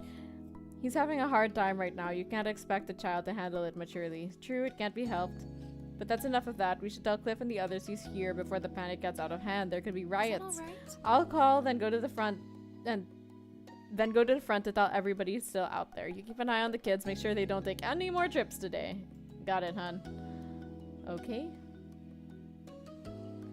Cove sat there on the couch, setting his backpack down beside him. He stared at his hands. I'm sorry. You faced him quietly. I didn't want to make you feel bad. I don't want to fight. I'm sorry too. You don't have to. It wasn't your fault. It's alright. Despite Cove's protest, you couldn't help it. It had been too hard not to say sorry after a disagreement. But having him apologize did make you feel better. You had more to say to Cove and to ask him, but before you could, the front door opened. Your mom was back with Mr. Holden close behind her. He made a beeline for the couch, his gaze trained on his son. Cove, God, are you alright? Strands of his hair had fallen out of his ponytail. His eyes were darkened, like he'd been crying too. Aww. Cove stared up at his dad, his own eyes wide behind the frames of his glasses. He really hadn't expected it to be such a big deal. I'm okay. Good, that's good. I'm glad to hear that. He clasped a hand on his son's shoulder, attempting a smile, but the corners of his lips twitched and spasmed as if they wanted to wilt into a frown instead. Let's all just hug. I agree, Heather. Cove seemed to have that effect on him. Mr. Holden turned to you, still smiling weakly. I'm so happy you're all right, too. Then he looked up at your mom. Thanks for your help, as always. Hey, why is no one thanking me? I found him and convinced him to come back. And I'm sorry for ruining your afternoon with this. I can't apologize enough. It's no trouble, Cliff. Really, it couldn't be helped in a way. Something was bound to happen sometimes. Besides, he wasn't the only one who decided it was a good idea to disappear today. Hey! I went to go find him! That's different! That wasn't just me disappearing! That was me doing something epic. Not for the first time that day, you recalled your original meeting with Cove. He had run away then too, only not as far as he had today. Cove must have had a similar thought because he mumbled an apology. I'm sorry, Dad. I won't leave anymore. Promise. Some life seemed to return to Mr. Holden thanks to his promise. This time around, his smile was more genuine. No one's thanking us, Heather. That's a relief to hear. Next time you feel like running off, come to me first, okay? We can talk about it. I'm here for you. Okay. His dad reached out and mussed his hair playfully. Although he made a face, Cove didn't try to dodge the hand as he usually did. Let's go home, bud. I bet you're as tired as I am. Mr. Holden took over carrying Cove's backpack, still clasping a free hand on his son's shoulder when he stood up from the couch. The five of you walked over to the front door so you could see them off. Oh my god. I think there's some hair in my eye. 1 second. Ah. But he stopped and turned to you before stepping through the threshold. Thanks. Thanks. Yeah, thank you. Finally. Finally someone says it. You're welcome. Good thing I was there. A tiny smile flitted across his lips, there and then gone. And with that, Cove left. Mommy closed the door behind them. You were practically dead on your feet at that point.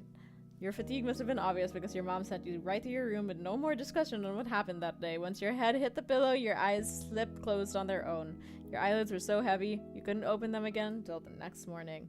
You woke up much more at ease than you had felt when you were last conscious. It was almost like it was a dream. Huge Uber greeting. Yeah. But it definitely wasn't. Your mom's faces when you saw them assured that. At breakfast, when you sat down and your family went over yesterday's events in full, they were none too pleased that you went out to go find Cove on your own. What? As punishment, your mom took away TV privileges for the next few days. Oh my god. I mean, I get that I was reckless, okay? But I found him! I found him! You didn't! I convinced him to come back. You would have made it worse. I'm just saying. Whenever you expressed disappointment, your moms reminded you that they weren't punishing you for no reason. It was dangerous to go out on your own so late without telling when you could have gotten hurt or worse. I know, and as upset you were, you understood. Yeah, but also, no thank you? Only from Cove? Only Cove gives a little thank you. Alec, hello? You didn't know what was said exactly, but Mr. Holden forgave Cove immediately. He didn't do anything to punish Cove for running away. He blamed no one but himself for Cove's desire to leave home. Oh. You caught your moms discussing it once in hushed tones, frowning at each other. It was pretty serious. There's a word you hadn't heard before. Self-flagellation. But there wasn't anything they could do to change Mr. Holden's mind. Your neighbors stopped you and Cove often for the next week or so to express their concerns and disapproval of the event. Oh my god, you know what? It's none of your business. It's none of your damn business. Still, as they always did, days continued to pass, so did talk about Cove running away. Things eventually returned to normal, as they had to. Summer kept going, and you kept having experiences you shared with Cove. Alright, last one for the night, y'all. Last one for the night. Sleepover time. Alright, kids, we're done with dinner. Come to the table. Your stomach grumbled right on time, as if it heard your mom's words. You halted your game and looked over. Mom was almost done setting the table. She was walking around the mahogany wood in the process of putting down the cutlery. Mommy was still in the kitchen, humming under her breath as she turned off the stove and put empty pots in the sink to wash. From beside you, Lizzie stirred, uncrossing her legs and standing up. She stretched her arms above her head. Finally, I'm ready to eat. Then she cast a sly glance in your direction. You recognize that look. Last under the table, it's a rotten egg. I haven't. But it was too late. Lizzie had already bolted towards the kitchen. You threw a cushion at her. Grabbing one of the cushions from the sofa, you launched it towards her. It hit her back of the legs, but it was too soft to do anything of real consequence. She merely brushed off the attack with a scowl. It was a short distance to the kitchen table. Lizzie managed to get there easily enough, slapping a hand over the wood. Mom moved just before Lizzie could bump into her. With an exasperated sigh, she continued her work. I win again! You didn't win, because you were racing by yourself. No, I told you we were both racing. You're just so slow. I wasn't racing, and you know it. That sounds like something a rotten egg would say. Okay, Lizzie. Okay. Hands on her hips and looked over your shoulder. Cove, you can be the tiebreaker. Was that a real race that I totally won? Oh, yeah. You'd almost forgotten about him. The fact that Cove preferred to keep to himself didn't help matters either. You spotted Cove still on the floor. His legs were crossed beneath him, the arm with a cast resting in his lap. He looked at the two of you with a slight frown.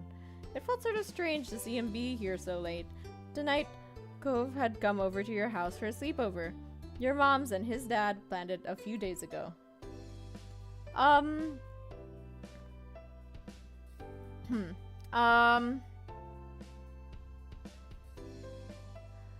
Probably not surprised. You'd rather have your room to yourself, but you were resigned to your fate. There wasn't anything you could do. Cove pursed his lips at Lizzie's question, but he didn't respond. Maybe he was planning on ignoring her, not that Lizzie would make it easy. This wasn't the first time she asked him to be a referee for one of her sudden races. Well, did I win or not? Cove still didn't respond. He turned away, refusing to weigh in. Lizzie glowered, but it had no effect. She crossed her arms and turned back to you. There you go. I won. He didn't say anything, so that means that it should be up to the oldest instead.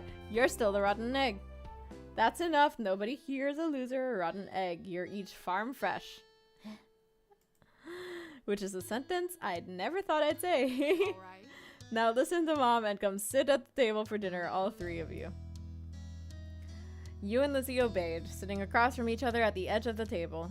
Lizzie blew a raspberry at you when Mom turned her back. Two can play at that game. You stuck your tongue out right back. When Mommy pointedly cleared her throat, though, the two of you stopped. Your parents brought the last of the food, and then they took their seats further down the table instead of sitting right next to you and Lizzie. Only Cove was left out. He had stood up from his spot on the floor, but he had made a move towards the kitchen. Cove, you can sit too. Okay. Slowly he eyed the 4 seats that were left. Thanks to the new seating arrangement your parents chose, one free chair beside you, another next to Lizzie, and the last 2 were on the other side of where your moms were sitting. You can sit anywhere you want to. He hung his head and scuttled past you, Lizzie, and your moms. Cove went to the chair on the opposite edge of the table and sat down. Oh, it seems being far away is what you wanted. Your mom's frowned. Oh. He shrugged it off and turned back at your plate. He still doesn't like us after we went to frickin' save him? I can't be he's like, I am not, listen, I don't want to throw out the word ungrateful because he is a child. He has nothing to be grateful, you know, like this is just part of being a child. Safety, you know, and niceties and friendship, you know, those are all just, you know, that if he doesn't owe anybody anything, you know, but also we walked all the way to the edge of town for him and we got in trouble for it. So, you know, a little, I don't know, kindness, a little less rejection might be nice. Okay. Dig in, kids. I cooked a little bit of everything for dinner tonight. Be sure not to avoid all of the veggies. Yes, Mom. Each person at the table served themselves except for one. Cove hesitated again. He fidgeted with his hands, clamped on the top of his knees. He didn't seem very comfortable doing stuff in someone else's house. One dish seemed to have his eye at least. That's pineapple chicken. Wanna try some? Not really, sorry. By then, your mom's noted that Cove still had nothing on his plate as well. Do you not like any of the food, honey? Maybe he hasn't tried Hawaiian food before. He hasn't? Wow. Please don't talk with your mouth full, Lizzie. Lizzie swallowed the bite that she was eating, then she spoke again. He should try it now. She turned over to Cove dramatically. Unless you want to shrink. That's what happens if you miss a meal. Elizabeth, that's not true. You know that. Yeah, you could even pick flour.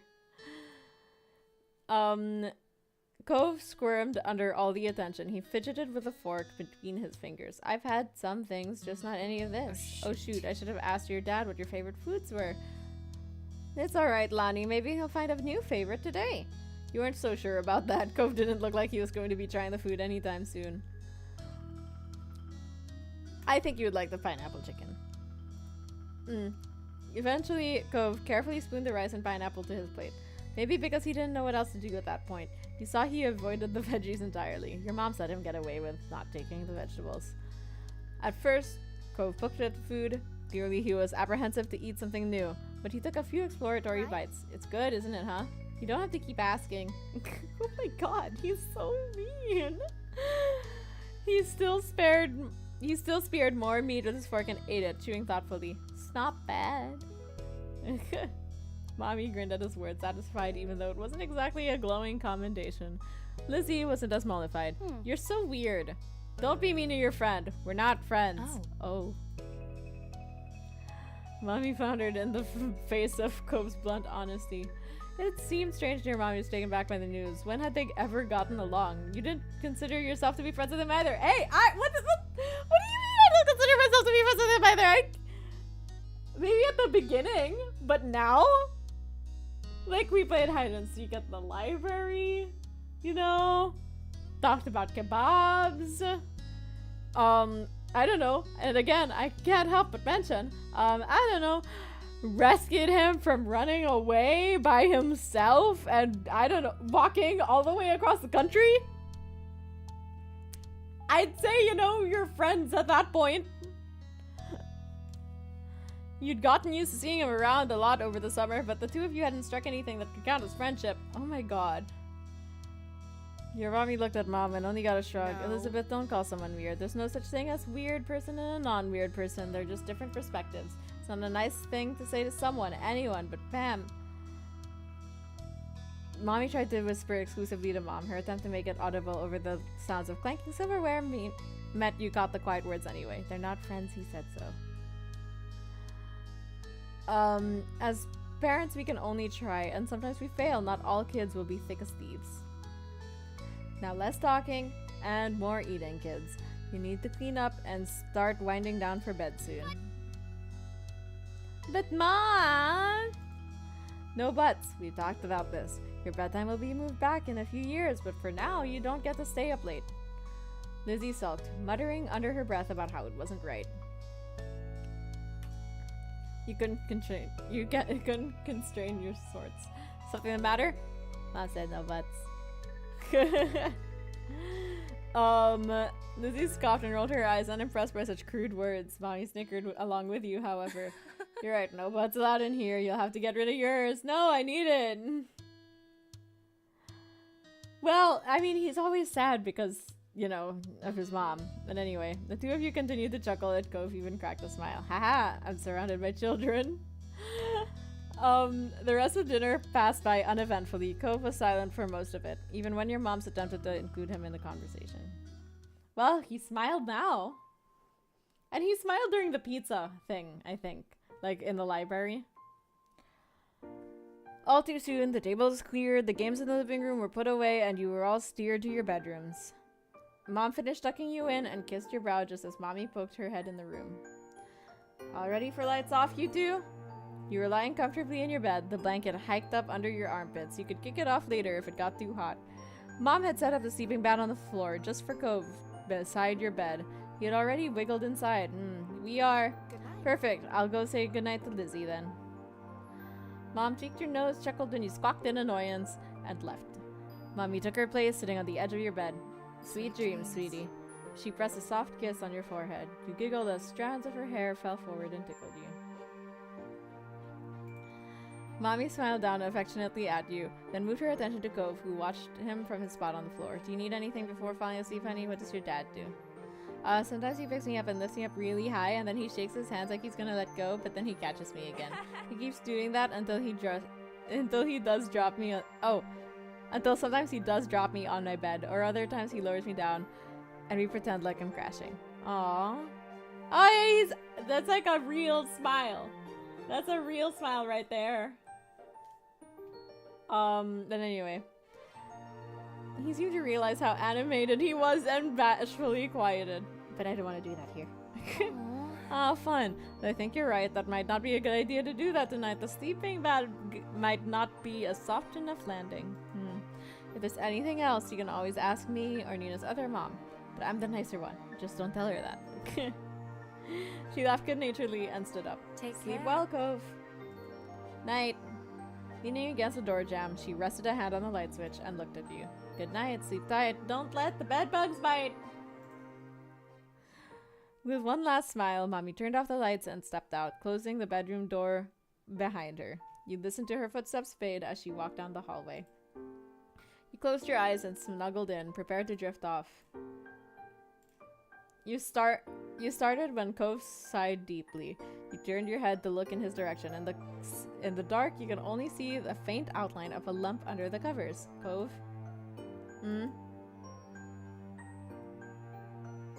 What's wrong? I can't sleep. Why not? He shifted. Or at least, you thought he did. You couldn't see anything, since your eyes were still adjusting to the dark, but you heard his sleeping bag rustle. I want to be in my bed. Oh. Cove sat up. Your eyes had gotten used to the low light level, so you could see him better. He got out of the sleeping bag, wobbled towards your side table, and pulled open the top drawer. What is it? I'm getting my glasses. You sat up too, watching as he reached inside. He paused for a second, then pulled his hand out. Instead of his glasses, though, he was holding a book. Cove turned it around in his hands, trying to figure out the proper orientation for it. You knew without reading the title which one it was. That was one your moms would read to you. It was special. I thought you were looking for your glasses. I was, but then I felt this. It looks cool. The compliment it afforded your special book had you grinning. Confusion forgotten. It is really cool. Oh yeah, what's it about? It's a story about a squire who wants to become a knight and there's magic. Does it have mermaids? No, but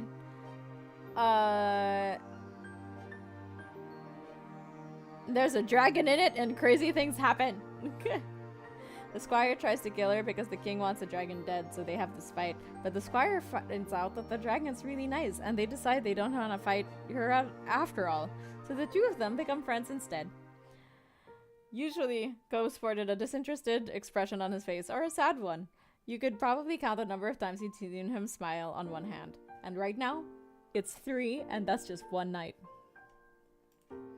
Right now, though, he looked excited as he flipped the book over and focused at the backside trying to learn more. You were reminded of the hours you'd spend hearing the tales. No matter how many times you read it or had it read to you, you were still entertained by the story and the pictures inside. You glanced out the window. The moon was high in the sky. Let's read the book with him. He's having a hard time going to sleep, and he's our guest, so we gotta take care of him. You climbed out of bed and padded over to your side table. You opened it and rummaged around, pushing aside stuffed toys and crayons. Cove called out to you in a confused whisper. What are you doing? You didn't respond, letting the suspense build instead. You let out a quiet cry of victory when you found what you were looking for. You jumped back onto the bed before any hidden boogeyman could catch you unaware. Cove continued to watch as you wiggled your way beneath a blanket you discarded earlier. You pulled it up over your head. Shh, get under here already. Bring the book too. After a minute, the bed dipped as Cove got on it. Then the blanket shifted. You fiddled with the flashlight in your grip, falling for the switch. Oh, with a click, the small space flooded with a bright light. Cove sputtered, putting a hand up to shield himself from the beam. Move it somewhere else. Oops. You tilted the flashlight so that it shone directly on his face, giggling. Hey! You shifted again, making it shine down. You adopted an innocent expression when Cove scowled at you. I mean, what can you do? Now we can read, and my moms won't know. I do this all the time. I did it so often as a kid. I always pretend to sleep when mom or mommy check on me, and I've never been caught. It's fun. Do you want to try? Cove nodded, pleased by his straightforward response. You placed the book between you and flipped it open to the first page. Meanwhile, he laid down on his belly and shuffled closer, picking up the flashlight to shine it on the pages. His face was illuminated with a warm glow. Oh, yay! I'm glad that you're playing Castlevania 3. And I'm glad that you're enjoying yourself, Quinn. You mirrored his position, leaning in so you could see the book better. Your foreheads nearly brushed until you shuffled back a comfortable distance.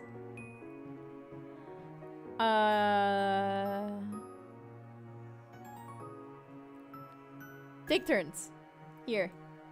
You turned the book around so it's right side up for Cove. You can read a page, and then I'll read it, and we can keep switching like that. He nodded with a bit of hesitance. Cove tugged the book closer towards him. Then he began to read. You saw his mouth form the words as he whispered them under his breath, inaudible to you. After some time, he was finished reading. Oh, he's looking at us and he's smiling! He was finished reading the first page. He took a few moments to admire the picture covering half the page and slid the book back to you. Okay. Your turn.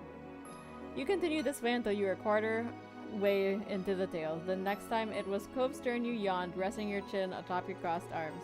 Idly, you studied Cove. His eyes were following the text, a soft smile lighting up his features. A lock of his hair fell into his field of vision, but he gave it no notice. He was lost in the story. Your eyelids started to droop. With your eyes opened again, your bedroom was pitch black and silent. Oh, we fell asleep. Your head was smushed in your pillow, your pajamas were sticking to you, and your mouth was dry. Slowly, you raised yourself to your elbows. You yawned, the back of your throat twinging as you did so. You rolled onto your side in bed, planning on getting water from the kitchen. Then you saw a dark shape towering above you. You froze. Then you remembered you weren't alone in your room tonight, Cove. That you? Yeah. You shifted and felt something cylindrical press against your thigh. You fumbled for it. The familiar weight of the flashlight pressed into your palm. You turned it on. Cove blinked at you, looking exhausted. He was in his normal clothes again, shoes and everything. Oh no.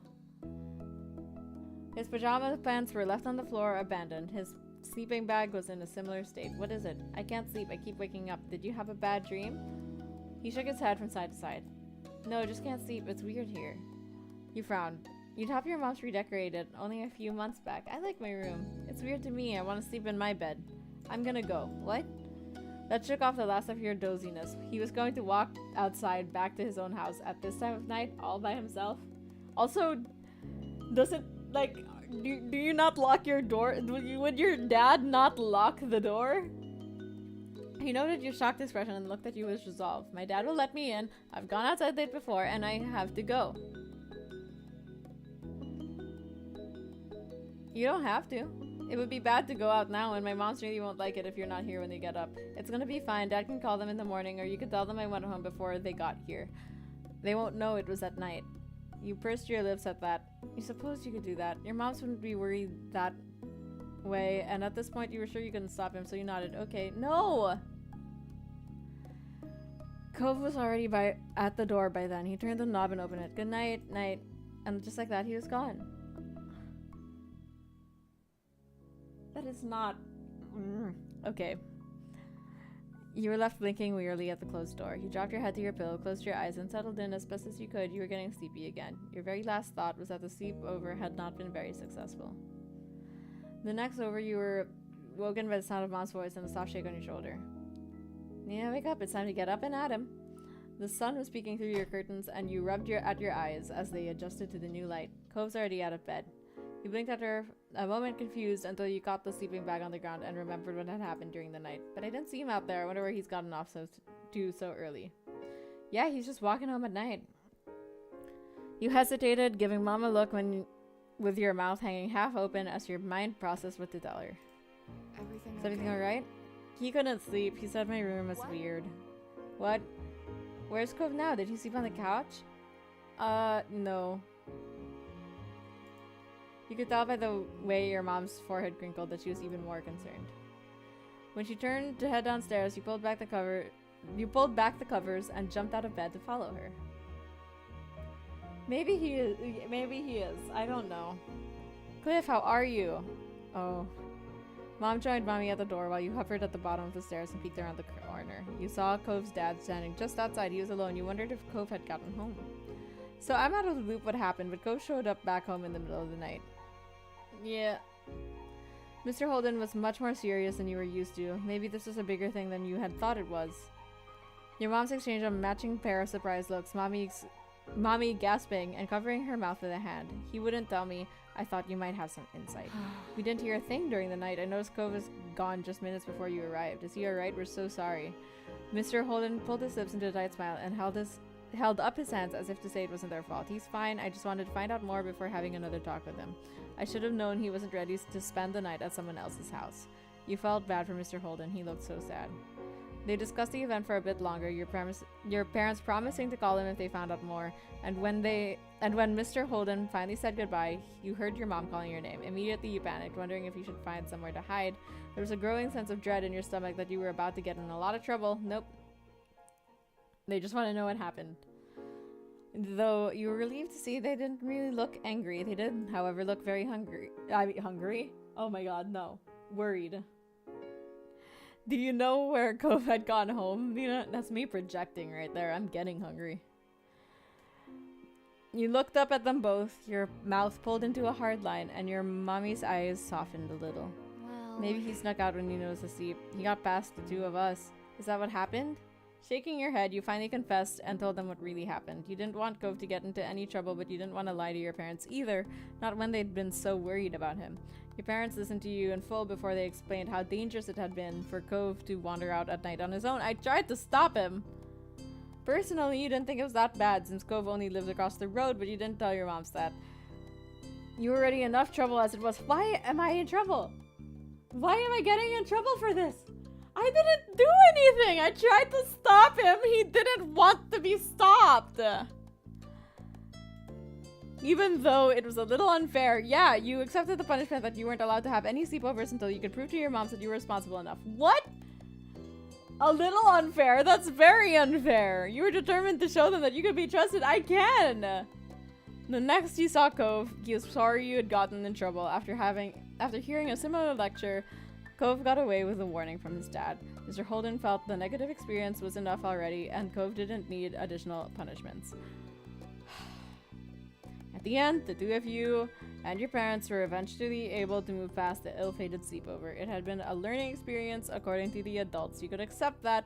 There were definitely things you learned from it. I didn't learn shit from it. And then, summer ended. Yes. I'll never get tired of that view. You stood beside your moms and Lizzie as the four of you watched the sun dip into the ocean somewhere far, far away. You like to imagine it cooling off in the water, resting itself before getting ready to shine brightly again tomorrow. Please do not be so weird. I mean, hey, we just had a whole. They just said we can't call people weird.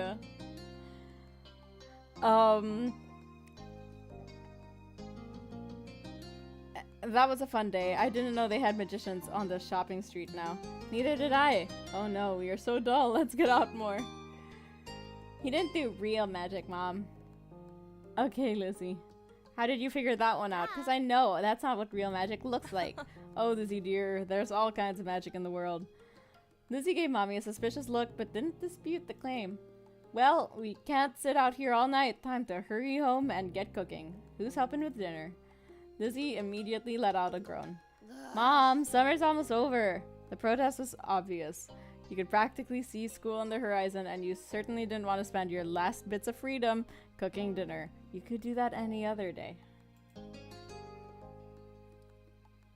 You put on your best puppy dog eyes. Oh, don't look at me like that. Like what? Please? Soon we'll have homework and reading to do. We can't do work now. Lizzie made her case and stomped her foot into the ground. You mimicked her, feeling that it would add something to the argument. Well, come on, fam. I can help you with dinner. Mommy leaned in for a hug, and you knew that you were very close for victory. Alright, but as soon as dinner's ready, you lot are coming inside, alright? Yes, Mom. Yes, Mom. So much to do, so little time. Maybe I could still get seashell bracelets at times and trinkets. Oh, or maybe play at the playground. Or the fireflies would probably be coming out. You silently made your own plans. Lizzie had her own ideas what she wanted to do, but what were you going to do? A strong gust of wind made you shiver. Lizzie huffed as she wrapped her arms around herself. Rude. Doesn't the wind know that summer's not over yet? That's all Lizzie said before abruptly turning on her heel and heading off in the direction that your mothers had gone. Where are you going? I'm going to my room. I have lots to plan if I want to make the most out of tomorrow. You thought this over, looking off towards the water again. Lizzie didn't wait, and before long she was disappearing off down the road. You stayed outside. You watched Lizzie run off, twisting your lips as you considered what to do. In the end, the pretty sky and the soothing sounds of the waves won out. You strayed off the path, grinning at the feel of the sand, quickly filling in the empty space of your flip-flops. That was fun for a while, but you grew bored eventually. How else could you enjoy the remainder of your time at the beach? Seashells! You walked to the shoreline, peering at any debris that washed up. Most of it was just seaweed, rocks, and trash, though now and again you'd spot a seashell. You picked up the ones that stood out to you until you had a nice collection. It was a great evening, but soon enough you had your fill and were ready to join the rest of your family back home. Ah! Not too much further down the road, you spot a familiar green head of hair moseying along the shore. Curious, you strayed off the path and walked over to him. Cove knelt down, picking up something you quickly identified as smooth rock. He reared his arm back and tossed it out into the water.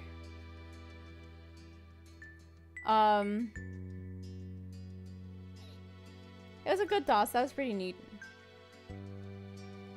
You look for your own rock. Deciding to join Cove, you searched nearby for any rocks or shells that you could throw too. Cove jumped a little when he noticed you, but you gave a shrug and smile, realizing you'd sort of forgotten to announce yourself. You found a shell that would suit your own purposes, a smile growing as you tossed it as hard as you could. It landed with a wet-sounded thunk a few feet away and slipped into the water. When you looked over at Cove, he didn't seem to notice that his throw had been more impressive. Cove was looking down at his cast, scratching idly at the pink surface, even though you're pretty sure he couldn't feel it. His brows furrowed, and there was a frown on his face. It's not fair. It's not fair. I've had to wear this cast for ages, and I can't even swim. When do you get it off? I should have asked how he got it, but I feel like that would be too invasive, and he would, like, clam up again. Every single time I ask him about things, he clams up. Cove shrugged and didn't say anything. For a second you thought maybe he didn't know, but finally he sighed. A few weeks. That is a while away. You couldn't imagine being forced to wear a cast that long. He's been wearing it the entirety of summer. Cove let out a huff, plopping down into the sand. I can't believe the summer's almost over. You sat down next to him and nodded in agreement, regardless of the sudden topic change. I don't want to go to school. I mean, I would. I don't want to go to a new school. Okay, Quinn, yes, you go to sleep. Have a good night. It is very chill. And yeah, Paul, everyone is weird in their own way.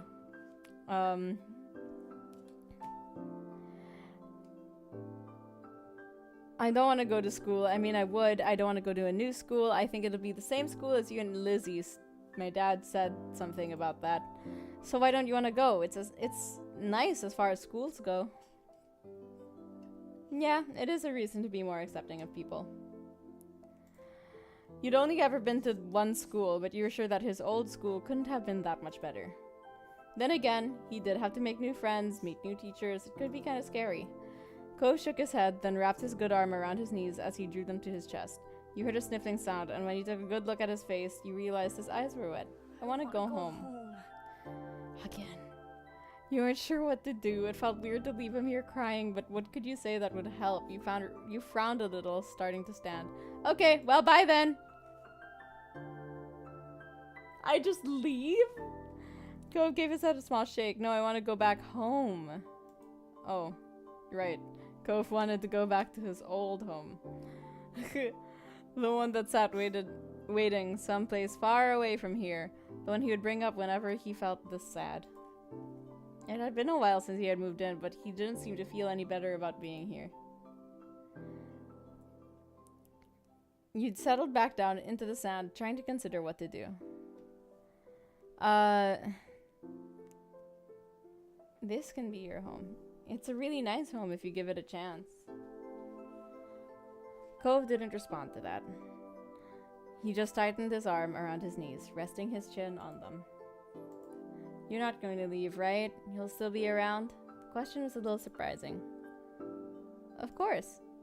Your parents mentioned if you were going to move or something, right? After a second, Cove gave a little nod. Once I get my cast off, we could go swimming.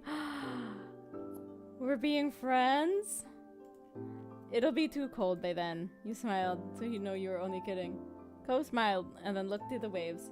My dad keeps saying I'll get used to everything eventually, that I'll feel better then. It used to make me angry. I didn't want to get used to everything. You spared a glance over at Cove and saw the anger that slipped off his face in favor of something almost puzzled, but maybe that would be okay after all, as long as I really do feel better. I can't see it.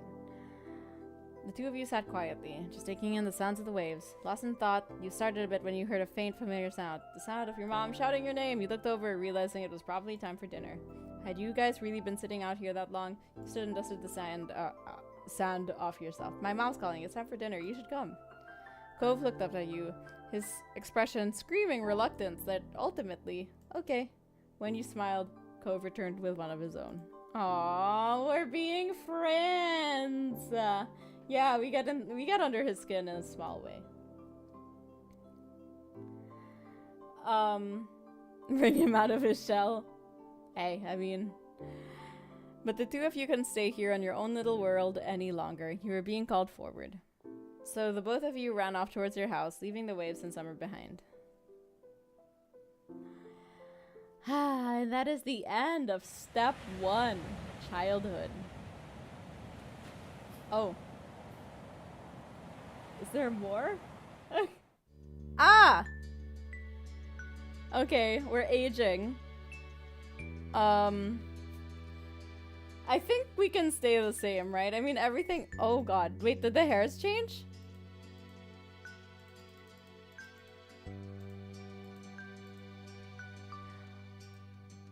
Hey, look! We have... Oh wait, that's a different braids. What's this? Maybe... No, the hairs did not change. Okay, no. I'm gonna keep the braids. I'm gonna keep everything as it is. Change page. Oh, we have lips now? Thin, thick, thin, thick. I don't know. I think I have pretty thick limbs. Lips. I have earrings. I can't see some of these earrings, but you know. Yeah, sure, these ones. It doesn't really matter because I can't see it anyway. So, yeah. Anyway. Done. I think now we could be a little bit more, like, relaxed. And I'd say we're fond of him. We're fond of him. I don't have a crush on him. I really don't. He's just like, it's just so whiny. You know, like, I mean, he's a kid. He's a kid. So, yeah. But I feel like we kind of relaxed out a little bit more. No, you know what? Screw it. We're still direct. We're as direct as ever. But now we're fond. Ready. You and she, yeah, it's fine. Customize Cove. I feel like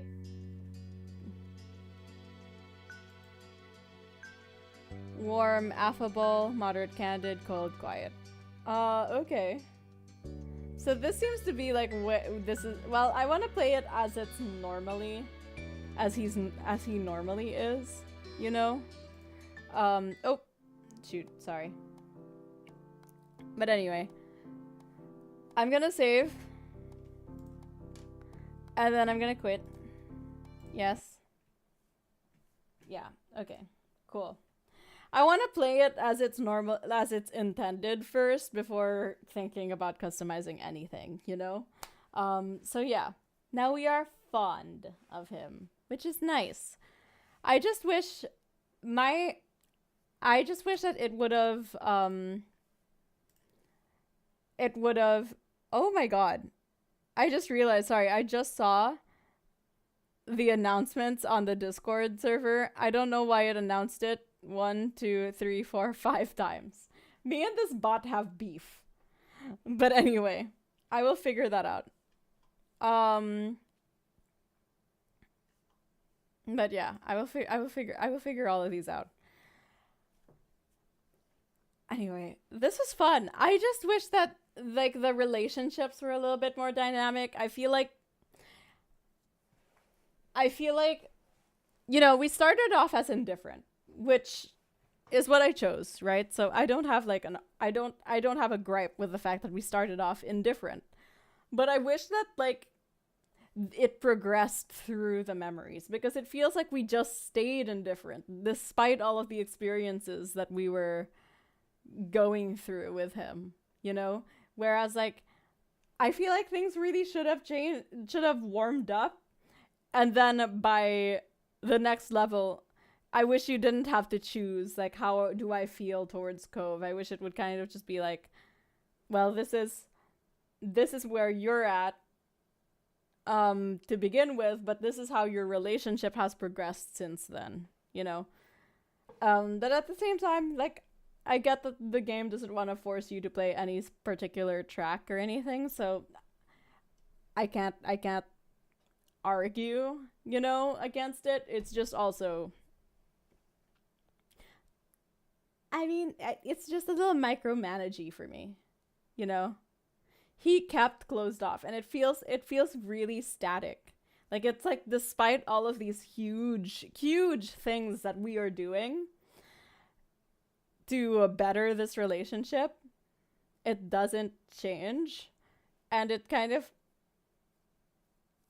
it just felt like I was after a while it felt like I kind of had been playing the same thing over and over again, which, you know, to each their own. It's a very chill game. I don't think you're meant to play it in this sort of setting, you know, where it's like all at once, but alas, we do what we can. But yeah, so next week we will come back to this, and we will go to step 2, and we'll probably do it till the end of the game, and then we'll spin the wheel again to figure out what our Wildcard Wednesdays will be. But for the foreseeable future, until we finish this game, we are going to be playing Our Life, and we will be figuring out what DLCs we need in terms of like who we end up with, because I know there are DLCs for like if you end up with specific people, so I know that's a whole thing. But yeah, that's kind of, yeah, exactly, Heather. It was kind of like, why did we bother a little bit? And I wish it didn't feel that way. I really do want to like the game more than I do. Like, I don't dislike the game. I still had like loads of fun doing it. It's just it needs a little bit more dynamics in there. Like right now it just feels a little static, and it's really hard with visual novels, especially. Like visual novels, I find, have a real problem of like struggling to have more dynamics within relationships and within the storyline, because you really just click, right, and read and pick a choice and etc. And like sprites come up, and the sprites might change, but there's not a lot of animation, so your eyes aren't really like tracking things the way that they would in a non-visual novel game. But yeah, like I just want to see more dynamics. So hopefully, maybe in the next one, now that he's sort of kind of come to this decision that he can adapt to Sunset Bird or whatever the town name was, now that he's sort of made the decision to adapt to it, maybe there is gonna be a little bit more of like this choice matters and this relationship is being affected by the choices that you are making, because right now it feels like I could choose anything and it won't affect anything in the world. I could be the most terrible person ever and they're not gonna care because they already made their decision about me the second I pressed indifferent or fond or etc. But yeah, all in all, I did enjoy the game. I liked it. It was fun, and I can't wait to do it next week to see what happens at the very least. I want to see like what the love interests are. I want to like really be able to tell what it's hard to tell what the intricacies are because we're children in the game right now. So I'm gonna give it a fair shake. My opinions are subject to change, especially as we progress through the story. But yeah, let me give you a rundown of what else is happening for the rest of the week. So, as I discussed before, Friday is not going to be Arkham Friday. It is going to be Arkham Saturday on Saturday. So, we are going to be playing the Telltale games. We're going to be back in Telltale Batman on Saturday. And then on Monday, we are going to be back with Nancy Drew, where I believe we are going to be playing Last Train to Blue Moon Canyon. And then we'll be back again with more Our Life on Wednesday. Yeah, it does suck a little bit, Heather, but like we'll see. Maybe it changes, right? We don't know yet. It's too early to tell. Micromanaging is a lot better than microtransactions, Paul. You're absolutely right. And anyway, let's see what's going on the interwebs. Where shall I send you guys off? What is the adventure for my fellow Twitch people? But I wish you could do raids on YouTube too. I don't like just leaving you guys. It feels so weird. And then I have to like check, of course, like on like the Discord and stuff. And see all of the things. Okay, so there are a few people who have played Our Life, but it doesn't look like they're playing it currently. So, let's see. What else do we have? Visual novel. How do we feel about some Ace Attorney, I guess? Or Doki Doki Literature Club? Or I'm just scrolling through. How are we feeling? Who's playing what right now? We have people playing Valorant. We have people playing Fortnite. Well, a lot of people are Ian. But you know what? Yeah, I gotta bring you guys on a little roller coaster ride. Let's see. Okay.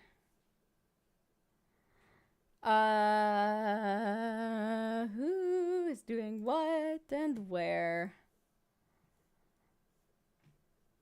This is so interesting because it's interesting when I'm playing like indie game to find people to raid. Okay. No, I don't know if I want to send you guys to Doki Doki. That's not very chill. That wouldn't be very chill. Okay. We'll do some Ace Attorney for y'all. You'll have some other mysteries. I just have to figure out where to send you. Let me see.